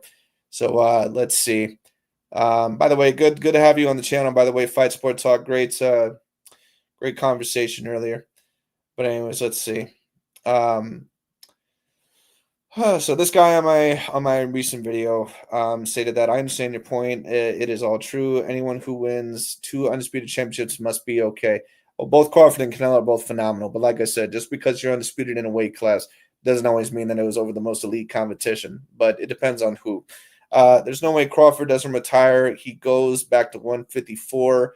He'll be weight drained. He stays at 168. He loses to one of the natural 168 pounders. I agree with that, but I mean, like, I don't think that Crawford plans to stay at 168 if he continues fighting. He said that he would go back to 154, I think. But the problem is that going up to 168 and getting that amount of weight and then going back down to more of a natural weight class, that actually can affect you negatively. People don't remember this, but Roy Jones Jr. was at 175, and he pretty much was dominating people. He goes up to heavyweight, fights out of Alex Ruiz, and he gained like 20 pounds of muscle mass. Probably not authentically, but it is what it is, and maybe Bud's not either. But I mean, the thing is that after he lost all that weight, he was never the same again. He was. I'm not going to say done after that, but he was not the same Prime Roy anymore. So that actually can be a problem. But this guy says, fast when you are going to be doing live, or I'm not actually sure what FSC means, bro. Sorry, but I'll let y'all know when I'm doing lives, hopefully. But yeah, just pay attention to the posts that I make on YouTube if y'all want to know. I should be doing one for the next week as well, talking about Lomachenko. But anyway, Bud beats Canelo in undeniable fashion. You haven't taken into account that he's a wrestler. Yeah, man, he's a wrestler. Oh, Fight Sport Talk. My bad, bro. Thank you. Yeah, not used to this, I guess. But that he's a wrestler. Well, I mean, he's a wrestler, but I don't know how effective that's going to be in the fight. And even in the last fight against Majmov, he was having a tougher time clinching in that fight. And it's just different when you're in boxing. Canelo's also a great clincher. He's someone overall that's great on the inside. So, I mean, we'll see. Yeah, bro. Yeah, I know what you mean, Alex. But yeah, shit. But oh, bro. Oh man, but yeah, shit, bro. Sorry, there's so many comments. I can't tell overall when someone's being serious or not. There's been so many comments going back and forth. But yeah, thanks, dude. But yeah, but I do bring up that point because people think that is a legit point. I mean, he does have a great wrestling background, but I don't think that is going to be enough, man. I don't think that that's going to help him out in the clinch. But we'll see. Anyways, but yeah, man. Okay. So let's go back to the video that I was talking about in the very beginning, man. The last 3 hours have not even been about the video, but it's been good. So let's see. Yeah, it definitely was, man. Let's see. Oh yeah, we already talked about that. Okay. Let's see. What is Bud supposed to do when he fought who he could there? Okay, I'm assuming that man meant he fought who was there. I mean, yeah, that's understandable, man, but it's like, you still, just because you're fighting everyone there doesn't mean that it's the strongest division. You know what I mean? Like, I wouldn't say that in a way his undisputed run at 118 was the most strong, because honestly, besides Maloney, I can't really tell you a whole lot of the other fighters there. Now, 122 definitely was stronger, but that's why, just because someone, that's why you can't always go by undisputed or how many divisions someone's been a champion in. Anyway, this guy says, when my ladyboy leaves, I'll debate you. Yo, that's wild. I think this is it for Bud, win or lose. I mean, more than likely, but we'll see. If it isn't it for him, I don't think he's going to win his next fight after Canelo. Because if he goes back down to 154, man, I think that's just going to be too much of a. I think it's going to be too much of a drain after that. But let's see. This guy says also on my video, if Canelo wasn't a champ at 168 and almost the same size as Canelo, I guarantee you he wouldn't pursue this fight. Well, actually, I'm not quite sure about that. What I will state is that if it was someone else like Caleb Plant or something like that, I don't think he would take that fight. But because Canelo is he's just not a super middleweight. If he was forced to fight someone like a 5'11" Caleb Plant or 6 foot Caleb Plant with like a 73-inch arm reach before this and a natural 168 pounder, I don't see Crawford taking that, and he shouldn't. But I mean, whatever. This person says Crawford beat and faced more gold medalists than Floyd, Manny, and Canelo. Okay, this is actually a point that I wanted to talk about earlier because people bring up this point like gold medalists always are just the be all end all. So people love to use this point for their argument when it strengthens it, but then they never want to use it for other fighters that they want to tear down. So there's been a multitude of Olympians and gold medalists within pro boxing that never ended up being anything in pro boxing. Luke Campbell is an example. There was multiple Chinese fighters that were gold medalists, and they didn't end up doing anything. Thailand fighters. Audley Harrison, of course, was one of the more notable gold medalists in British history, and he never did anything in the sport, at least professionally. So gold medalists are great. Olympians are great, but they're not always the be-all, end-all, and neither is the amateurs. So I do have to state that very quickly. We can't always base everything off of sparring or the Olympics, or prior weight classes or things from several years ago. So I just, I got to state that very quickly. But anyways, okay. But all right, let me take a look here at some other comments. Can you do a show on Roy Jones Jr.'s resume? He was great and elite in my point of view, but who did he really beat? Actually, that's what Fight Sport Talk was talking about earlier. But yeah, anyway. Let's see. Who did Canelo beat under the age of 35? Knowing if you're going to nitpick, then keep it consistent. Okay, so this comment was in response, I believed, overall, to that of that was a response overall to me claiming that Crawford fought Kell Brook and Amir Khan when they were washed up. So I've already addressed this, and this is my response to this. Canelo has actually fought, like out of his 11 A-grade wins, 9 of them were people that were below the age of 35. Actually, a lot of them were below the age of 30. Once again, Austin Trout, Arisani Lara, Billy Joe Saunders, Caleb Plant, Callum Smith, Jaime Munguia, Jamel Charlo, Danny Jacobs.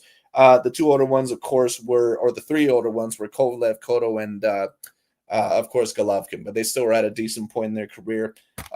Anyways, so yeah. But let's see what Fight Sport Talk is talking about. No matter what, Crawford retires. Not sure it'll be a while before I do lives, bro. All right, nice. I think I've heard about your channel before, man, but yeah, I'll have to check you out. But yeah, let me see if there's any other comments I need to address, and then if not, then I'll probably just end the live. But let's see overall. Let's see. If Canelo is so good, then why is he avoiding David Benavidez? I already addressed that as well. I thought that Canelo should have fought David Benavidez, but that being stated, I always thought Benavidez was a natural 168 pounder.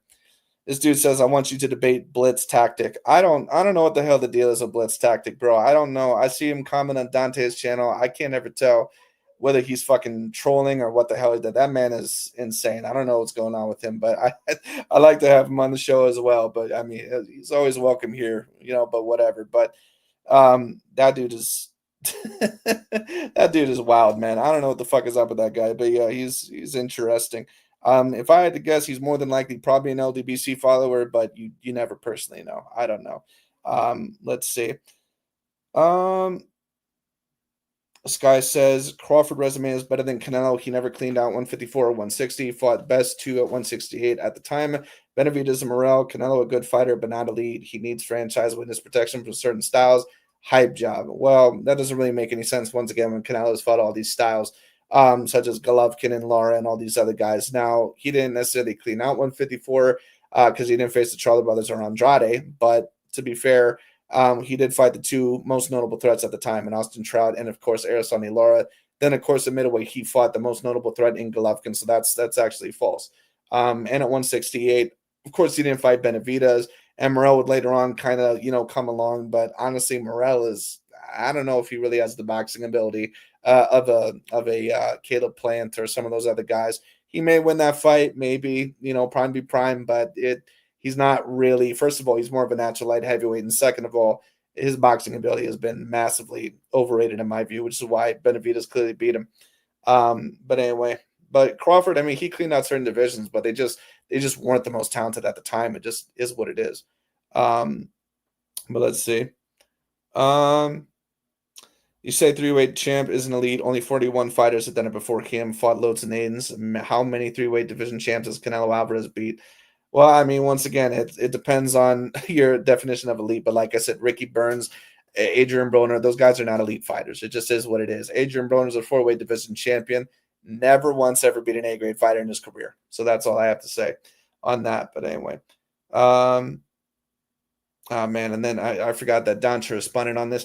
All right, man. Shit, this stream has been so long. Let me see if I can respond to this.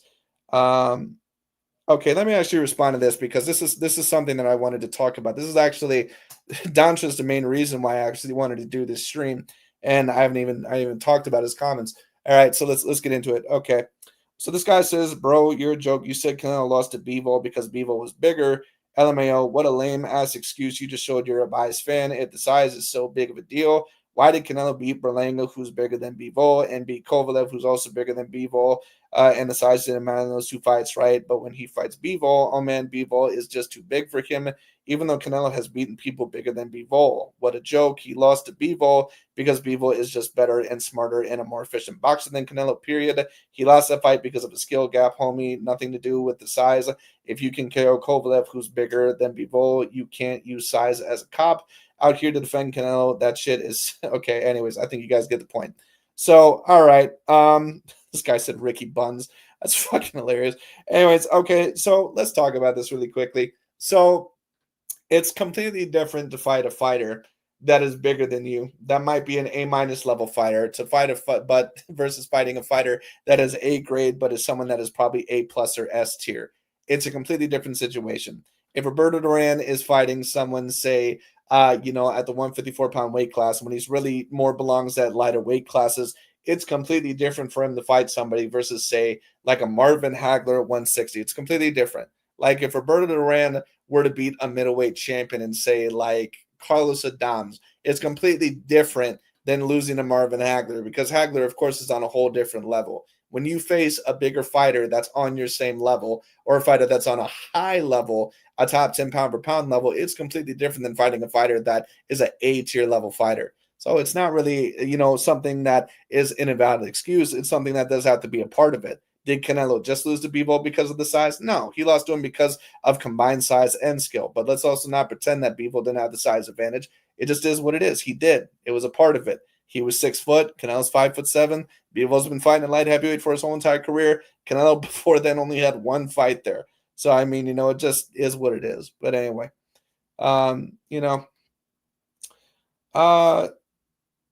let's see. Okay, I also let's see. GGG is one of the best middleweights. Where does Victor Polster rank all time in that weight class? Exactly, and I agree with that. Crawford can't retire his wife, and Mac is going to spend all the Canelo money on DoorDash. Yo, that's fucking wild. That's that's out of pocket. Come on. Oh, man, he's probably right, though. That's crazy. All right, man. All right, let's see what else Doncha said. He said, bro, you need to take your own advice. You heard Bivol say Crawford is number 1 pound per pound.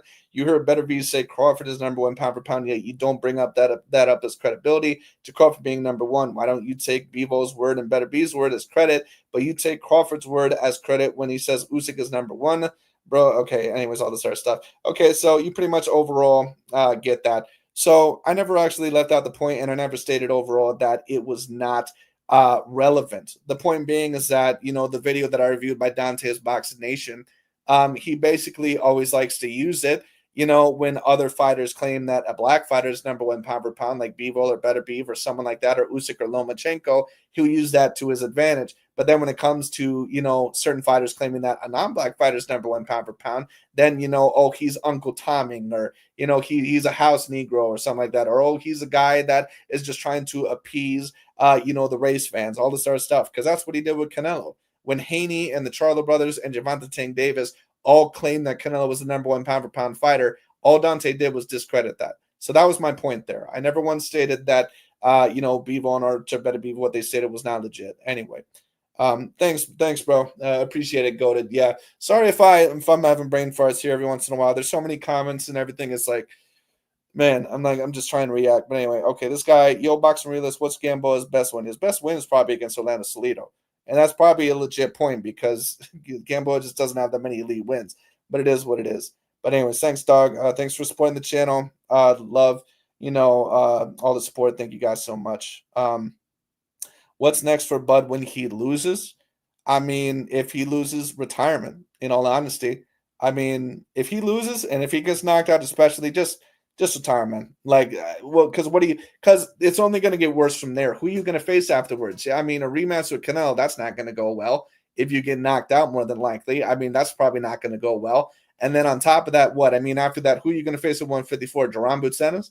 That's not going to happen. What if you think Crawford at like 38, 39 years old after getting possibly knocked out over Canelo or beaten up if he ends up losing that fight, unless the fight is super close, I just don't. But even if he wins the fight slightly or even if he barely loses it, I still don't think it's a good idea because losing that weight is just after you gained it, it's a problem. It really drains you. And it happened to Roy Jones Jr. It happened to other fighters that did it as well. It's not a good idea. So honestly, after this fight, win or lose, I think Crawford should retire anyway.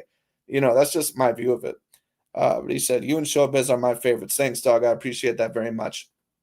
Thanks, man. Thanks for all the love and support of you guys. Let me review this last comment, and I think that pretty much will be like the last centered thing around it. But anyways, okay. All right. So he said, Kell Brook won fights after the Spence fight. He wasn't finished, and Crawford fought Brook coming off of a win. LMO, you have no idea what you're talking about. Spence fought Brook after a loss to GG. Okay, whatever. Okay, so I understand what he's saying. But when Kell Brook fought Gennady Golovkin, here's the thing. We also have to take in the mental aspect. When you talk about when Kell Brook lost to Gennady Golovkin, that was a fight that, first of all, he took pretty much to avoid Errol Spence. That's the first point. Second point is that when you lose to a fighter that you know for sure is not your own natural weight class and you lose to a bigger man, it's different because in the back of your mind, you have a mental excuse. When you lose to someone that's your own weight, you don't have that mental excuse anymore. And overall, that takes a lot more out of you. He also, by that time, suffered 2 knockout losses to elite fighters, and he just wasn't the same anymore after that. And after Crawford, after that, he fought like 3 nobodies, fighters that basically no one had anyone had heard of. And even people were stating overall that he did not look the same. So we have to be consistent here. The thing is that you have so many of these guys that claim that Canelo, that, he didn't fight Cotto and these guys at the same point in their career. He fought Cotto and Kovalev at a better point in their career than what Crawford fought Brook and Khan. Because when Khan and Brook, when he fought them, they were completely done. They were knocked out like 3 to 2 times and in brutal fashion, by the way. Like they had suffered too much wear and tear. So that's something overall that I have to include. But anyways, yeah. But now he says, but this guy overall stated that, of course, you're just trying to tear down black men. Now that's never been what my channel has been about, man. But this guy, he says, no, he doesn't. All his videos are to discredit black fighters. Including this one. It's kind of weird. For example, he never speaks about the fact that Better Beef and Bevo both said that Crawford is the #1 pound-for-pound fighter. He has never brought up or talked about it or anything, but he brings up the fact that Crawford said Usyk was #1 pound-for-pound because it discredits Crawford being number one. You got to read in between the lines. Well, the reason why I've talked about that is because, once again, there's been double standards and narratives overall, especially from a lot of these LDBC and new media channels, where Dante will try to use it to his advantage with certain fighters, debating Crawford as the #1 pound-for-pound fighter. But then when it comes to other fighters, he'll just claim that, oh, those guys are just trying to appease the race fans, or those guys overall don't know what you're talking about, blah, blah, blah, all this sort of stuff. But yeah, bro. So no, it's not about turning down black fighters. I believe that Usyk is the #1 pound-for-pound fighter. But the reason why I wanted to state that is because Dante always would use that point against Usyk and say, well, that's not true because look at all these fighters that claim that Crawford is #1 pound-for-pound. But then he never uses that same argument when Crawford claimed that Usyk could be #1 pound-for-pound. The reason why I stated that and I wasn't as focused on Crawford being called #1 pound-for-pound was because Dante's point was trying to make, which is completely bogus, that Usyk is #1 pound-for-pound because he's a Caucasian fighter, and they're just trying to put another Caucasian fighter or non-black fighter over a black fighter. It's just completely asinine because Usyk has a great debate as the #1 pound-for-pound fighter.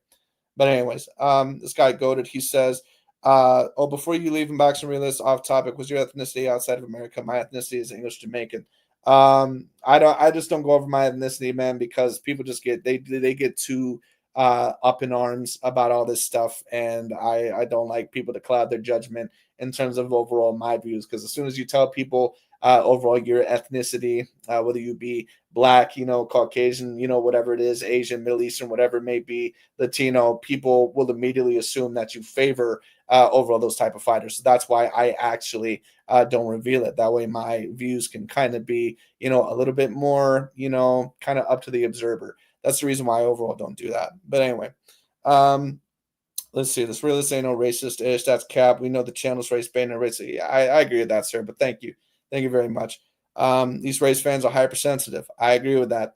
But the thing is about Dante and a lot of these channels is that they appeal to, like I said, probably the most easy demographic to appeal to. And what I mean by that is that unfortunately, a lot of the communities, especially within America, that have been highly liberalized. And I'm not someone that is huge into politics. I'm not a conservative either, because both sides are just, they do a lot of shady shit.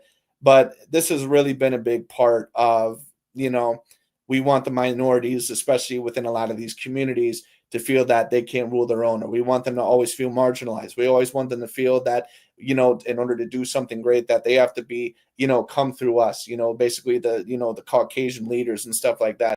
And unfortunately, Dante, even though on the surface it sounds like a great thing, it actually diminishes a lot of what he's trying to do, because basically it just creates the same cycle within, unfortunately, a lot of the communities that we see within America, which is making excuses for themselves, not getting in a better place, overall having the same, detrimental things to your own community. And that's why Dante and Aki TV, they'll make excuses for Deontay Wilder when he loses, and they're not really about the truth. They're about making excuses and overall, kind of being a victim.